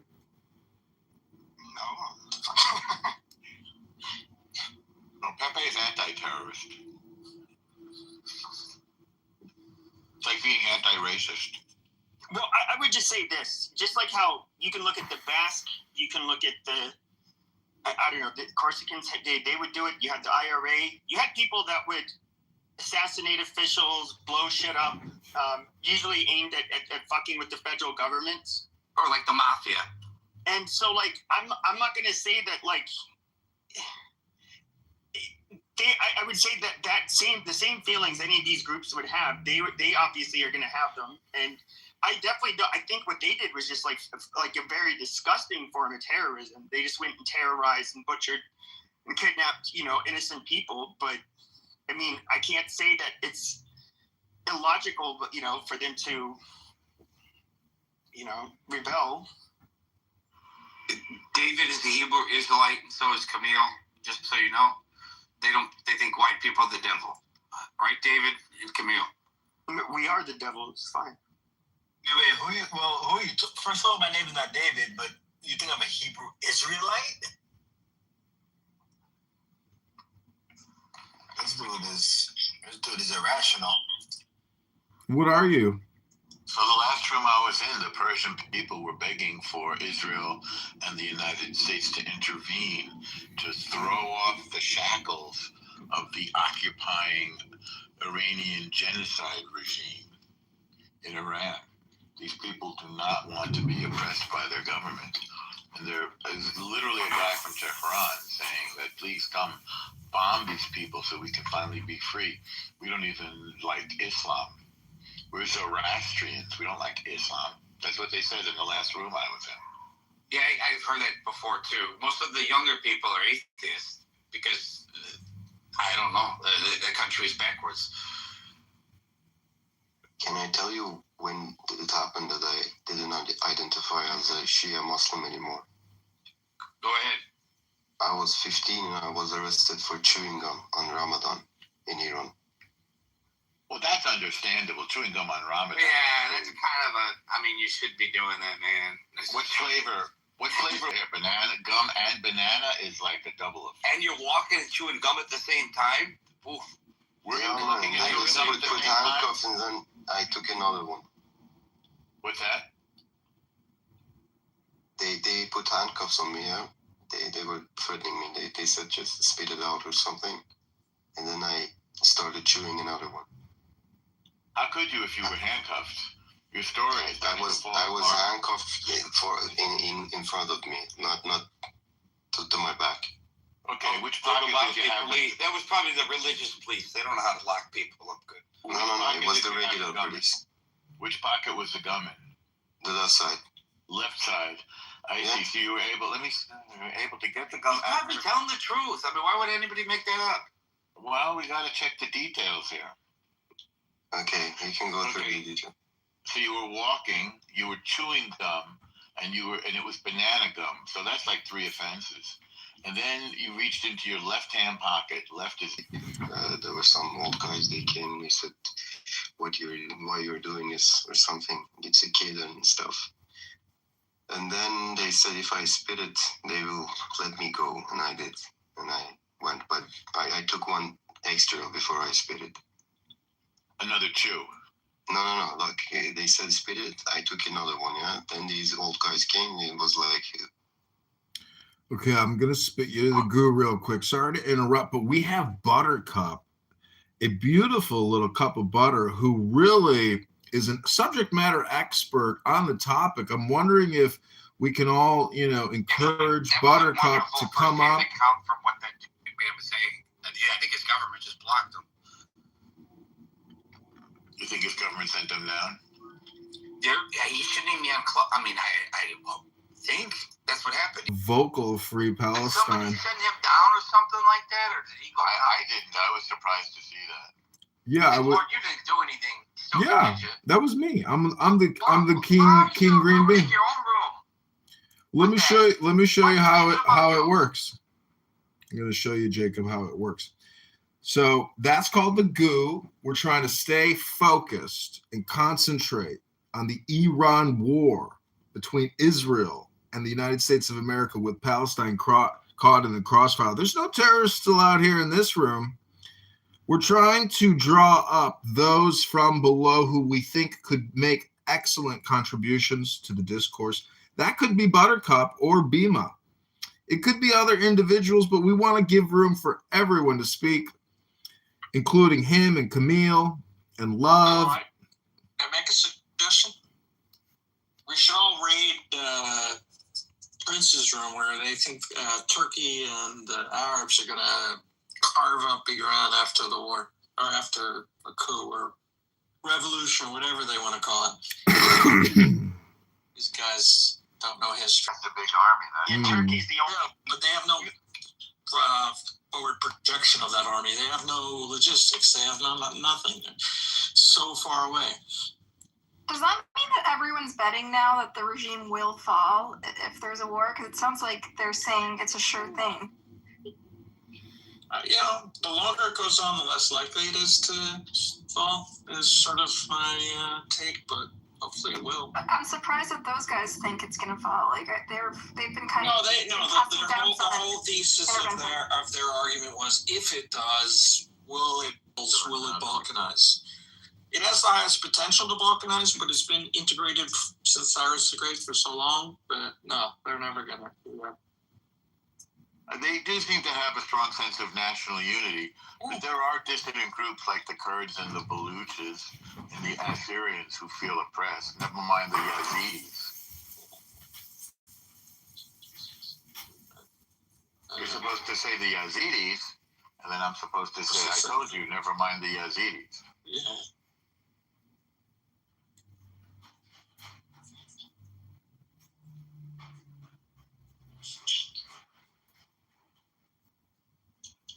Still, it's like I guess it's a little ironic because I didn't expect those guys to be so optimistic about regime change. They fucking hate it. Like people. They like the regime. I'm surprised. Hate Iran. I'm not convinced that they like the regime. They don't like the regime. No, they don't like the regime. No, not at all. Jews in America more. I feel like it's like a. They're oppressive. Look, they see Muslims getting shot in the streets. Whether it's the Israelis or the regime, they don't like it. So they see a bulwark against the Israelis, though. It's like but they're also all Sunni. And they think they don't have a positive opinion of Israelis are not shooting people in the street. That's the IRGC, the Iranian genocide. No, I'm saying whether they perceive, as in Gaza, Israelis are talking about a pro-Pali room that's optimistic about the regime falling when they've been saying this whole time that if intervention is going to fail. Yeah. It's in their mind that they see. Well, their fallback position is that there's a new caliphate led by Turkey, which seems pretty ridiculous. Remember, we just withdrew from Syria. I mean, they've just been taking one loss after the other, so they have fallback position after fallback position in which somehow they're going to win in the future. Someday, somehow. It's a lot far-fetched. Yeah, I mean, Iran has definitely got to go. It's a coping mechanism. If they see the United States, even though they say, oh, now the world's waking up to Israel's blah, blah, blah, blah, gay pride, blah, blah. But then they see that the world's greatest superpower is formed a indelible partnership with Israel, both militarily and in terms of intelligence and geopolitically and even economically. And they're like, well, the caliphate's going to come. This is like people who lost the Civil War saying the South will rise again. Is that ridiculous? What they do is they've done this over and over. The more they attack Israel, the more they strengthen the Jewish people's resolve. And the more they make it clear that our defeating them is necessary and justified. So they sow the seeds of their own doom. Israel's never been stronger than it is right now, ever. Yeah, I mean, America and Israel is like best friends. They are. They just recently recalibrated our alliances, and they deemed Israel the most capable ally, the best and most capable ally. Yeah. What did you say, Ruchel? I said that's a great take. We're besties. Why isn't Israel part of NATO? What's that? Then why isn't Israel part of NATO? I don't know. What does that have to do with the conversation? I don't know. They were such a capable ally. Yeah, you think it's the most capable ally. Do you know what NATO stands for? Any thoughts? It's the North Atlantic something. So is Israel in the North Atlantic? You don't necessarily have to be in North Atlantic. That's the basis of the alliance. It was to oppose Russia in the Soviet Union in Europe. Isn't Georgia part of NATO? North Atlantic Treaty Organization. Isn't Georgia part of NATO? I don't know. A lot of Georgia is allied with Russia. No, part of South Ossetia is aligned with Russia, but Georgia proper. All right, I'm trying to do the math. You're a mathematician, Jakob. How many places is this conversation currently being beamed by Lord Kitover's many accounts? Because he has 70 phones. Yeah, I don't know. At least There's too many variables. I have no clue. How many phones? How many channels? And also, who cares? That's not the subject of the room. Yeah. it's a fun math problem because there's so many. So you can do that look. You know basic I math. like math, Jakob. I do, but this is It's basic like- I math. think it's You know like- basic math. I think it's the number of Kitovers Okay, all right. to the power. Let's not go off the topic of the room. Stop muting me, you fucker. Don't call me that. You can call me that, I guess. Anyway, I prefer you not call me that. Thank you. Annoying, foul-mouthed, vulgar child. Yeah, don't you know we're on secret 10? Wasn't it get that said, like, you know, using a foul language says more about you than it says about me? I think, except you go back. The Greek, the British, the French, the Spanish. French didn't. Nope. Sorry for the French Roman one. Empire is actually distinct from the. No, the French Empire still exists now. There's French territories outside of mainland. Dude, Rome got dominated by Christianity. Like, it's crazy. Did that help? Well, actually, Rome got dominated by the barbarians, the German army, or Germanic. Well, the French was like a large part. It was mostly part of Rome. But what do you? I don't get it. What do you mean they got taken over by Christianity? They've been Christian for centuries. Yeah, it changed the whole structure and kind of ruined everything. Starting when? What did it ruin? What do you mean? Well, the reason why I think it's like less than 20. The number. It's a finite set of countries, and oh, dude, America. The question is, will we remain? No, we want to know how Christianity ruined everything. Because it took away their native religion and their whole foundation of their society was What's their native religion? Erased. Hold on, Like they're wait, hold on. What native religion? They're pagans. Their pagan religion, you know. Who is it? Jupiter? Okay, and so Mars as part of his council. What do you mean? speaking of pagans, where's pagan bread? They obviously after they became Christian, they became more I don't know, less barbaric. Yeah, they weren't part of the, you know, the papacy, but they had priests. They had as their advisors and as their council. So you can say that the French Empire. What did the French Empire do to the Christian Catholics in Lebanon and Syria? Nobody cares. Well, they weren't Catholic. They made Beirut look really nice. That's what they did. You're welcome.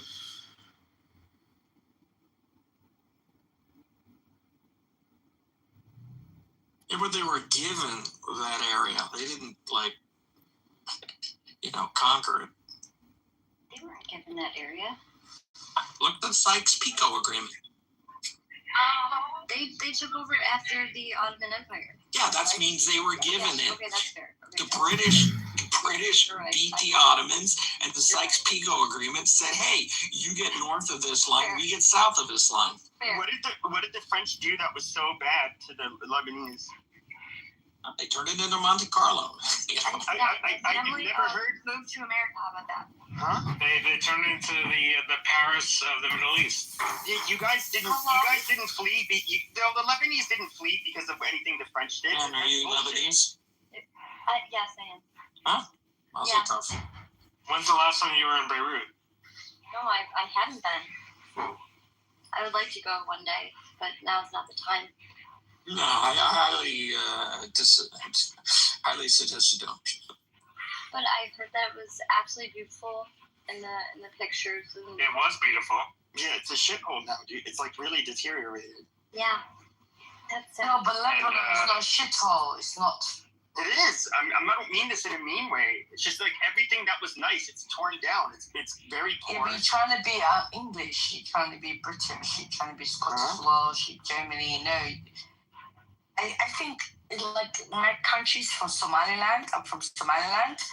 It's beautiful. Well, Somalia. Yeah, that's an improving shithole. That's an improving country. Yeah, it's not a shithole. It's improving country. Somalia is a goddamn dump. No, it's not Somalia. It's Somaliland. Correction, Lebanon. Hello. Yeah. Somaliland is an improving shithole. The Somalia is a complete shithole. That's like Manhattan versus the Bronx. Yeah. No. No. Both of them are going on the downhill trajectory now. Oh my goodness. But we're rooting for Somaliland.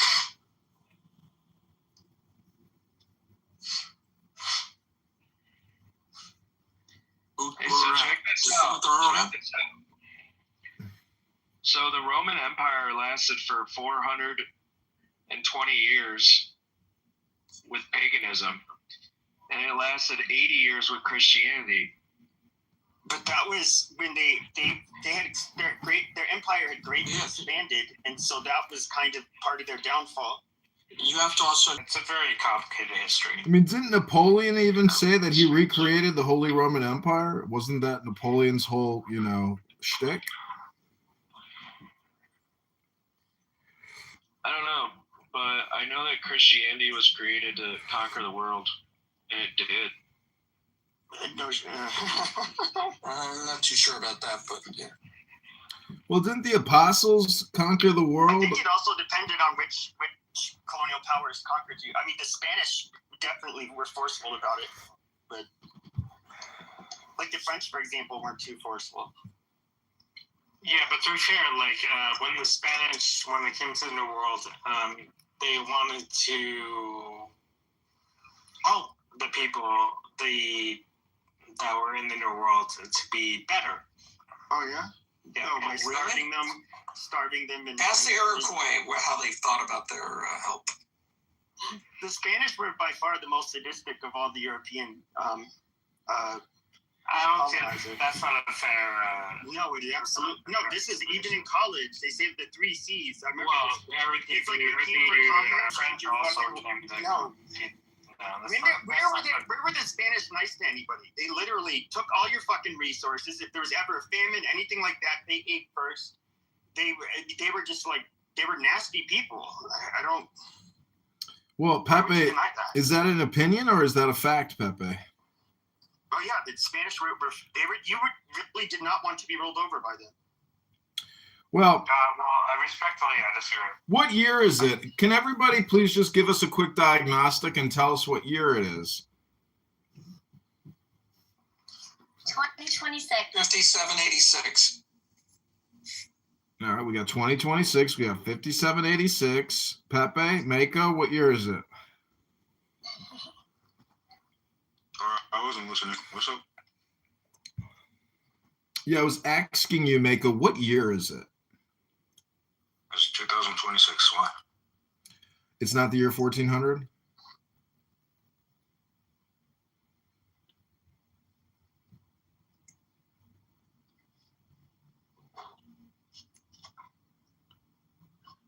I mean, to be fair, the Spanish, they also like slaughtered Europeans that weren't Catholic too. That happened on a number of instances. Well, the Italians did that as well. So, where were the Italians? Italians were in North America. Wow. No, he was saying about in Europe. No, I'm talking about here. Well, what made the Spanish? Who killed the most people in the New World was the British. With all due respect, the British and the French did the most. The French barely had any land in it. The French and Indian Wars. You know how many people died in those wars? What are you talking about? I will point out that I've read that the British Empire was able to expand to every part of the globe for one reason and one reason only, because of the mechanization of the rifle and the ability to automate you know, the discharge of bullets at high velocity at scale. So, you know, without that ability to say STFU or we're going to give you a Gatling gun, you know, that's real power. Gatling guns until the Civil War. Well, you see my point about the ability to deliver a high volume of a single barrel. We actually had Sorry, John. I think it was called the repeater. I think it was called the repeater rifle. The repeater rifle, I think, is the big stage in warfare. Yes. We actually had a superior rifle. What was it? Best, the BESS, I believe.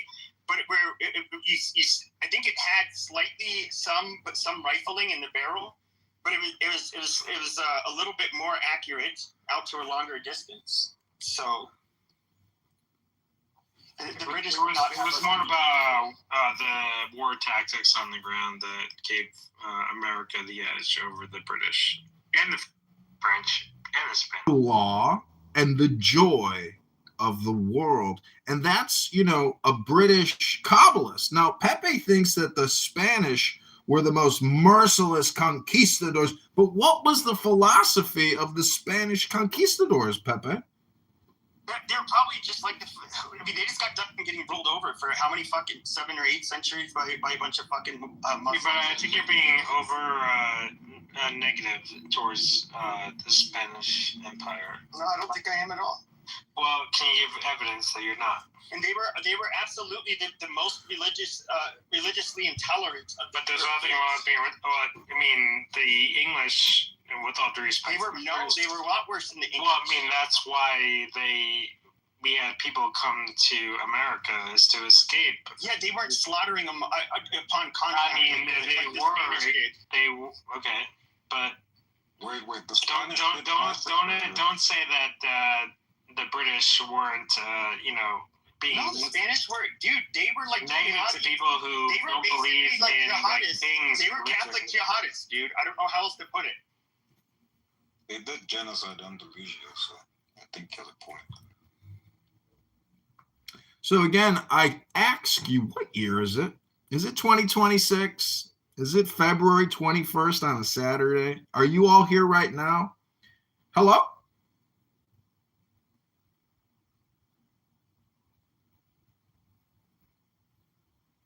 I like the fact that we've attracted many Anons to the room. Who's worse, the Spanish, the French, or the British Empire? In the Americas, it was the Spanish, hands down. There's no denying. No, I said more people died under the hands of the British Empire. David, why don't you give us? David, why don't you give us? Actually brought in more slaves than the British.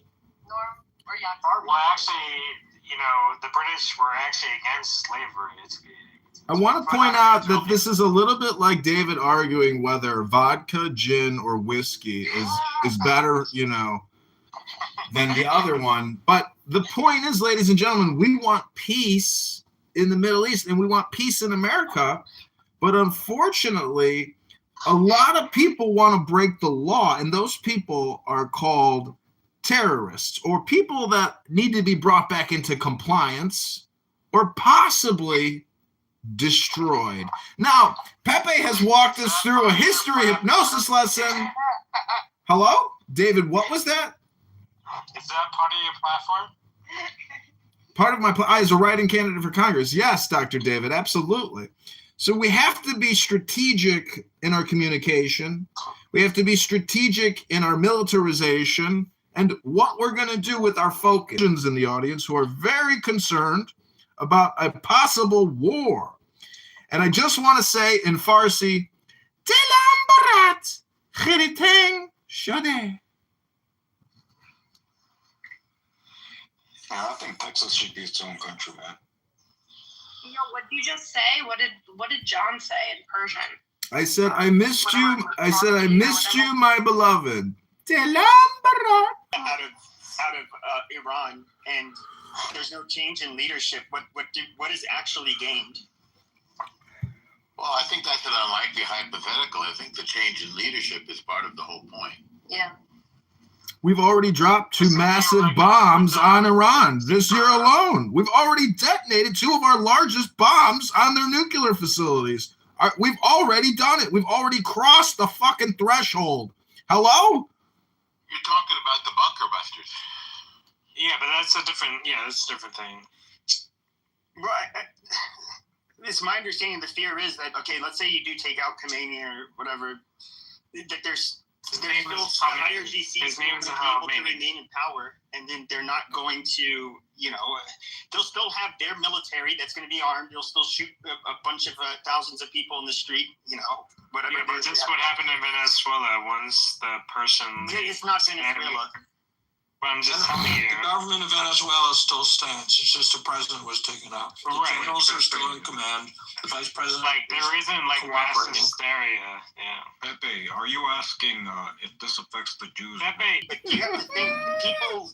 It's somewhat, I think, the West's fault. Hold on. The people made their opinion. Oh my God. Clear. They're in the streets and they're being killed. What are you talking about? Dude, can I finish? Holy shit. So. It's kind of the West's fault. We were like, yeah, guys, revolt.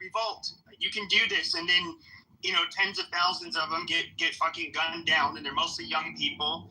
And, it's kind of like, I hope they didn't really do that for nothing.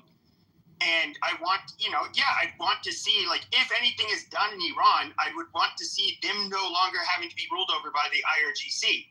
Otherwise, it's all in vain. Pepe, it doesn't affect the Jews either way. Well, Pepe is not Jewish. Wait, what? Yeah, I'm not. Jews? Yeah, this has nothing to do with. He probably has Jewish ancestors. No. What is it that you're saying doesn't affect the Jews? Bombing Iran? Yeah, well, Khomeini being replaced or not. Well, sure, it affects the Jews. Well, I mean, when Khomeini says death to Israel, they're leading. They've hijacked their own country and made it into the big enemy of Israel and surrounded Israel with this ring of fire with the Hezbollah to the north. Get over it. Wait, haven't finished. Hezbollah. It's not a slogan. They attack Israel. Hezbollah to the north and east. Right, with Hezbollah in Lebanon, Hezbollah in Syria until we kicked them out.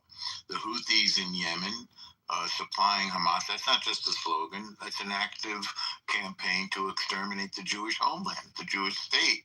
So of course it affects the Jews. Your reasoning doesn't conform with reality. Yeah, and I guarantee you, without a gun to the head, if you ask a typical Iranian, what do you think of, Israel? They'd be like, I don't care. I just want to live. That's all they care about. They love Israel. But it's the head. It's the Ayatollahs. I was like, that's Israel all the time. But the regular Iranian, they don't care about Israel. They just want to live. Can you just say, instead of saying Khomeini, can you say Khomeini? And instead of Iranian, can you just say it like a normal American? Why do you want him to mispronounce these words? Nothing, because he's trying to sound like he speaks Persian, with one word in an English sentence. Respectful of the oh my God. Well, he's faking the funk. It doesn't come out. Ask him to say Michelin restaurant. Well, he goes to a lot of Michelin restaurants. Well, having been to a few Michelin-star restaurants, that's how you pronounce it. I'm sorry. And people look at you like you're nuts. Yeah, actually, my brother did say that when he tried pronouncing one of the things they say where they actually, it's not so-called being the loud, obnoxious American, but it is the people who try to be fancy, smancy, and act like they're an expert on French culture and say their fucking words and butcher them, and that is I guess more irritating to them. Okay, I'm not gonna apologize, but it's just the one word my friends who go to these restaurants, we all pronounce it the same way, so I'm used to if you're hanging out with fine. Okay, if you come into my group of friends, then you hang out with douchebags, David. That's not nice. I didn't say that, David. Okay, finish with Khomeini.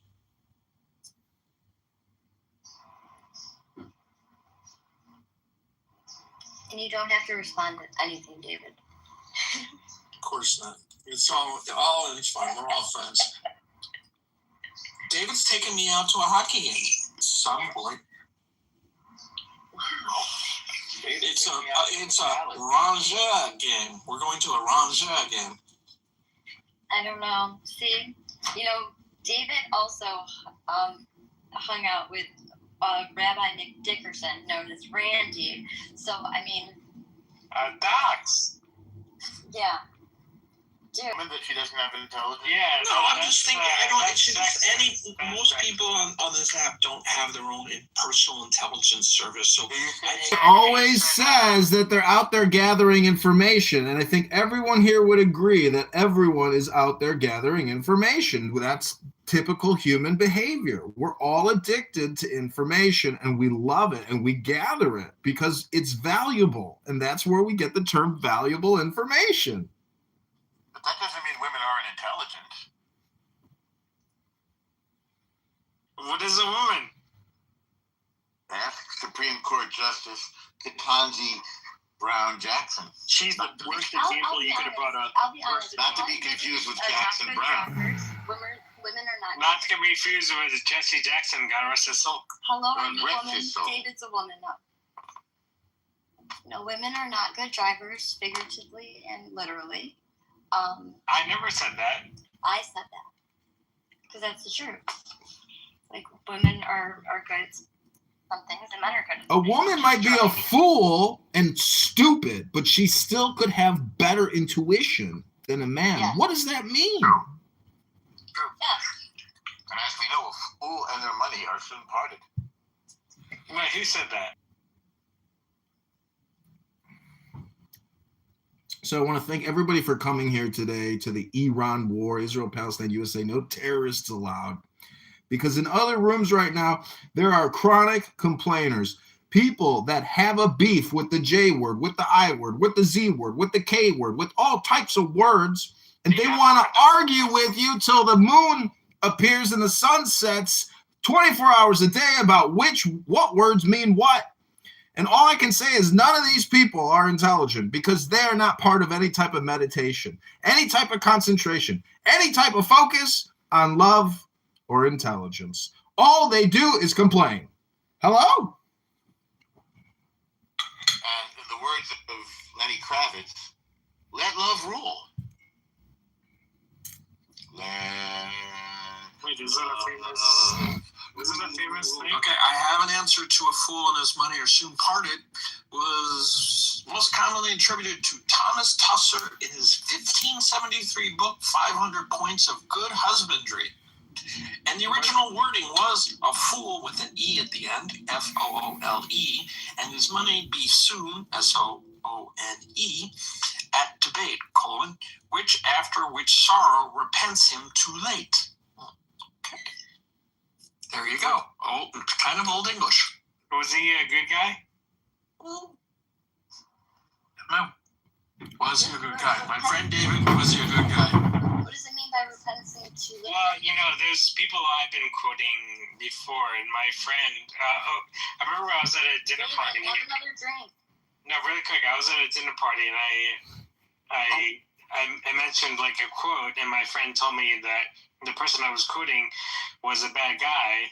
And I was like, oh, I'm sorry. So it also says the next time you're at a dinner party and someone says a fool and his money, that quote, it's commonly misquoted to William Shakespeare, but it does not appear in any of his plays or writings. So you can say, that does not appear in any of his plays or writings. Well, William Shakespeare was kind of not a good guy. So he was an English major, and she told me the whole history of the idea. Well, actually, he wasn't a real person, or maybe he was, but she basically told me the history of William Shakespeare and kind of like not a good person, Norm, do you think he was an amalgam? Like in 2026, he would have been, Me Too'd. He would have been, not a good guy. My question.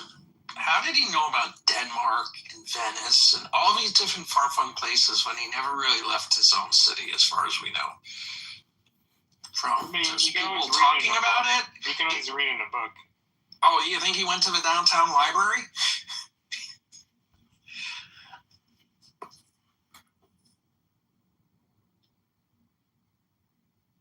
That's a relatively modern invention.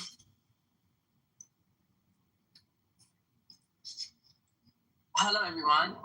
Can I speak? I'm an Iranian person.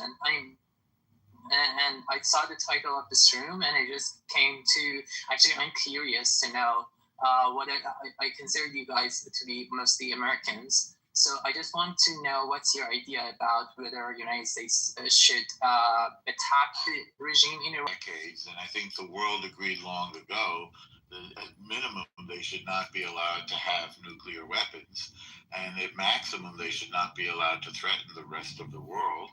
And diplomacy has been tried repeatedly without much success, and now we're trying diplomacy by other means, namely war. As a Sunni Muslim, yeah, the U.S. should dismantle Iran. Well, hopefully they see, all the stuff we're doing in. Yeah, it's I think it's very simple. I was just making a joke, but yeah, like all the what we're doing in the Gulf with bringing all our aircraft carriers and our battleships and shit like that. You would think they would be like, okay, let's make a deal. But I don't know. We'll see. You said okay, make a deal about what? The nuclear program or what? Well, yeah, that was you the desire that there was their nuclear missions or what? They went to a negotiation, and America said, like, 100% give up your nuclear program, and they said no, right? Norm, is that what the stipulation that they decided to say no to, right? Well, there's three asks: nuclear program, terrorism, and slaughtering their own people. And they don't seem to be willing to move on any of those. Ballistic missiles are up there as well. Yeah, but you would think, so guns to the head, they would say, okay, we won't do Hezbollah, we won't do, the only sticking point I would think of, if I was them, would be the nuclear thing, but I mean, I'm assuming that's what the sticking point is now, right? In your opinion. Definitely a stick. What are you saying?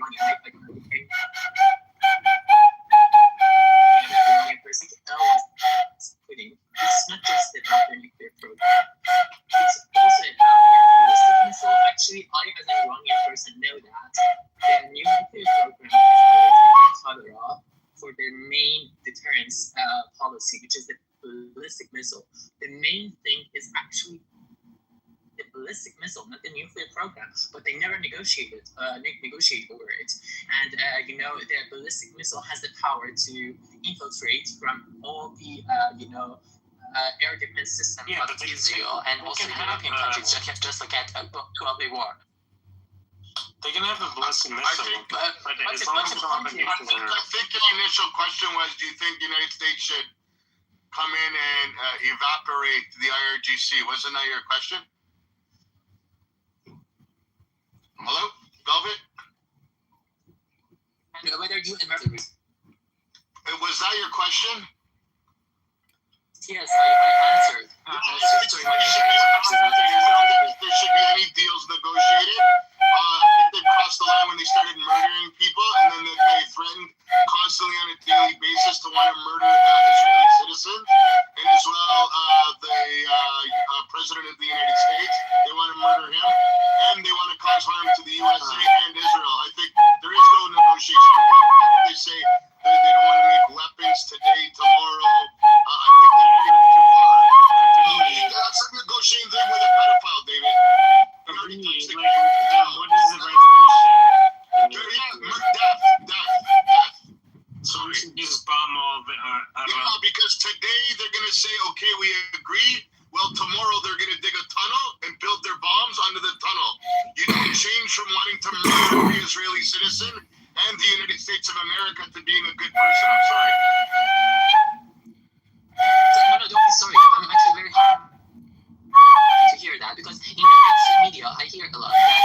years, and people make these comparisons that the United States attacking Afghanistan and Iraq, and they compare it to what will happen in Iran. So there are fundamental and contextual differences between Iranian society and Afghanistan and Iraq. But the point is, that's so true. So as an Iranian person, from age of 7, I have been trained to chant death to England, death to America, and death to Israel.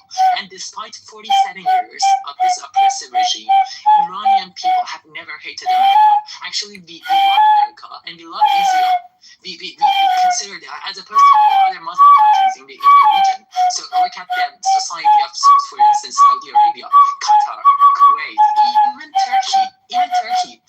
Unfortunately, they hate America and they hate Israel, but Iranian people don't, because we have to share same values. During the past 26 years, from 1999, for 6 times we have been fighting for this regime. For what?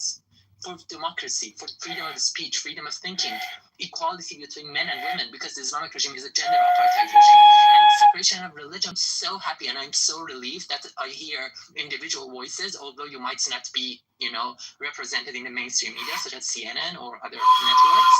But I'm so happy that I hear that not only you see the real fact that there is nothing you can change about the dissolve.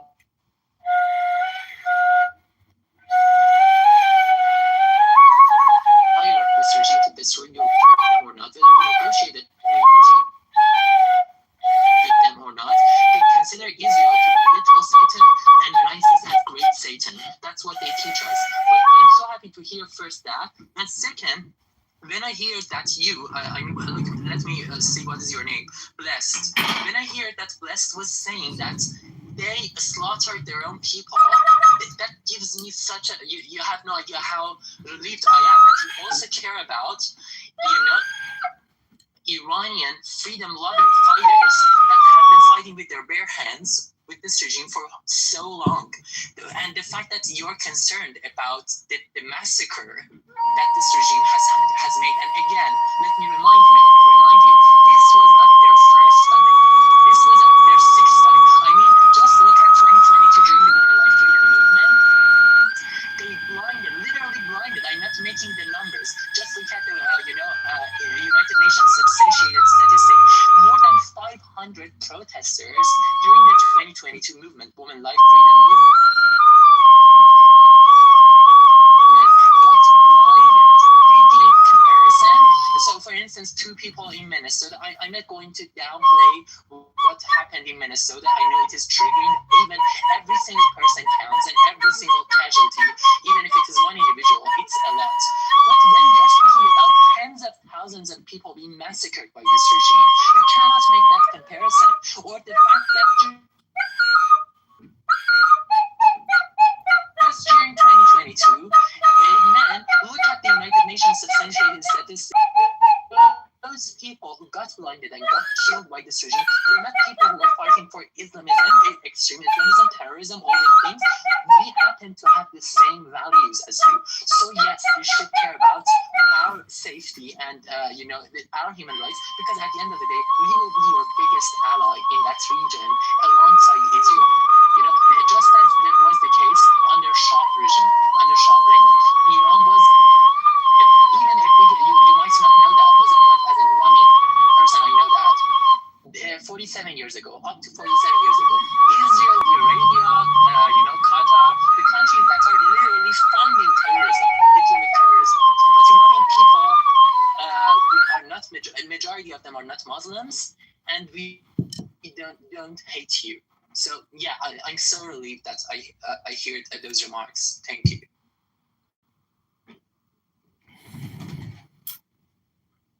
Well, those are some beautiful remarks about some beautiful remarks. Thank you for those beautiful remarks.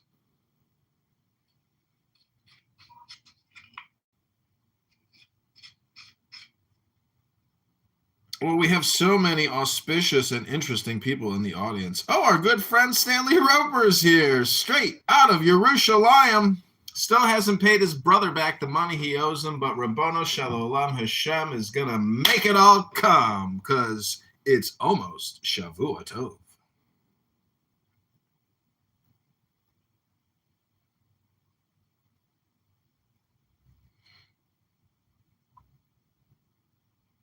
Ribono Shalom. And let me ask you a question. Would you marry a wealthy, handsome Jew if he proposed to you and you two fell in love? Who's that directed to?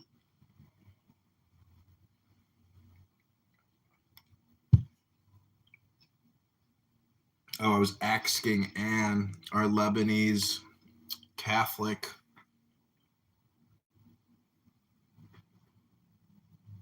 You shouldn't ask that question. Did you get the ashes put on your forehead, David? I'm not going to ask that question. I did. Well, everybody, you're in the Iran war. This is the Israel-Palestine-USA conflict, but no terrorists allowed room. If you want to hear terrorism, no. No terrorists allowed.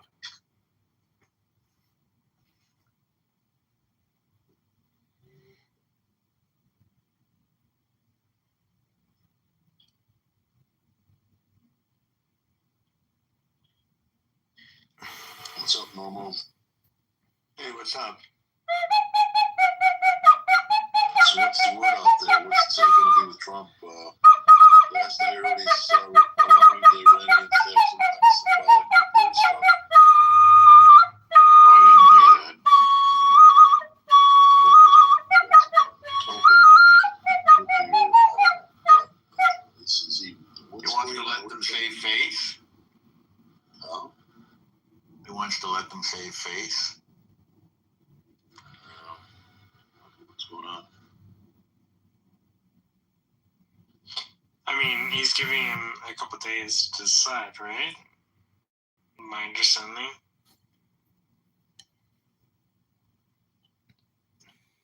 I mean, it's better than what Obama did, which is give him a bunch of money. I mean, that's... Did he give them money, or did they return the money that was frozen? I mean, unfreezing money is the same as giving money. I forget how many billions. Yes, and Obama lifted up the sanctions, and that's what they did. They made deals with that regime, with our operators. And again, just so you know, the same kind of protests were happening in Iran in 2009. We call them green movement in Persian, right? People for not a few weeks, but several months, were on the streets and actually chanted a specific slogan. In Persian, we said, Obama, Obama, Obama. It meant Obama, Obama, either with us or with the Islamic regime, or with them, right? The point is, Obama chose to turn a blind eye on us and our oppression. Yes, he issued a couple of empty-worded statements that we stand with Iranian people, and they should have the right to peacefully protest. But those statements, empty-word statements, mean nothing. They don't help us. We need real action. Because we are empty-handed. So Obama made deal with them and lifted up the sanctions, and the regime simply massacred Iranians, and not just in the streets, but also in prisons. But specifically, a horrific prison that you might have not heard about it. Its name was Kafizak. They tortured people in Kafizak during the Green Movement in 2009. But that's what Obama did. So yeah. But hopefully the United States will not make a mistake again. Because at the end of the day, Donald Trump made a promise. They said to Iranians that go and take your institutions, we will come to your rescue. And in another remark, he said, if Iran shoots the protesters, as they always do, we will start shooting as well. Iranian protests were massacred by this regime. So he has made a promise, and he has the responsibility. But even if he didn't make that promise, still we would have considered United States as a leader of the free world to come to our rescue, because with power comes responsibility.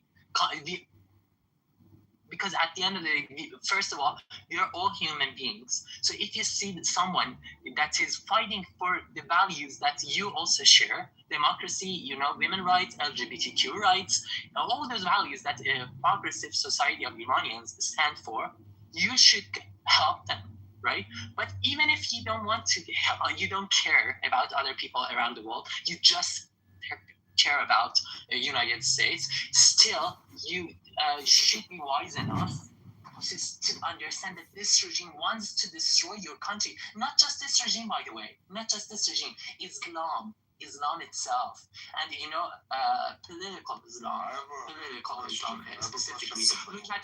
Velvet, you need to feel good about something.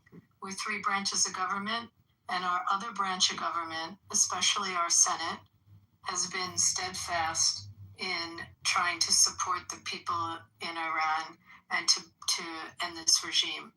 And you need to look at their Senate Foreign Relations Committee. You need to look at the leadership there, the statements that they've been making.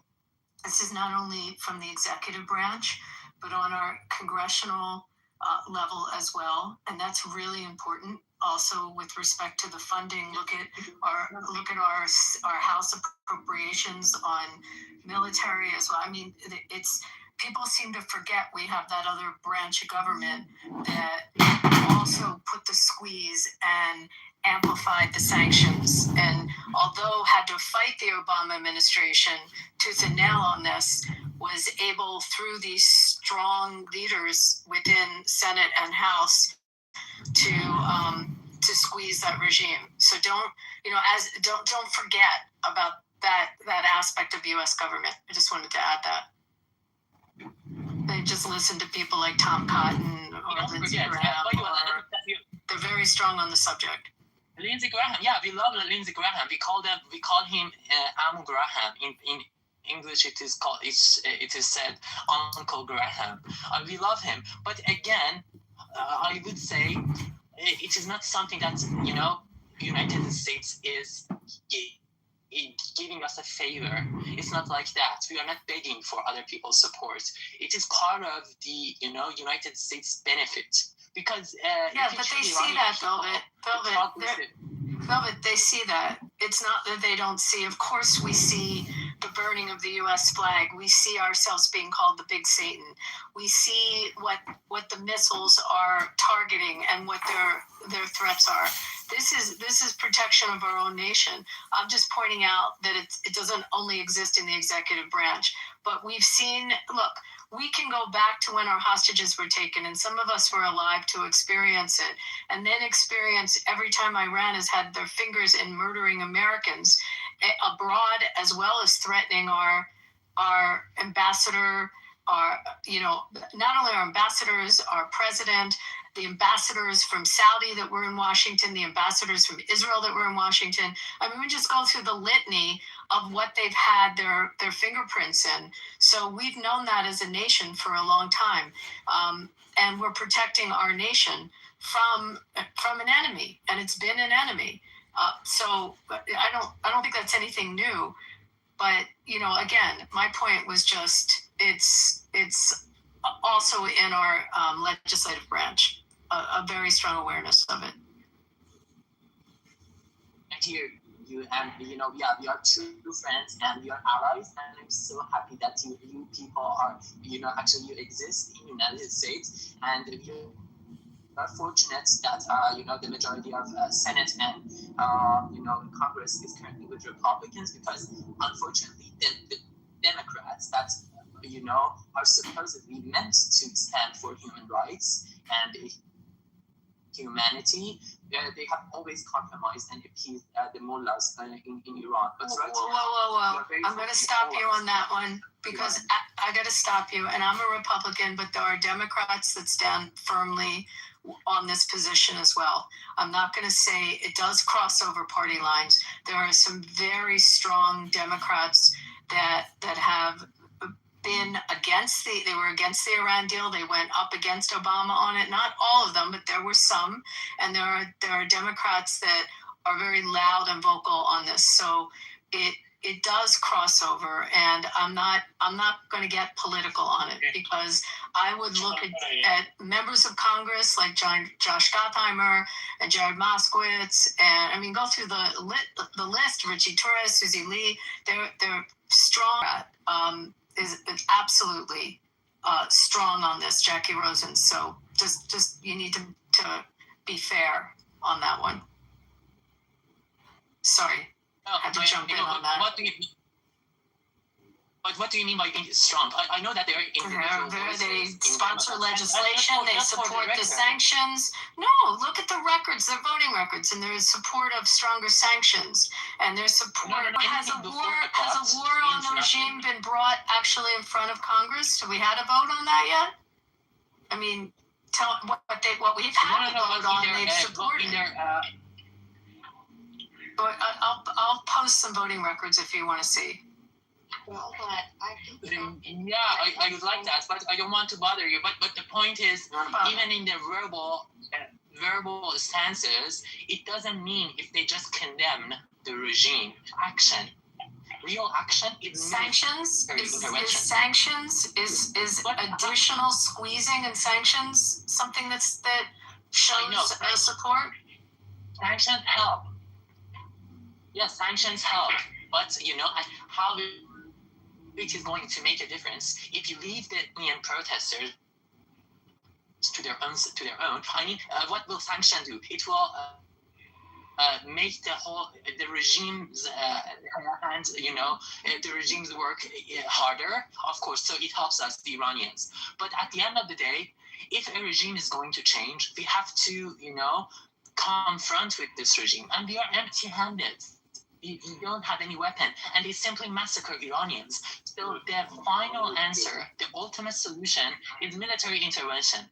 And if the Democrats, I know that there are individual voices, so I don't know his name, but there is sorry, just if I 10 seconds, if I finish what I was saying. So I know that there is a Democrat congressman, I think, or perhaps he's a senator. He's old, right? He doesn't have hairs on his head. I don't know what his name is. But yes, he has been very vocal in supporting Israel and supporting the Trump administration. But most of Democrats are anti-war, unfortunately. And so their support almost means nothing. Well, actually, Velvet, you don't understand all of the dynamics in Congress. And no, not all Democrats. The good majority of them that are voting bloc have voted for the sanctions. Again, I just found the statement from the senator with respect. So, I mean, again, I'm not going to bash the other party when they, excuse me. I'm not going to bash the other party when they have actually, some of them have stood up and voted on this. John Fetterman is a good example of it. Listen to Fetterman's comments. Right. I mean, here's the thing, Velvet. Like, Iran has to be destroyed so Israel can be safe. No, Iran has to not have nuclear power. Okay, you understand?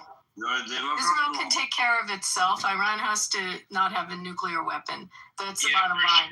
It can't have a nuclear weapon. I agree. They can take care of themselves. They have taken care of themselves. Yeah, I agree. This isn't about Israel. This is about the U.S., guys. It's about us. It's just milking the U.S. right now, and then milking the U.S. Who's milking the U.S.? Iran is milking the U.S. Edom has to be destroyed. It has to happen. Right now, Normo? I don't know what you're talking about. I would urge everyone to differentiate between a country. Guys, someone, please be quiet for a moment. You should, in verbal speaking, you should be careful when you say Iran should be destroyed. Iran is our homeland, is my homeland, my country. You cannot say Iran should be destroyed. But the terrorist bunch of groups that are occupying our country, the Islamic regime, yes, that regime should be destroyed, but Iranian people and Iran as a country should be preserved, and we should always respect a country no matter what is its name. So you should speak respectfully about Iran. And to the point that Adi was saying, about the points, Adi, again, I would want you to know sanctions help. They are much better than making deals with this regime, just as was the case under Obama administration and Biden administration. But at the end of the day, it is not the ultimate solution. The ultimate solution is military intervention. Because at the end of the day, Iranian people are empty-handed. We don't have any weapons. And whenever we take to the streets, we take courage to take to the streets. Okay, let's make room for more speakers. When I hear repetition or redundancy, I'm going to mute you. We're moving on. This is the Iran war. Israel, Palestine, USA. No terrorists allowed. In the Issa Watermelon Fan Club house, everybody. Shavua Tov. Velvet, you're Iranian? Yes. You're Iranian? No. Okay. Yeah. Someone.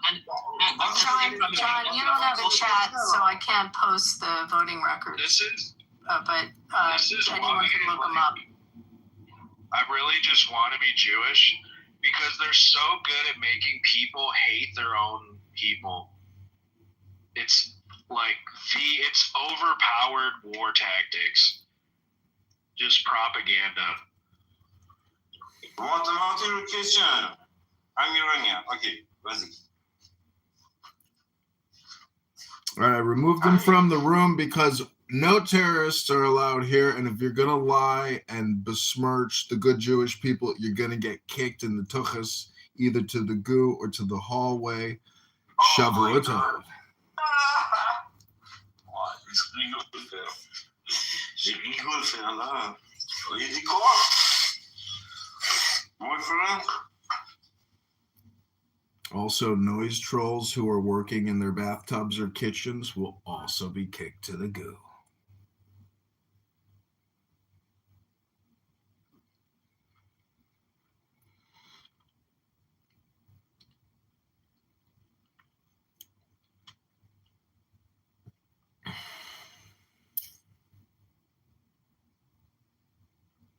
So, Abby, your main contention is Iran should not, cannot, must not, will not get a nuclear weapon. And we've already dropped 2 massive bunker busters on their nuclear program.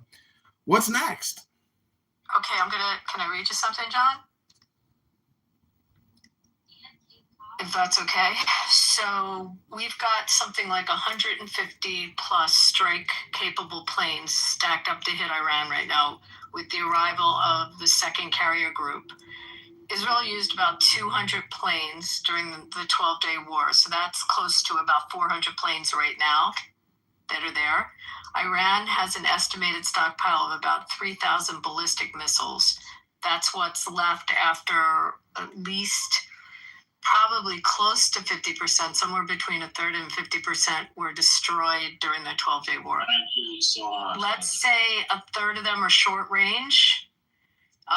10 sorties that no longer have a ballistic missile program. It can get a little messy. The U.S. operates 72 B-52 bombers that can fly anywhere. So if Iran starts playing games in the Gulf, the U.S. can start to, at that point, do carpet bombing. I mean, just look at what war power is there now, and what they could possibly act up and do. And your military, you probably understand that better. I'm just reading some of the stats on it. And with respect, Velvet, I put in a bipartisan bill by Rosen and McCormick from Pennsylvania, Rosen from Nevada. So just to give you an example, but I'd look at John Fetterman's statements also. I think John Fetterman recently just cast a vote, which turned the tide, right? He seems to always be like a linchpin. He is a linchpin. He's kind of the new Manchin. But I'll call out the Democrats when they should be called out. But on this one, the majority are not crazy Ilhan Omars. There's some very normal ones.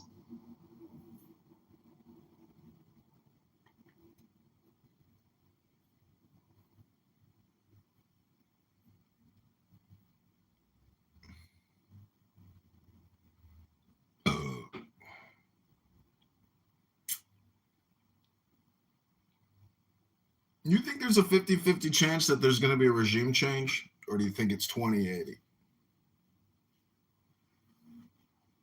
I think he dies. He's old.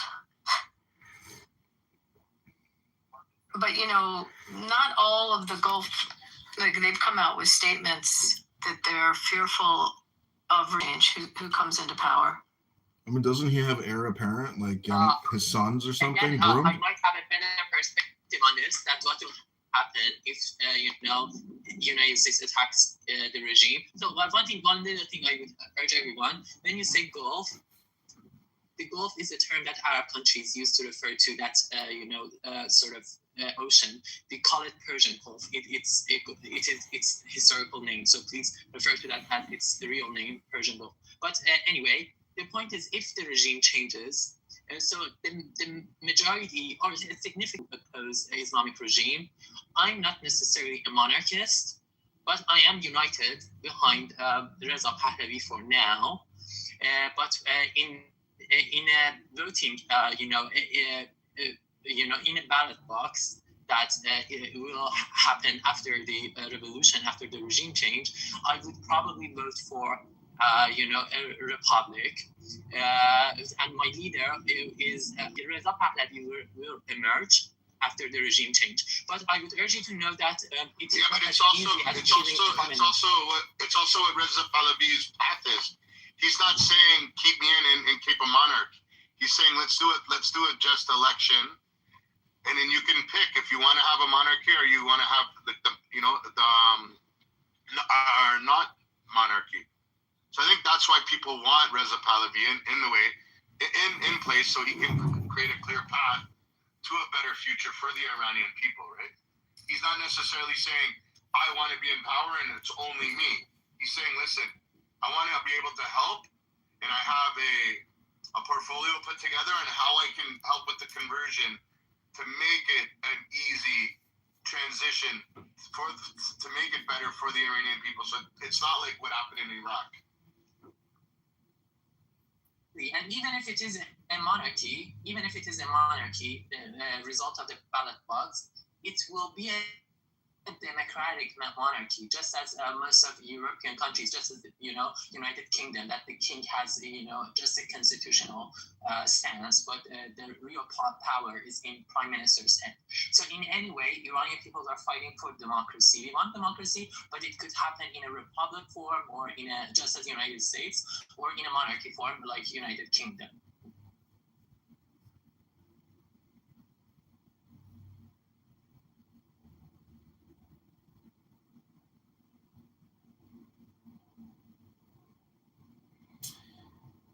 What's the bigger rivalry, Saudi Arabia and Iran, or Israel and Iran? I mean, do these Sunnis and Shias, the princes and the potentates of Saudi Arabia and that kingdom, they must have extensive diplomatic, regional ties, trades, etc. Somewhat of a shared culture between Persians and Arabs because of Islam, even though they've got this separation. What role is Saudi Arabia either going to play, in diplomacy or creating stability and peace as opposed to war? I mean, I just got back from there. I listened to them talk about it in a diplomatic way. And they made it, this is the foreign minister there, made it very clear they're not pushing for regime change. They have a fear of what will come after. But they're also extremely clear, and they don't hold back on this, that the Muslim Brotherhood is their enemy, and that the enemy has attacked their soil, via their proxies. They've taken fire from the Muslim Brotherhood, and they're not supporters of it. They'd like to see the Brotherhood gone. So they take a pretty strong position about that. But they were very clear to say that they're not advocating regime change. So it's interesting how they position themselves on that. I think they see themselves as a economic force in the Gulf region, as they have been. And, I'd also look at some of the squabbles they have with the UAE right now and how that's playing into it. But they're hell bent on developing the train lines and the fiber optic lines, and getting out of the petrol business. So there lots of positions with respect to their Vision 2030 and where that's taking their nation and where they see themselves as a regional player as well as a world player. But with respect to Iran, it's definitely their position. I don't know if that makes any sense, but that's what the guy said, and that's. Well, you say they want to get out of the oil business. Do you know what the market cap of Aramco is? I looked it up the other day. Yeah, but Aramco, but they're very clear in their Vision 2030 to diversify and get into tech and get into these other industries. And, they're handing out money to companies coming in that want to build infrastructure in their nation, doing that. Hospitality being one for sure. And they're spending a lot of money on it. But there's other industries that they've invested in, including, by the way, shocking, but the green industries, even though it seems counter to Vision 2030. I know, I've heard of it. This is the Saudi Arabian oil company. This is known as Aramco. This is their vital stats on the stock. Their market cap is $6.22 trillion, PE of 17, dividend is 5.2%. John, are they under Apple?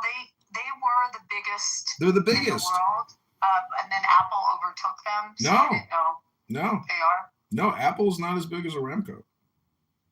Just look at the Sovereign Wealth Fund. Look at that Vision 2030, and I'll tell you how they see themselves as a player. They're also all about their DEI. There is about women and trying to.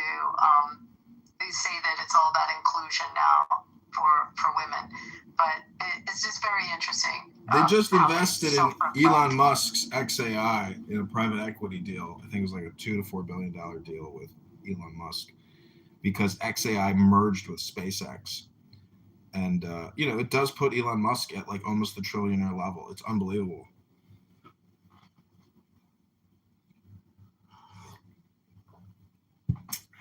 But, I think historically, wars and debts and all this chaos is really, I'm more worried that there's going to be a war because it's going to shift the attention. But, it just seems to be convenient when a war happens to break potential energy.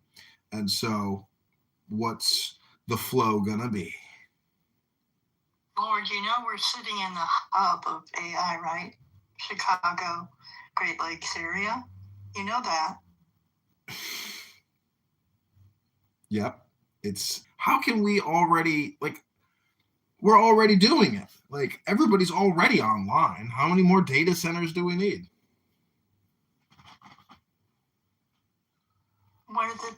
They're being built to crash and burn what's out there.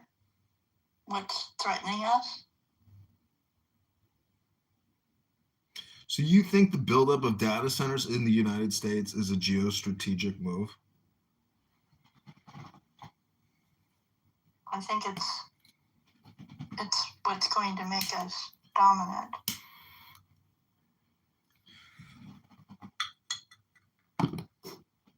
Yeah, but how so? In what ways? Oh, we're going to be well over-equipped in comparison. They can talk a bunch of crap, excuse my French, but delivery is going to be what counts.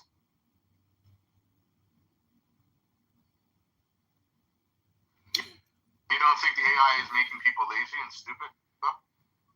No, that's a different kind of AI that I'm focusing on. It's really more about weaponry.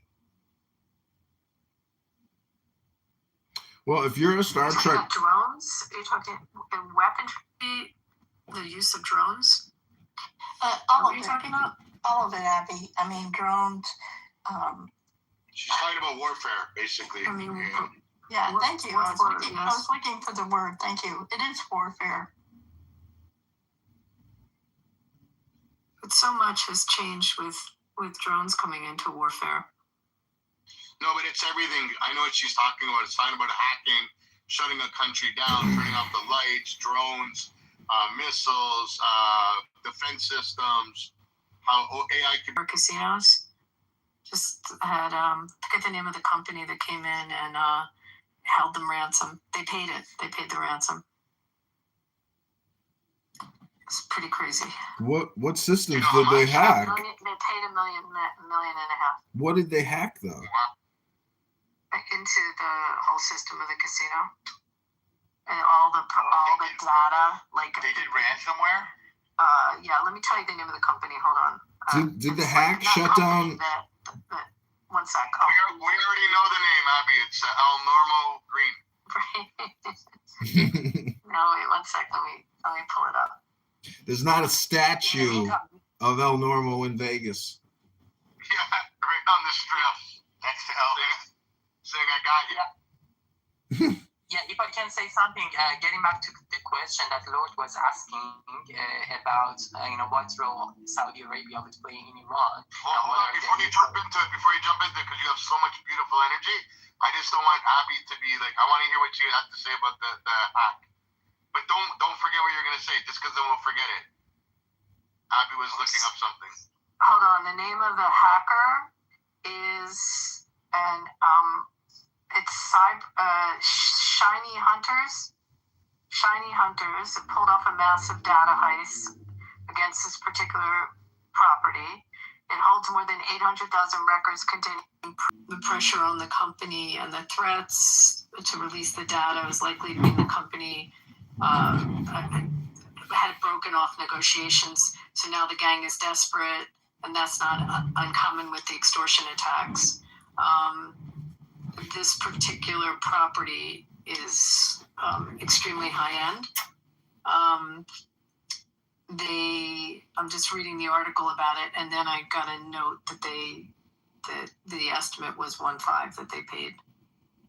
That's the name of the hacker. Oh, and the same hacker had hacked, the same gang had hacked Canada Goose, you know that company?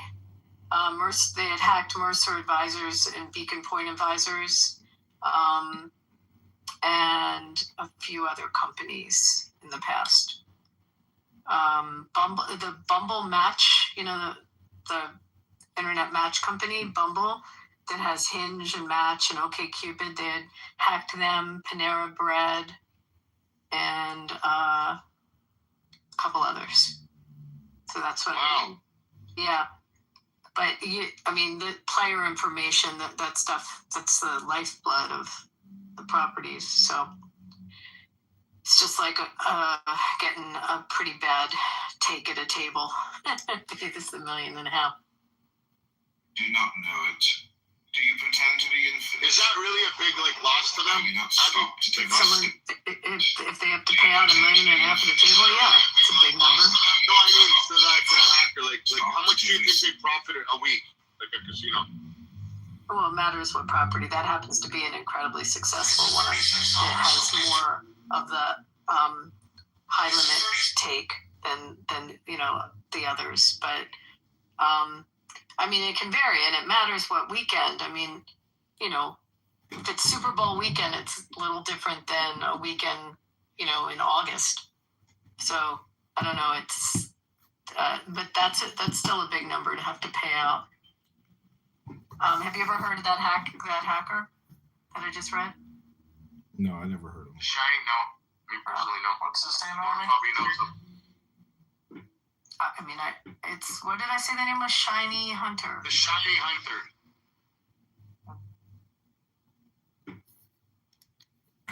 Sorry, you can go back to Iran. Yeah, sorry, Velvet. Go ahead, buddy. Well, I think the good. Can I just say that the good news about Clubhouse and the Iranian agents here, like Soren, etc., is if that's the best they got, I don't think there's that much to maybe worry about.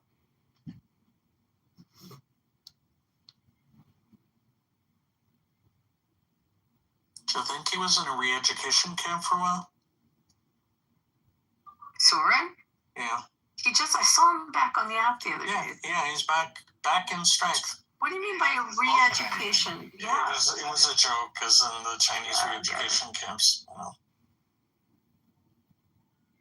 Well, I, for one, would love to go to Iran, go to the Grand Bazaar and enjoy the incredible food. Because to me, Iranian food is like some of the best in the world. The music is great. The women are beautiful. I mean, can't we just live in peace? Can't these people just say, you know what? The era of the Shah, not the Shah, the Khomeinis, or this Muslim radical group that took over this embassy and is extended to 2026. Can't they just put it all behind him and say, guess what, everybody? We're gonna have the biggest dinner you've ever had. It's gonna be the best, shawarma you've ever eaten. And just enjoy life and have joy, actual joy, true joy in life, great joy.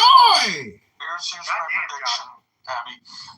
If it turns western and they open a casino, it'll be in this wonderful island in the Straits of Hormuz called Keshem. It has everything. It is it's where the decadent people go. I mean that in a good way. In Iran, it's got water parks. It's got the island of Keshem. QESHM. Just look at all the different attractions it has on it. It's in crystal blue waters. It's got caves. Red sand. I don't know if it has red sand. I'll be honest with you. I just know it has just so many wonderful attractions, and it's right across from Abu Dhabi. So it'd be like a little puddle jumper away. Literally.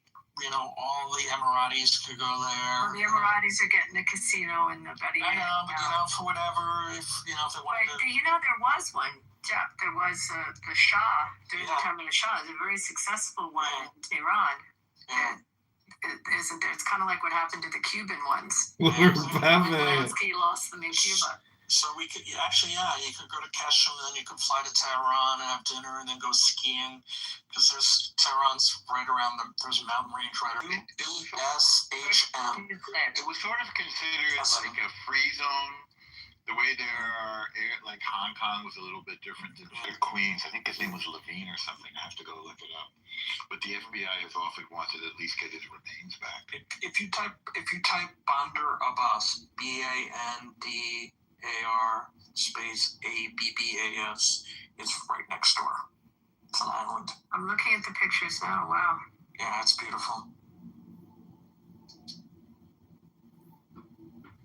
So, regarding the question that Lord earlier asked about the role that Saudi Arabia might play in Iran, I would say there is almost not common between Persian culture and Iran and any other Arab country, including Saudi Arabia, because they're inherently Muslim, but Islam took over Iran. We were originally not Muslims; we were Zoroastrians, and also we don't have the same language. We speak in Farsi, Persian, but they speak in Arab, and our cultures are quite different. And Gulf has a name. Arab countries call that Gulf, but the historical name of that body of water is Persian Gulf. So please name it as such. But Velvet, you speak eloquently. Americans are sick of dying to free other people from their oppressive regimes. We're willing to fight a war. Please let me finish. Don't interrupt. Americans are willing to fight a war to destroy the nuclear capability, but no Americans are willing to die to free you from your oppressors because, and I'll land my plane here, a shitload of Americans died in Afghanistan and in Iraq, and we got no fucking gratitude from anyone. So Americans are not dying to rescue you. If you want us to die to rescue you, please fuck off, respectfully. First of all, you are a very rude person, because there's no need for you to use language and speak respectfully to each other. So what we demand from not just the United States, but the whole international community is not boots on the ground. People will overthrow regime if there is an equalizing factor in place. So all you need to do, not just for the benefit of Iranians, but for your own benefit. Regime wants to destroy your country, whether you like it or not, whether you accept it or not. If you don't act now, in sometime in the future, in a few years, they will talk in either nuclear language or ballistic language. You cannot just ignore that fact. From age of 7, they teach us every single day to school, in new schools, to chant death to England, death to America, and death to Israel. It's part of their ideology to destroy your country. And about the comparison that you are making, and I'm actually sick of hearing it in the propaganda and mainstream media, that people are making false comparisons between Afghanistan and Iraq and Iran. There is a contextual difference. In Afghanistan, people were not against Taliban. The United States attacked Afghanistan. In Iraq, people were not against Saddam Hussein when the United States attacked Iraq. Even now, Iraqi people are speaking highly about Saddam Hussein. But Iran's society, as I keep repeating it, Iran's society is a progressive, freedom-loving people. We want democracy, women's rights, LGBTQ rights, separation of religion from power, all those progressive values. So you cannot make that comparison. And for 26 years, you have been fighting with our hands with this regime. But we do not beg your support in any way, demand, and not just yours, the whole international community, because first of all, it is a humanitarian issue, and second, it is for the benefit of the global safety and security, because this regime is an extreme terrorist funding, Zainabiyun, Houthis in the Yemen, all those terrorist organizations are not only being funded by this regime, but also are being weaponized by this regime, and you cannot ignore that. And please, again, don't use that language to me, because if you repeat it, I will use the same language as you. It is in your own benefit to fight this regime and take the Iranian people's side, because Iranian people are the true friends of America. We don't hate America. Just that Iran. Nobody gives a fuck about this is the biggest thing I've ever heard. You're saying you want to bomb Iran to free the Iranian people, where masses of Iranis don't want to be bombed or have regime change. This is the same Bahawist and Israeli rhetoric you hear on Clubhouse for the last when Masa Amini happened. It's been happening forever. So the only thing that's changed is now, after multiple CIA attempts to overthrow the regime, and it still had support from the people, now what's happening is the Fifth Fleet is going to stand and bomb the crap out of Iran, take out Iranian leadership, and then what's going to happen is proxies and militias like the Kurds and the Baluch from Jundallah from the south, which has already been funded by CIA, is going to come break Iran into pieces. That's the reality. And there are people sitting here that are happy that this is going to happen. That's the sad thing. The nation is going to get destroyed. Iran is not going to be broken into pieces. It has such a long history of being one. There is not one unifying factor. The Azeris and the Kurds want their own independence as minority. The majority in the south, they want their independence. So what's going to happen? Look, Iran lives in a bubble. Look, there are outside forces that do not want this to happen. But it will not happen. Look, the Turks don't want the Kurds to get independence because that'll put pressure on their Kurds. So they're going to prevent that from happening. Let's take the Azeris. If the Azeris joined on, they would disrupt the demographic profile of Azerbaijan, because there's more Azeris in Iran than there are in Azeri proper. So that's riots started happening. Kurds were doing an armed rebellion in the north. And if you look at the surveys at the time, they still wanted to be part of Iran. Country for centuries. They're not about to break apart. It has the highest potential for balkanization, I grant you that, but it has the least likelihood to actually do so. For instance, I'm an Azeri myself. I come from a city in Azeri parts of Iran, but we all love our homeland, Iran. President is Azeri, but it's included. It is this myth that everyone's just gonna run their separate ways. No, it's just not gonna happen. Hello, can I have a mic, please?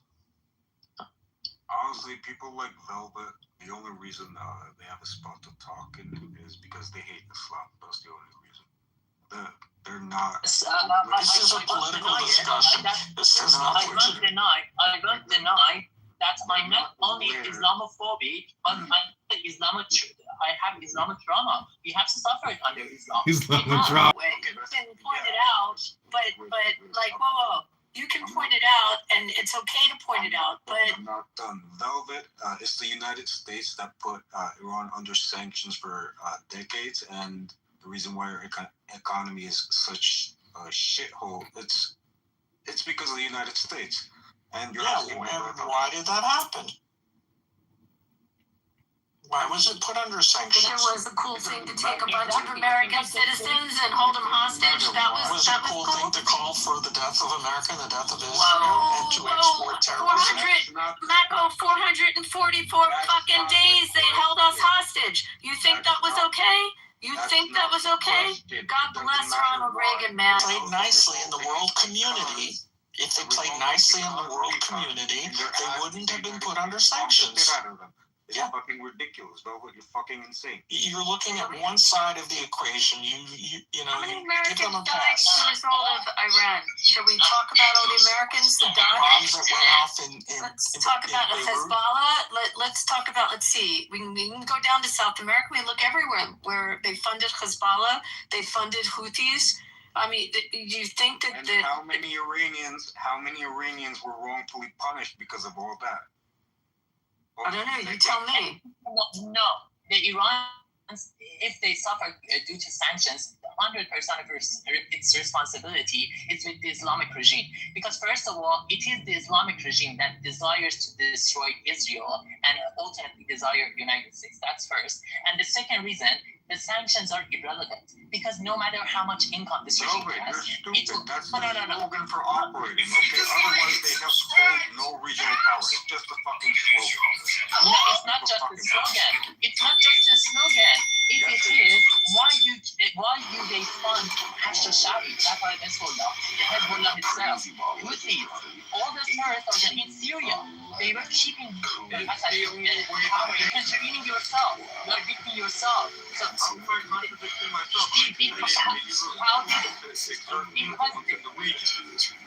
because that's part of their seat to confront the United States in the region. Because there is no way for them, for the technology that they currently have, to confront the United States in the U.S. soil itself with their ballistic missile. But the way they can confront the United States. But my second point that before the deal, that I wanted to make is that sanctions are irrelevant for the economic situation in Iran, because no matter how much income this regime has, it will use it for three purposes: its nuclear ambitions, ballistic missile program, and funding terrorist activities. Look, just 1 year ago, Hezbollah itself acknowledged, and also the Treasury Minister of the United States, I don't know what is his name, but American people know and search whether they can fact check whether I'm free or not. Just during the past year, they have funded $1 billion, although the country is under financial misery. Even in this circumstance, they have funded $1 billion. Stop downplaying the Iranian people's desire to have a better future to just economic matters. It's not just about that. We want democracy. The so-called supreme leader, the dictator of Iran, Ali Khamenei, has been in power for 37 years, and he has absolute power over everything, and he has never been elected by us in that position. We, as a nation, demand democracy. It's not, we are not animals that would just care about food or water or have a roof on our head. We want democracy. We want dignity. Why it is so hard for you to understand that? Can I say something, please? Hello? Yeah, go ahead. Is there a voice? Yes, sir. Go ahead, man. Go ahead. Okay. Regarding this claim about what you have said and the last person also said, so you talk about your perspective. You call the regime of Iran as a terrorist, and you didn't talk about what Israel did in Palestine, what USA did in Afghanistan, Iraq, and every this thing. You you are angry or mad about Iran because it defends on the weak people. Oh, wait. So Iran is okay because... Are you kidding me? What you're saying? Defending the... Why don't we talk about, let's see, the England attacking France, or maybe the Danes coming in and the Vikings attacking? I mean, what other world events are so troublesome that it justifies Iran being the absolute pig that it is in terms of the IRGC attacking and wanting to kill Americans? So because there's been crises in the world before, we justify Iran. The different issues. And Israel has nothing to do with this, so to bring that in just shows butchering and raping and murdering of innocent people at a concert. What is related to the Palestinians, to the children? Yeah, what happened to the children on October 7th and our friends that were murdered? You want to talk about that, shall we? Let's talk about our friend from Clubhouse that was shot down and murdered on October 7th. Should we talk about him? Or our other friend that was taken hostage? Would you like to hear about him? Hamas does to Palestinians. What Hamas does to Yes, let's talk about what Hamas does to Palestinians. Thank you, Melvin. Okay, no, wait. So you blame Iran to defend the weak people. I blame Iran for taking its money and supporting its proxies like Hamas, like Hezbollah, that murders Americans. I blame them. Oh, really, Nako? I think you're just ignorant. I will dare defend the fact that... No, my dear, you're wrong. Just a minute, please. We don't talk about USA when it support Israel to kill. Yeah, it should support Israel because Israel is an ally and it helps the United States with intelligence and it's a democracy. Unlike Israel's a fucking belligerent Marco, I think you're a belligerent asshole. Not even for himself. Trump just said that he supported that guy from Syria called Shah when he was in this guy was in ISIS, was in that terrorist groups, and he supported him. So why don't talk about this? Why don't talk about when USA supported ISIS to kill innocent people? Why don't talk about Iran? Their freedom in Iran more than USA. Iran funds Hamas and Hezbollah and the Houthis. Shall I repeat it over and over? As well as the dissidents in Iraq. They do this because they believe Hezbollah kills Americans. In addition, also people smuggling weapons in through Jordan into Judea and Samaria. Into Jordan? Let's talk about Hezbollah in Latin America. Would you like to know about the drug running that Iran is behind as well with Hezbollah? Or you just want to know about how many Americans were murdered by Hezbollah? Or maybe it's okay that Iran decided to try to kill American ambassadors and our president. That's okay. It's okay that IRGC wants to take out the U.S. president? You think that's cool? Do you? Do you think that's cool? Do you think that's okay? Yes or no? Assassinate our president. That they had a plot. Is that okay? What? Is it okay to want to kill the U.S. president? Yes or no? Please try again. Is it okay to want to try and kill the U.S. of A. president? Yes or no? People like Melvin have their way. Is it okay to want to kill the U.S. president? Stop interrupting, fuckhead. Is it okay? He knows exactly what you're saying. He's just playing dumb, which he is dumb. It doesn't matter if it's Trump or Biden. It doesn't matter if it's Trump or you retarded. Is it okay to kill the president? You are talking now. Is it okay? Fuckhead. Is it okay to want to kill a president of the United States of America? Yes or no? To cut Trump, yes. Yeah, you're retarded, honestly. Fucking dummy. Well, I hope this app is monitored. I pray this app is monitored. They say they're doing it. It is. And I just read your report, too. Wow. Homeland Security, piece of shit. So, Mako, on to you. Is it okay to kill a U.S. president? Suck my dick. Okay, both you guys are dropping. Later. Fuckheads. You guys are such scumbags. And there you have it.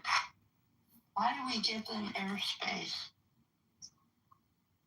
I don't know, but when you actually ask that question and they're boxed in and they give you their honest answer, it's frightening. But that's what's out there, and that's what's come on to social media. If you go on Instagram, Facebook, Twitter, this is what you get. Do you notice a lot of these terrorist supporters are all into like homosexual activities? They all want you to suck their peepees. Why is that? That's what they resort to right away. No women will do it. Question right away. They're like, "Give me fellatio, give me head." Like, who does that?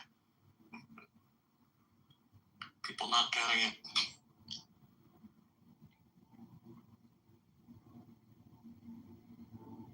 I'd like to point out the suit that I'm wearing is Gucci. This is Lord Pepe.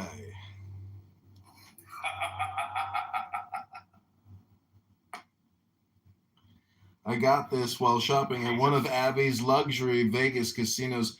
The first time I went to Vegas, I stayed at the MGM for 2 weeks, and I went with about maybe $10K in the bank, and I think I left with like $1,200 in the bank. Well, that would work out Usually the way it happens, you should just write a check when you get there. You know that after, what is it, 70? I remember how many hours, if we have you in the city, we're going to take your money. There's a statistic on it. Yeah, it's just, you might as well just write a check. Unless you're going for the entertainment value, there's no way you're going to make money. But you helped pay my mortgage, so thank you. Hold on. What is this? Pepe's been cloned? There's 2 Pepes now? I'm the more professional Pepe. I'm the higher IQ Pepe in a suit. Ha ha! Read it and weep, Pepe. Suck it, Pepe. No, 2 Pepes. Shit. Abby, go clone yourself. We need. Where is there another Pepe? I didn't see a second Pepe. Yeah, John's is Lord, and he's in the upper left, and Pepe's second row on the right. Pepe, are you there? Yes, Lord has Pepe. Yeah, I'm here. Quiet. He's unusually quiet. Yeah, Lord has Pepe's picture, so Abby, Yeah, I upgraded we need it. you to clone yourself. I'm in a suit now. Look how professional Pepe can look. Only if his demeanor was more professional. He did Tourette syndrome out with the N-word and other K-word, J-word, Z-word, profanity-laced, low IQ hate speech. If only he was in a suit and maybe working at a bank or somewhere and looking good, and everybody was like, look at that guy in a suit. You'd never know he was such a low IQ racist schmuck. Amazing. He's probably one of the smarter people on the app, Lord. I hate to break the news to you. Well, I'm wearing the Gucci. He's wearing the Guido.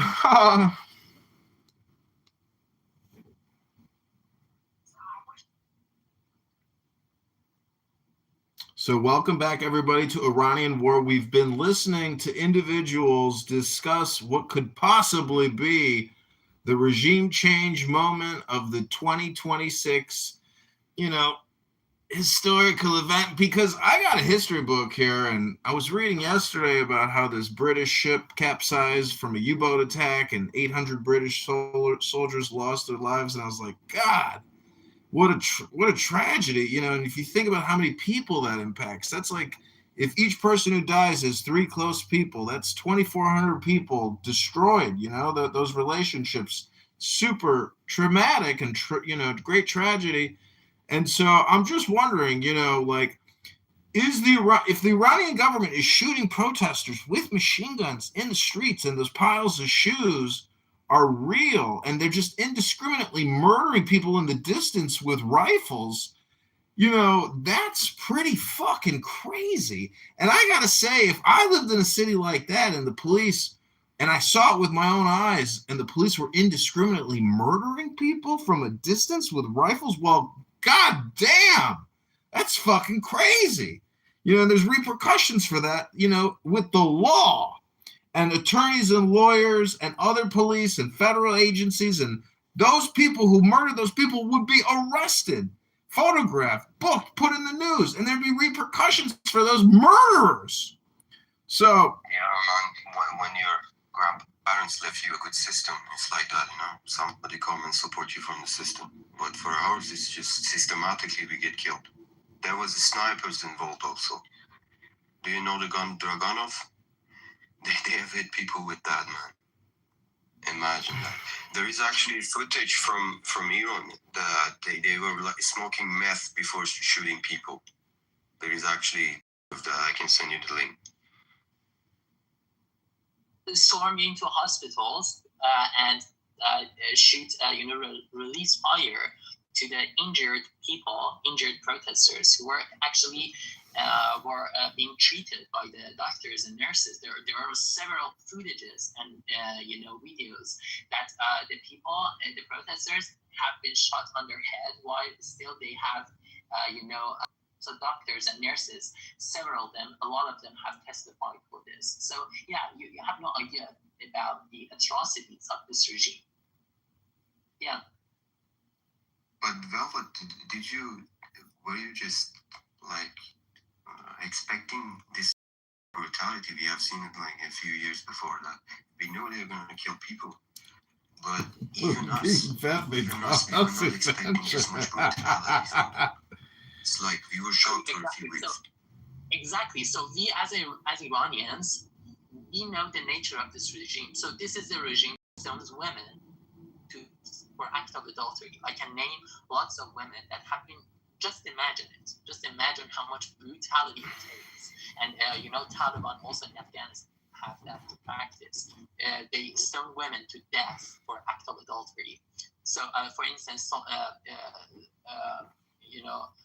Soraya Yomin, and there has been a movie actually for her. She has been stoned to death. So we know the brutality of this regime. They blind people. I swear to my honor, perhaps during the Women Life Freedom Movement, I was on the streets, and back then I was in Iran 3 years ago, and I was protesting against the regime. Persis, I don't know whether you have lived in Iran, but I was in Argentine Square, right? I was with a woman. I was born and raised there. It's just a few years old. Okay, so the woman had been shot in her eye. Because, the non-Iranians might not know that, but the regime intentionally shoots at protesters' eyes. I raised this point a few hours ago in this room, and I just asked everyone to go and see the substantiated statistic by the United Nations that during the Women Life Freedom Movement, over 500 protesters were shot intentionally in their eye, because that's the nature of this regime. They don't want to just kill you. They want to terrorize you and other protesters and make you as a lesson. Sorry, it might disgust you, but they also shoot at people's genitals, right? I don't know Persis whether Persis has seen the records. My uncle doing this operation on the eye. These police officers, intelligence officers, were taking them to prison, and they were taking down antibiotics. They were giving them these cards. These, I don't know from which intelligence agency. There is a ton of them, but they were not even taking down until. I'm just that they have been shot in their genitals, in their sexual organs. Yeah, there is footage of that, that we cannot send a link here, but there is a guide online. I think there is a lot of footage. In the guide online, yeah, exactly. So women have been shot in their sexual organs. So that's the nature of brutality. But as Persis is saying, we know the nature of this regime. In a very disrespectful way, and saying no, fuck off, and without me saying anything harsh to them, because we consider Americans and Israelis as our real friends, and we are allies, as opposed to any other country in the region, including Afghanistan. That's trauma in our head. One of my classmates got both of his eyes out. They had to take them out. It was like too many pallets in the face, and he's blinded now. It's just crazy. I haven't talked to him yet, but our friends said that both of his eyes are gone. Like, I've been thinking about a solution how to fix this. There isn't any. Like, you wanna just do something for a person, but at this point, both of the eyes are gone. I have no idea what to do. Let me put a link. I will search it for it. The name of the people who had been blinded regime during the woman life freedom movement.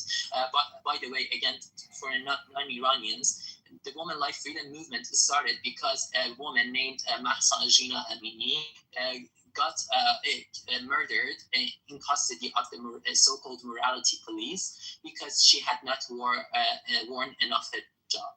So that's the nature of this regime. They imprison women for not wearing enough hijab. So when Mahsa Amini got killed, the people across the four corners of the country took to the streets and chanted against the regime. And so it showcases how progressive Iranians are, and they are fighting for women's rights, for instance, as opposed to other Muslim countries in the region that they don't care about women's rights. So for instance, in Afghanistan, Taliban precludes women, to go, even girls, to go to the schools. But Iranian society is a very progressive society. But during that round of protest, I will put a link that you can see the people who have been substantiated by the United Nations, that they have been shot in their eye. They have been blinded, and you can see the evidence. Most of the women, after they detained them on 8th and 9th January, they were seeing them as it's horrible. They were seeing them as slaves in this Islamic rules and stuff. It's normally practiced over not just the people of your own country. When somebody is Muslim, they have raped them so much. Most of them, after that, they were killed. That in this cemetery, when the families were going to take the bodies, they were saying, no, we have to open the uterus. They were taking the uterus out because there was evidence inside. It's just, even us. I was beaten before in Iran. Like I got injuries back in home, but I wasn't expecting this much. Like I just hope they see the fucking justice in a few days. It's just, it has been 2 months. Nothing has happened yet. But I just hope that they see the fucking justice someday soon.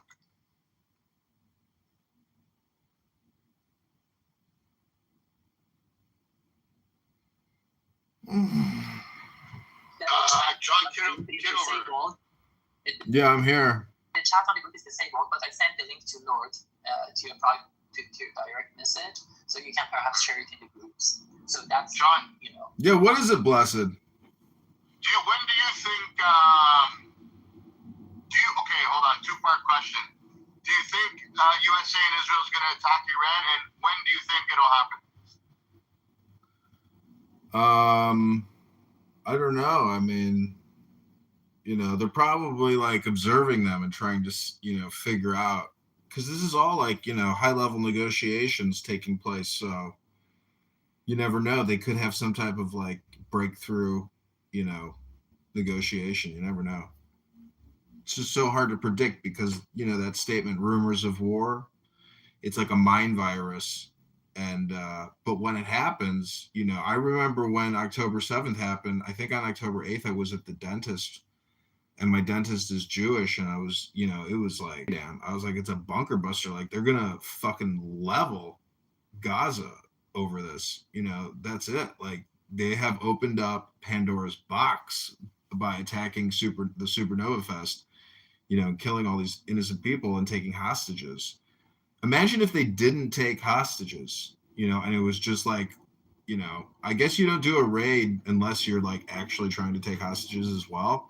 But anyways, however, even though we know that, we meditate on peace, because you never know, because history is full of situations reversing with just the touch of a feather.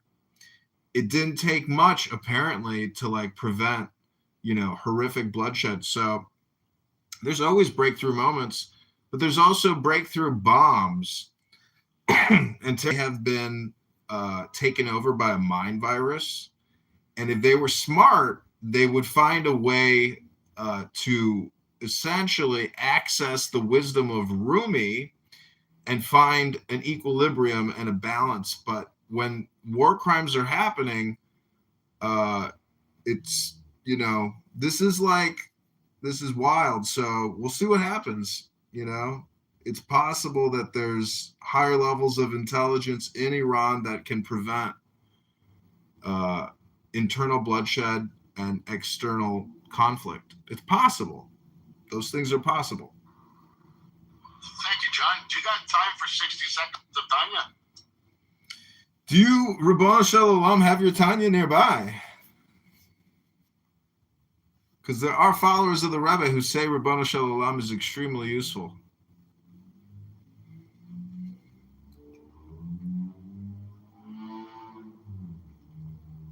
If you don't know what you're doing for Purim, you might not want to go to Iran and look for Mordecai or Haman or Ahasuerus. How do you say that guy's name? The king of Iran back then? What's his name? Ahasuerus, or how do you say it? English people call him Cyrus, but in Persian we call him Kurosh. In Persian it is pronounced Kuro, but in English you call him Cyrus. Mm-hmm. Well, Mordecai whooped his executive's ass, right? What was the bad guy's name? Haman, Tashin. That was a few centuries after that. That's Mordecai. He made a cookie out of him, put him in a triangle. Yeah, he made a human Tashin. He took a little piece of apricot and stuck it in a cookie.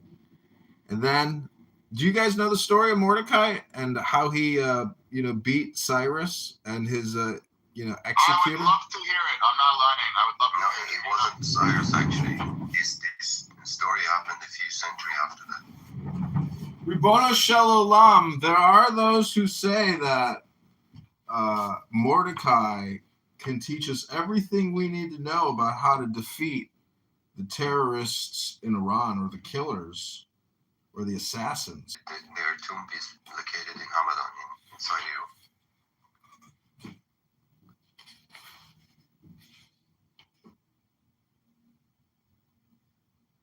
That was King Darius, not Cyrus the Great.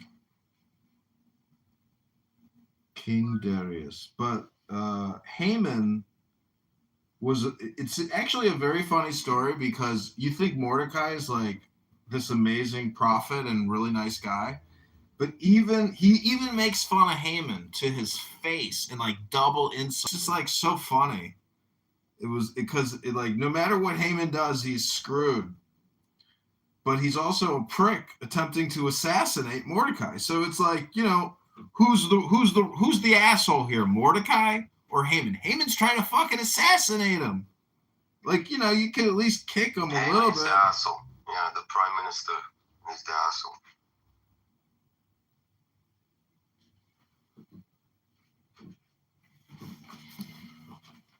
Well, some people don't read books anymore, but in the back of a book, sometimes they have what's called an index of names and subjects, or what could be called a glossary. So we're going through and looking for Mordecai.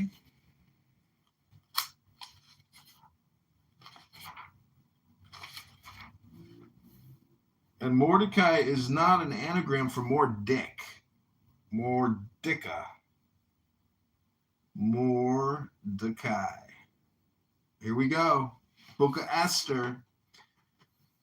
15253. 15253. Here we go. The promotion of Haman. After these things did King Ahasuerus promote Haman. Why then bother to promote him? The answer will be provided by the parable of a common soldier who cursed the king's son. The king said, if I put the scoundrel to death, everyone will say, the king has executed a common soldier. I will first promote him and then execute him. So he made him a tribune, then a general, and after that he cut off his head. Likewise, the Holy One said, should Haman be put to death when he sank so low as to advise Ahasuerus to stop the building of the temple? No one will know who he is. Let him therefore be promoted and then be hanged. So he first set his seat above all the princes. Esther 3:1. And after that, they hanged Haman. Esther 7:10. This shows how the enemies of the Holy One become great only as a prelude to their downfall. And so Scripture says, though the wicked bloom, they're like grass. Though all evildoers blossom. Psalms 92. What follows at the end of the verse, it is only that they may be destroyed forever. Similarly, it is said, he exalts the nations, then destroys them. It's the promotion of Haman. Haman. Ham and an Ann. A man ham. Well, it looks like we've exhausted the room for the day. Looks like we did another mitzvah for the Lord. This is Lord King Pepe in the Clown House Adventure Room with all of you. I hope you're having fun. This room might go all day, but I don't want to have to run it all day. I want to go to the gym and have a nice dinner. What do you say? It's the Lord King Pepe way here on Clown House, the adventure.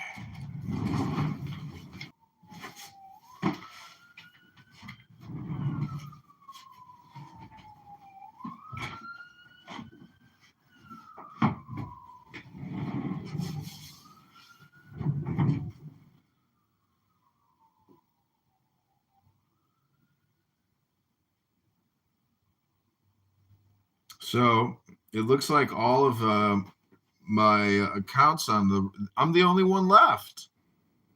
The show's over, apparently. I'm all alone.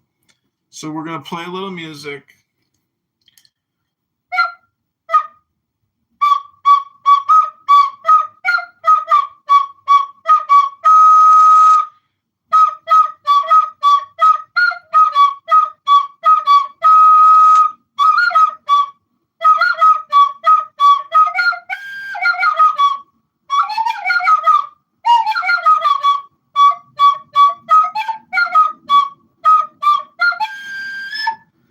This has been another Lord Pepe production in the Lord King Pepe Clown House Adventure Room, starring your Lord Pepe.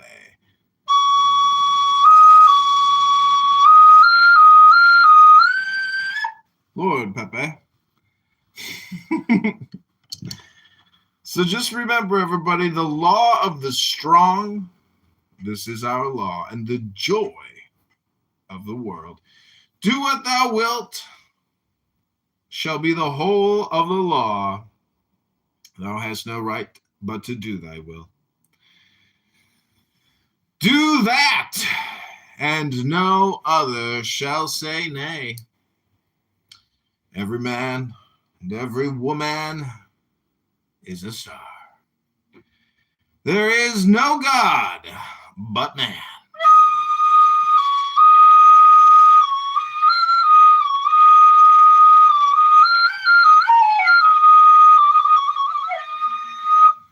Man has the right to live by his own law.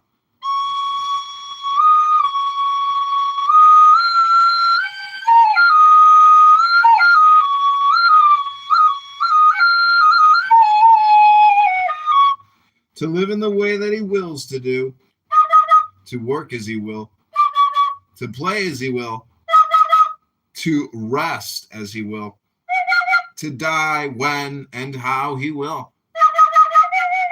Man has the right to eat what he will.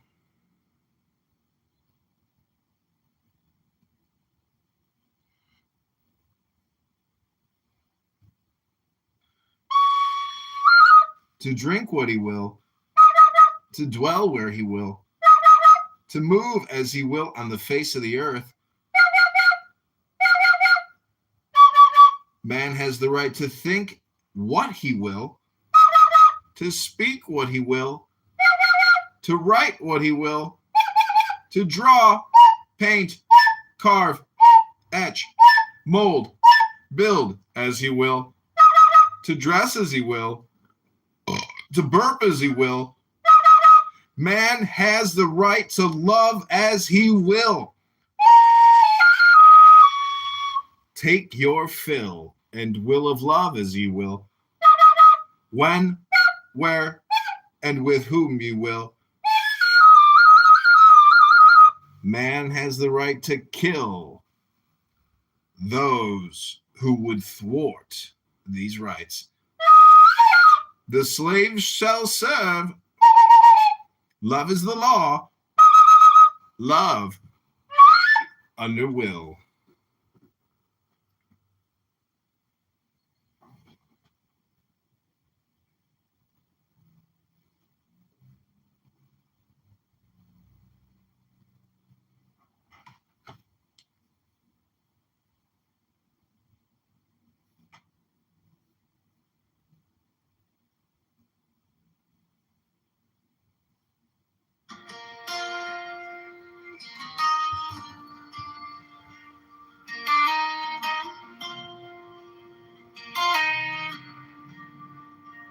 You said wisdom is in no man's hands.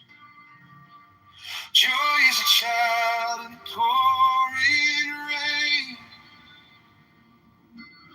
Beauty is your mother, humming in the kitchen. Peace is breathing through the leak in the stream.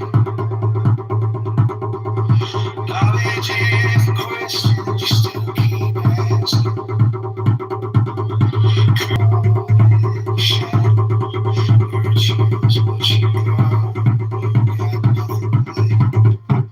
I see the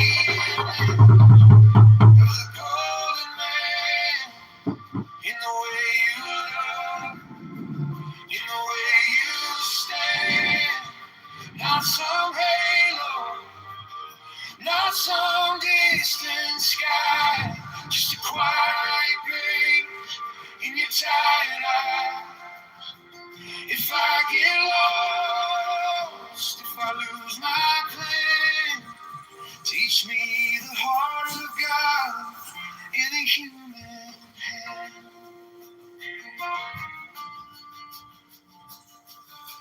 Character's the promise you make at midnight.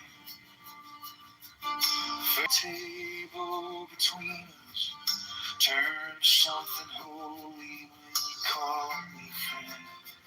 I see the image of the golden man in the way you love, in the way you stand.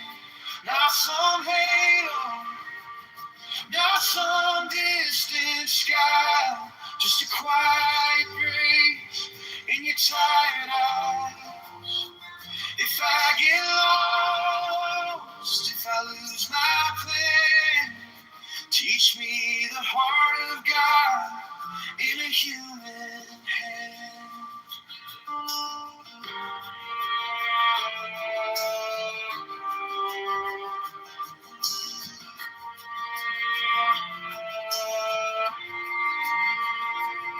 Every scar a little stained glass window, every failure folded into prayer.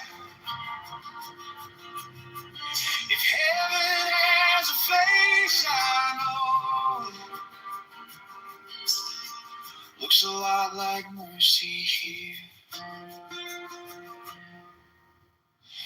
In the way you stand, not some halo, not some distant sky, just a quiet grace in your tired eyes. If I get lost, if I lose my plan, teach me the heart of God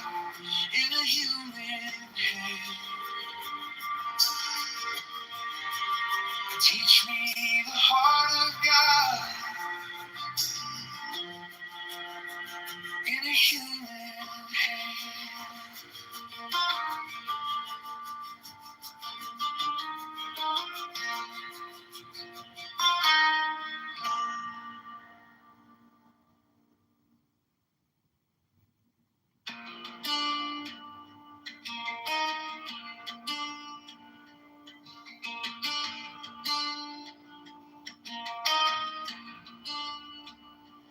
You said wisdom is an old man's hand.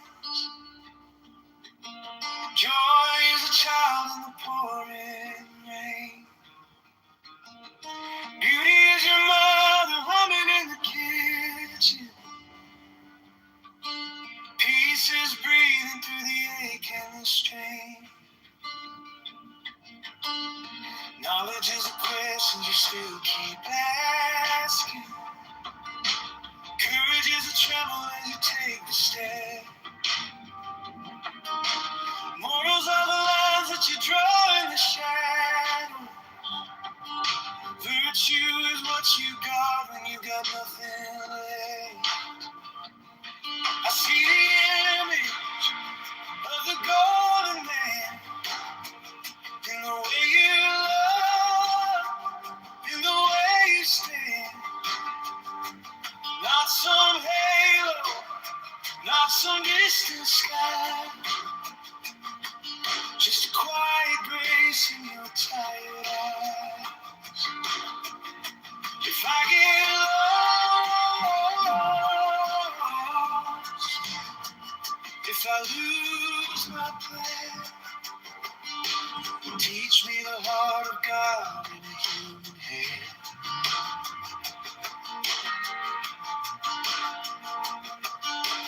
Character's a promise you make at midnight. Perfection is a crack where the light gets in. All these broken pieces on the table between us turn to something holy when you call me friend. I see the image of the golden man in the way you love, in the way you stand. Not some halo, not some distant sky. Just a quiet grace in your tired eyes. If I get lost,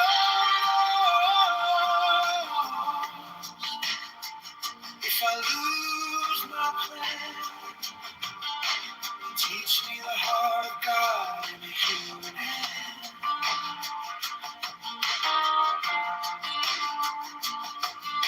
Every scar, a little stained glass window. Every failure folded into prayer. If heaven has a thing, I see the image of the golden man in the way you love. Just a quiet grace in your tired eyes. If I get lost, if I lose my plan, teach me the heart of God in a human hand. Teach me the heart of God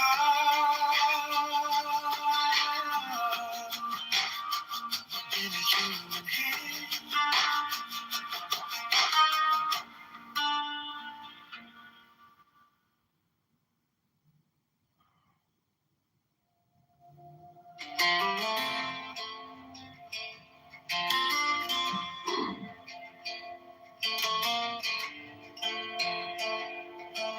Try to polish every moment into something it could never stand. But wisdom came quiet, like rain on dry ground. Said you're not a finished statue, you're the clay I'm shaping now. I'm a perfect work in progress. Every scar, every step, every breath held inside your kindness. You're not asking me to impress. You call this being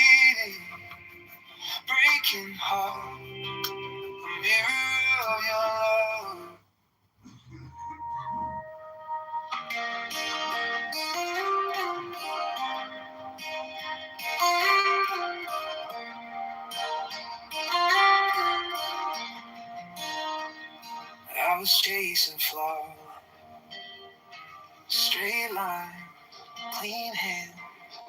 Try to polish every moment into something that can never stand. But wisdom came quiet, like rain on dry ground. Said you're not a finished statue, you're the clay I'm shaping now.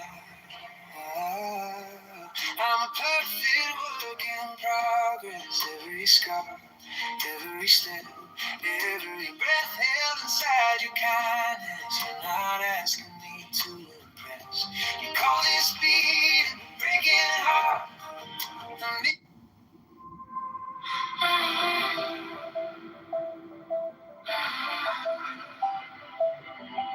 Little cracks in my halo, coffee stain on my white shirt. Still I'm tracing every shadow for a hint of how you were. I keep tripping on my questions, set my heart on every doubt. Yeah, you're writing in the margins, lines I still can't figure out. Your wisdom in my heart, the joy inside my aching chest. You're the beauty and the broken piece that lets my chaos rest. You're the courage in my shaking. You're the way my will grows kind. Perfect love, perfect reflection, drawing heaven through my life.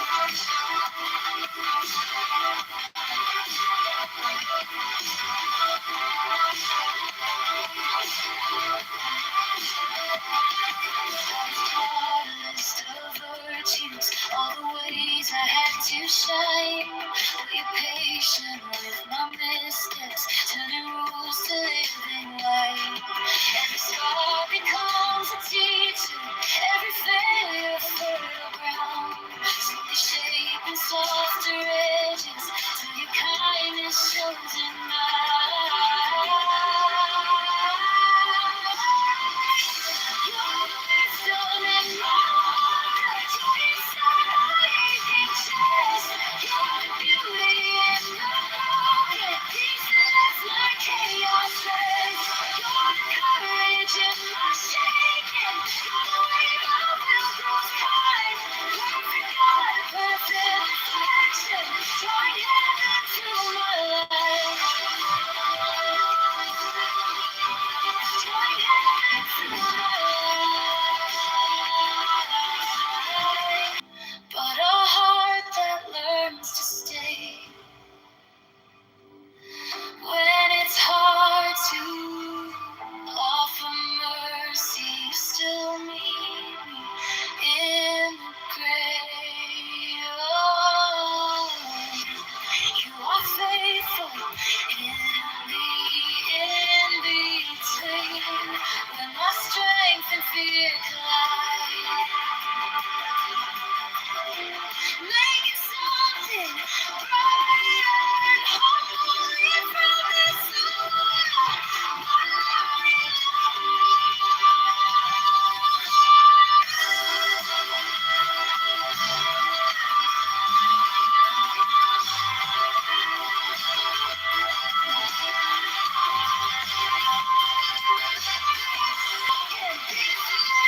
Chaos friends, your courage in my shaking. Your way my will grows kind.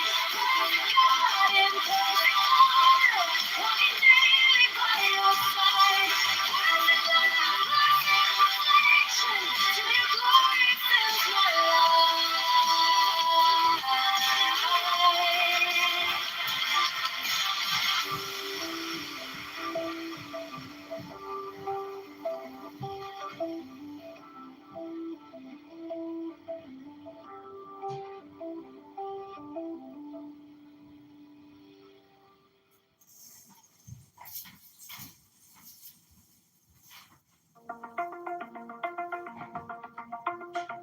little cracks in my halo, coffee stain on my white shirt. Still I'm tracing every shadow for a hint of how you were. keep tripping on my questions, stir my heart on every doubt. Yeah, you're writing in the margins, lines I still can't figure out. You're the wisdom in my life, joy inside my aching chest. You're the beauty in the broken, peace that lets my chaos rest. You're the current in the shaking. You're the way my will grows kind.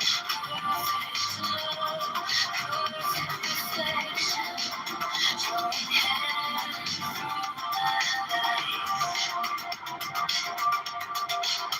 I was taught a list of virtues, all the ways I had to shine. But you're patient with my missteps, turning rules to living life.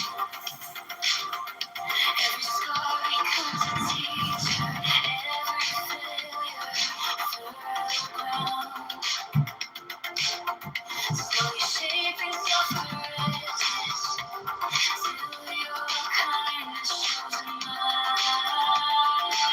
You're the wisdom in my life, so inside my aching chest. You're the beauty in the broken, peace that lets my chaos rest.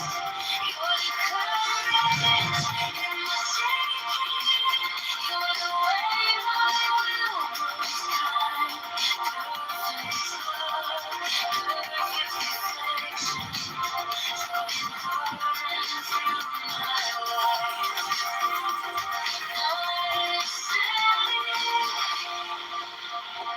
Flawless as you, but a heart that learns to stay when it's hard to offer mercy. You still meet me in the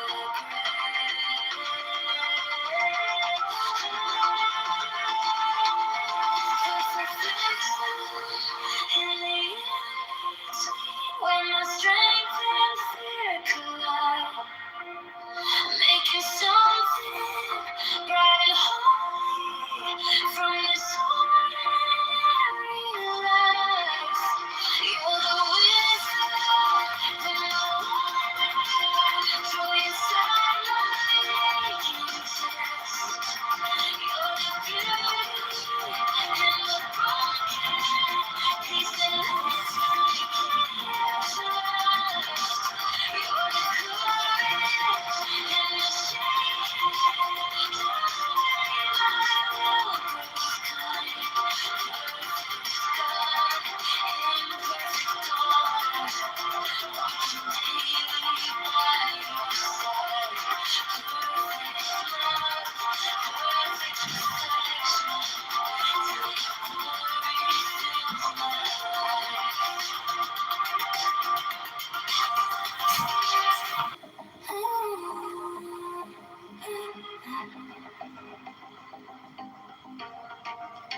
You trace a circle on the window, breath on the glass turns to light. Ask me, what are we made for? I say more than just getting by. Little flashes in the mirror, patience, laughter, quiet. Or a normative framework. If not, you have to borrow from my normative framework as I know it to like instantiate something like freedom or rights that are like you would just have a different way of doing it. I would say that's like granted by God, but I'm asking like what would you say that's ingratiated or granted by? Well, it's granted by what the meaning of freedom is, and that can change. So it like freedom is just like optional at the end of the day in your worldview. So then it's not even an argument. It's not even an argument that you like your beliefs in freedom Like, you can't even instantiate them because it's circular. You desire to be free. It is circular. But essentially, it's like, it seems to me that you're stuck with a circle, whether it is that a God exists or does not exist, is that it's, but either way, it's either God does value our freedoms as individual agents or he doesn't. Well, the reason why it's not the same is because, like, I'll go from a top down or a down up and reverse engineer either which way, and then I'm just going to get up at, like, God at the foundation of that. Now, you can reject that and say not God, but then I'm going to ask you, like, what in the not God worldview is going to, like, instantiate this, like, this value that you have? Why is it valuable, and why do you get to manifest it and express it in this way? What would be the foundation of that? We're free agents who benefit from the ability to be able to make choices. Yeah, but you don't even know if we're free, if we're, like, literally locked into, like, this closed system of, like, if you just get 1% more, like the 51% versus the 49%, I mean, is that really freedom? But then you have the issue. Hold on 1 second. And then you have the issue of, like, the induction fallacy, like, on the secular humanist worldview, where if you're using statistics and science and sense data and gathering, like, hypothesis, you do come up with new ideas, but then you don't get enough time to test them. You can end up with, like, an induction fallacy. And usually, like, one of the examples I point is the COVID issue, like locking people in their houses and forcing them to take vaccines. Yeah. So, I mean, are you suggesting that, we can't have any sort of discussions about where do our freedoms begin? Like, what are the, basis by which, what are the limits to what we can do? What is it that our freedoms allow? Because essentially, you have one side of the debate that is, or at least it seems to be on both sides of the debate. Both of them are arguing from freedom. One of it is freedom of individuals' right to not die, to not be subjected to a disease, and the other person's freedom.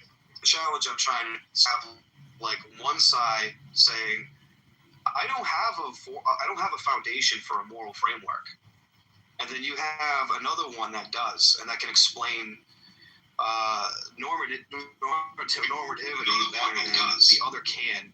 So it becomes a problem of, like, don't atheists and secular humanists interdepend on, like, Christian benevolence to just not wipe them out, just on the sole basis that they can't tell you what instantiates a right, how they believe in it, because they don't believe in anything.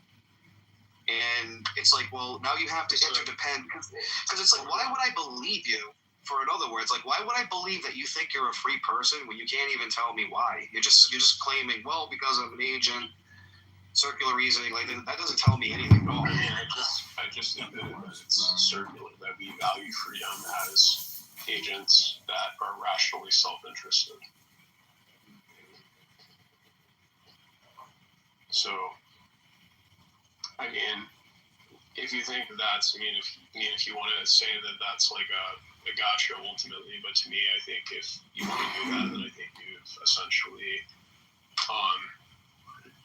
I think really, it's not gotcha. I think that's actually kind of sad from a Christian perspective. But the thing that's interesting is like why. Like, the thing is like, why ought I believe you is, like, now the problem, right? And then, like, the people you call literally crazy that believe in a magic sky daddy that, like, they hallucinate Jesus, they think they get the Holy Spirit by it. It's kind of strange that we actually have, like, a foundation, a good. You as a person, whether you believe in God or not, deserve dignity and to be treated with respect and human rights in the same way that I treat other Christian people. You get what I'm saying? Well, yeah, I understand that, and I mean, we have a pretty good sociobiological explanation for why is it that we do value that specifically. Now, you might say that, you know, God is the person who directed that or things like that. You know, you may not accept, you know, that has to me yet to be seen ultimately. Is that to me, I think it's evident though from our biology that we have that it's not something that simply adding God is really just adding an unnecessary step, is what I'm saying. Okay, so like when you remove that step, then you have nothing objective thereby to adhere to. And secondly, when you talk about like, if I can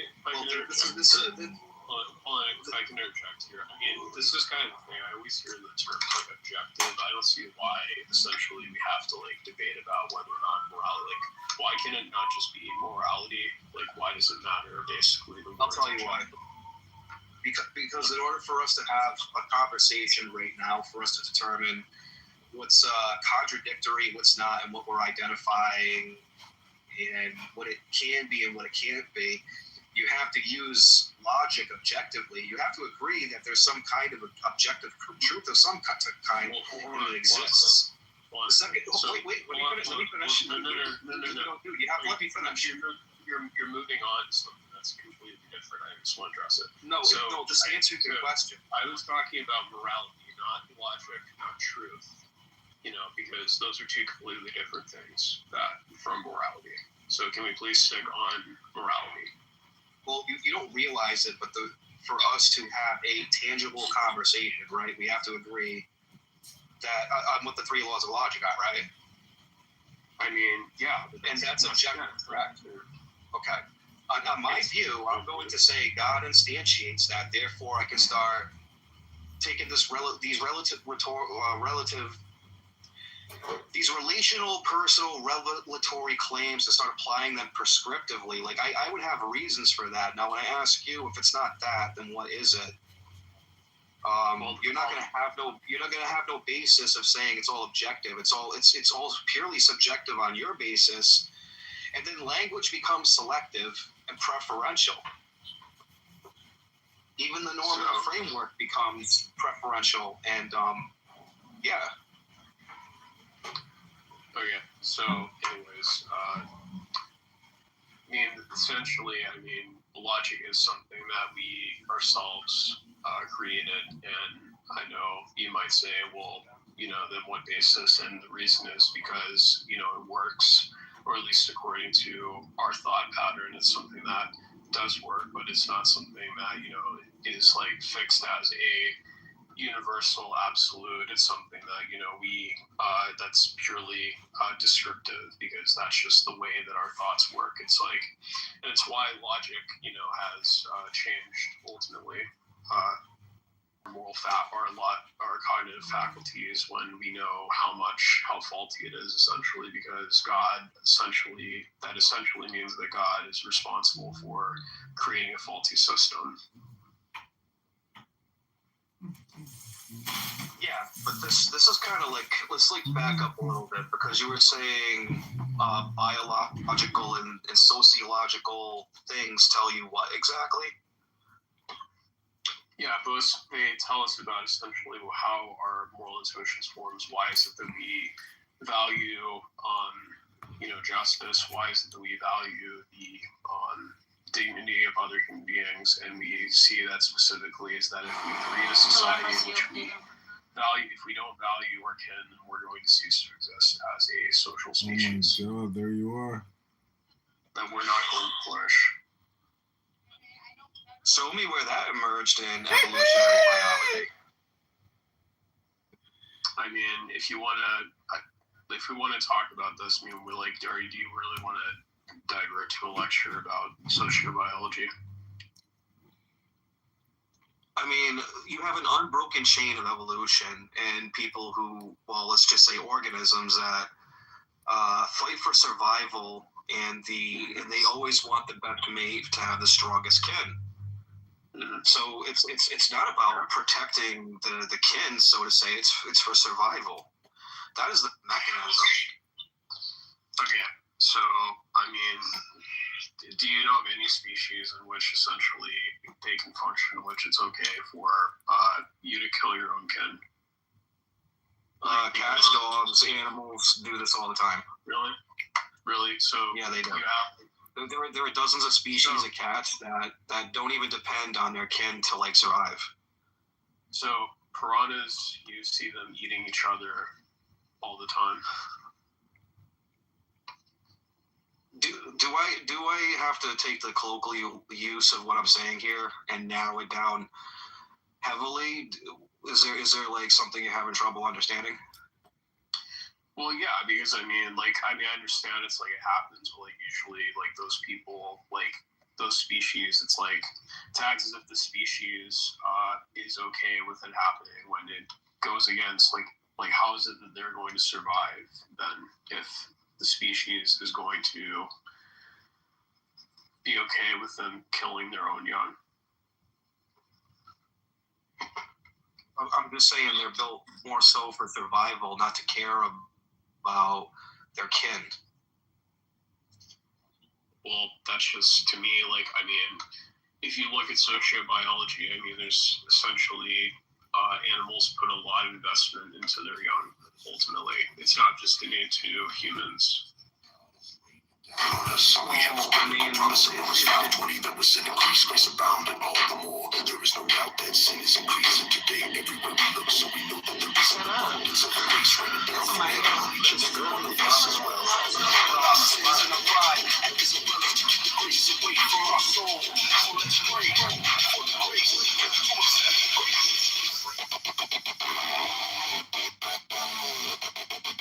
Today, let us resolve.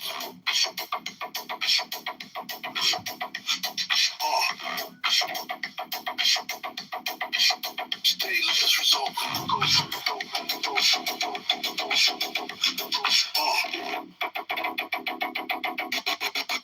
Today, let us resolve to accept the huge amount of grace that God is raining down from us. We have this biblical promise in Romans 5:20 that was sin increase, grace abound, and all for more. There is no doubt that sin is increasing today everywhere we look, so we know that there is an abundance of grace raining down from heaven on each and every one of us as well.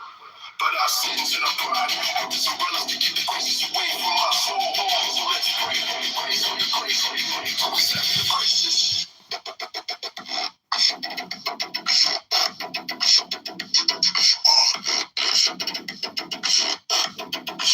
Today, let us resolve.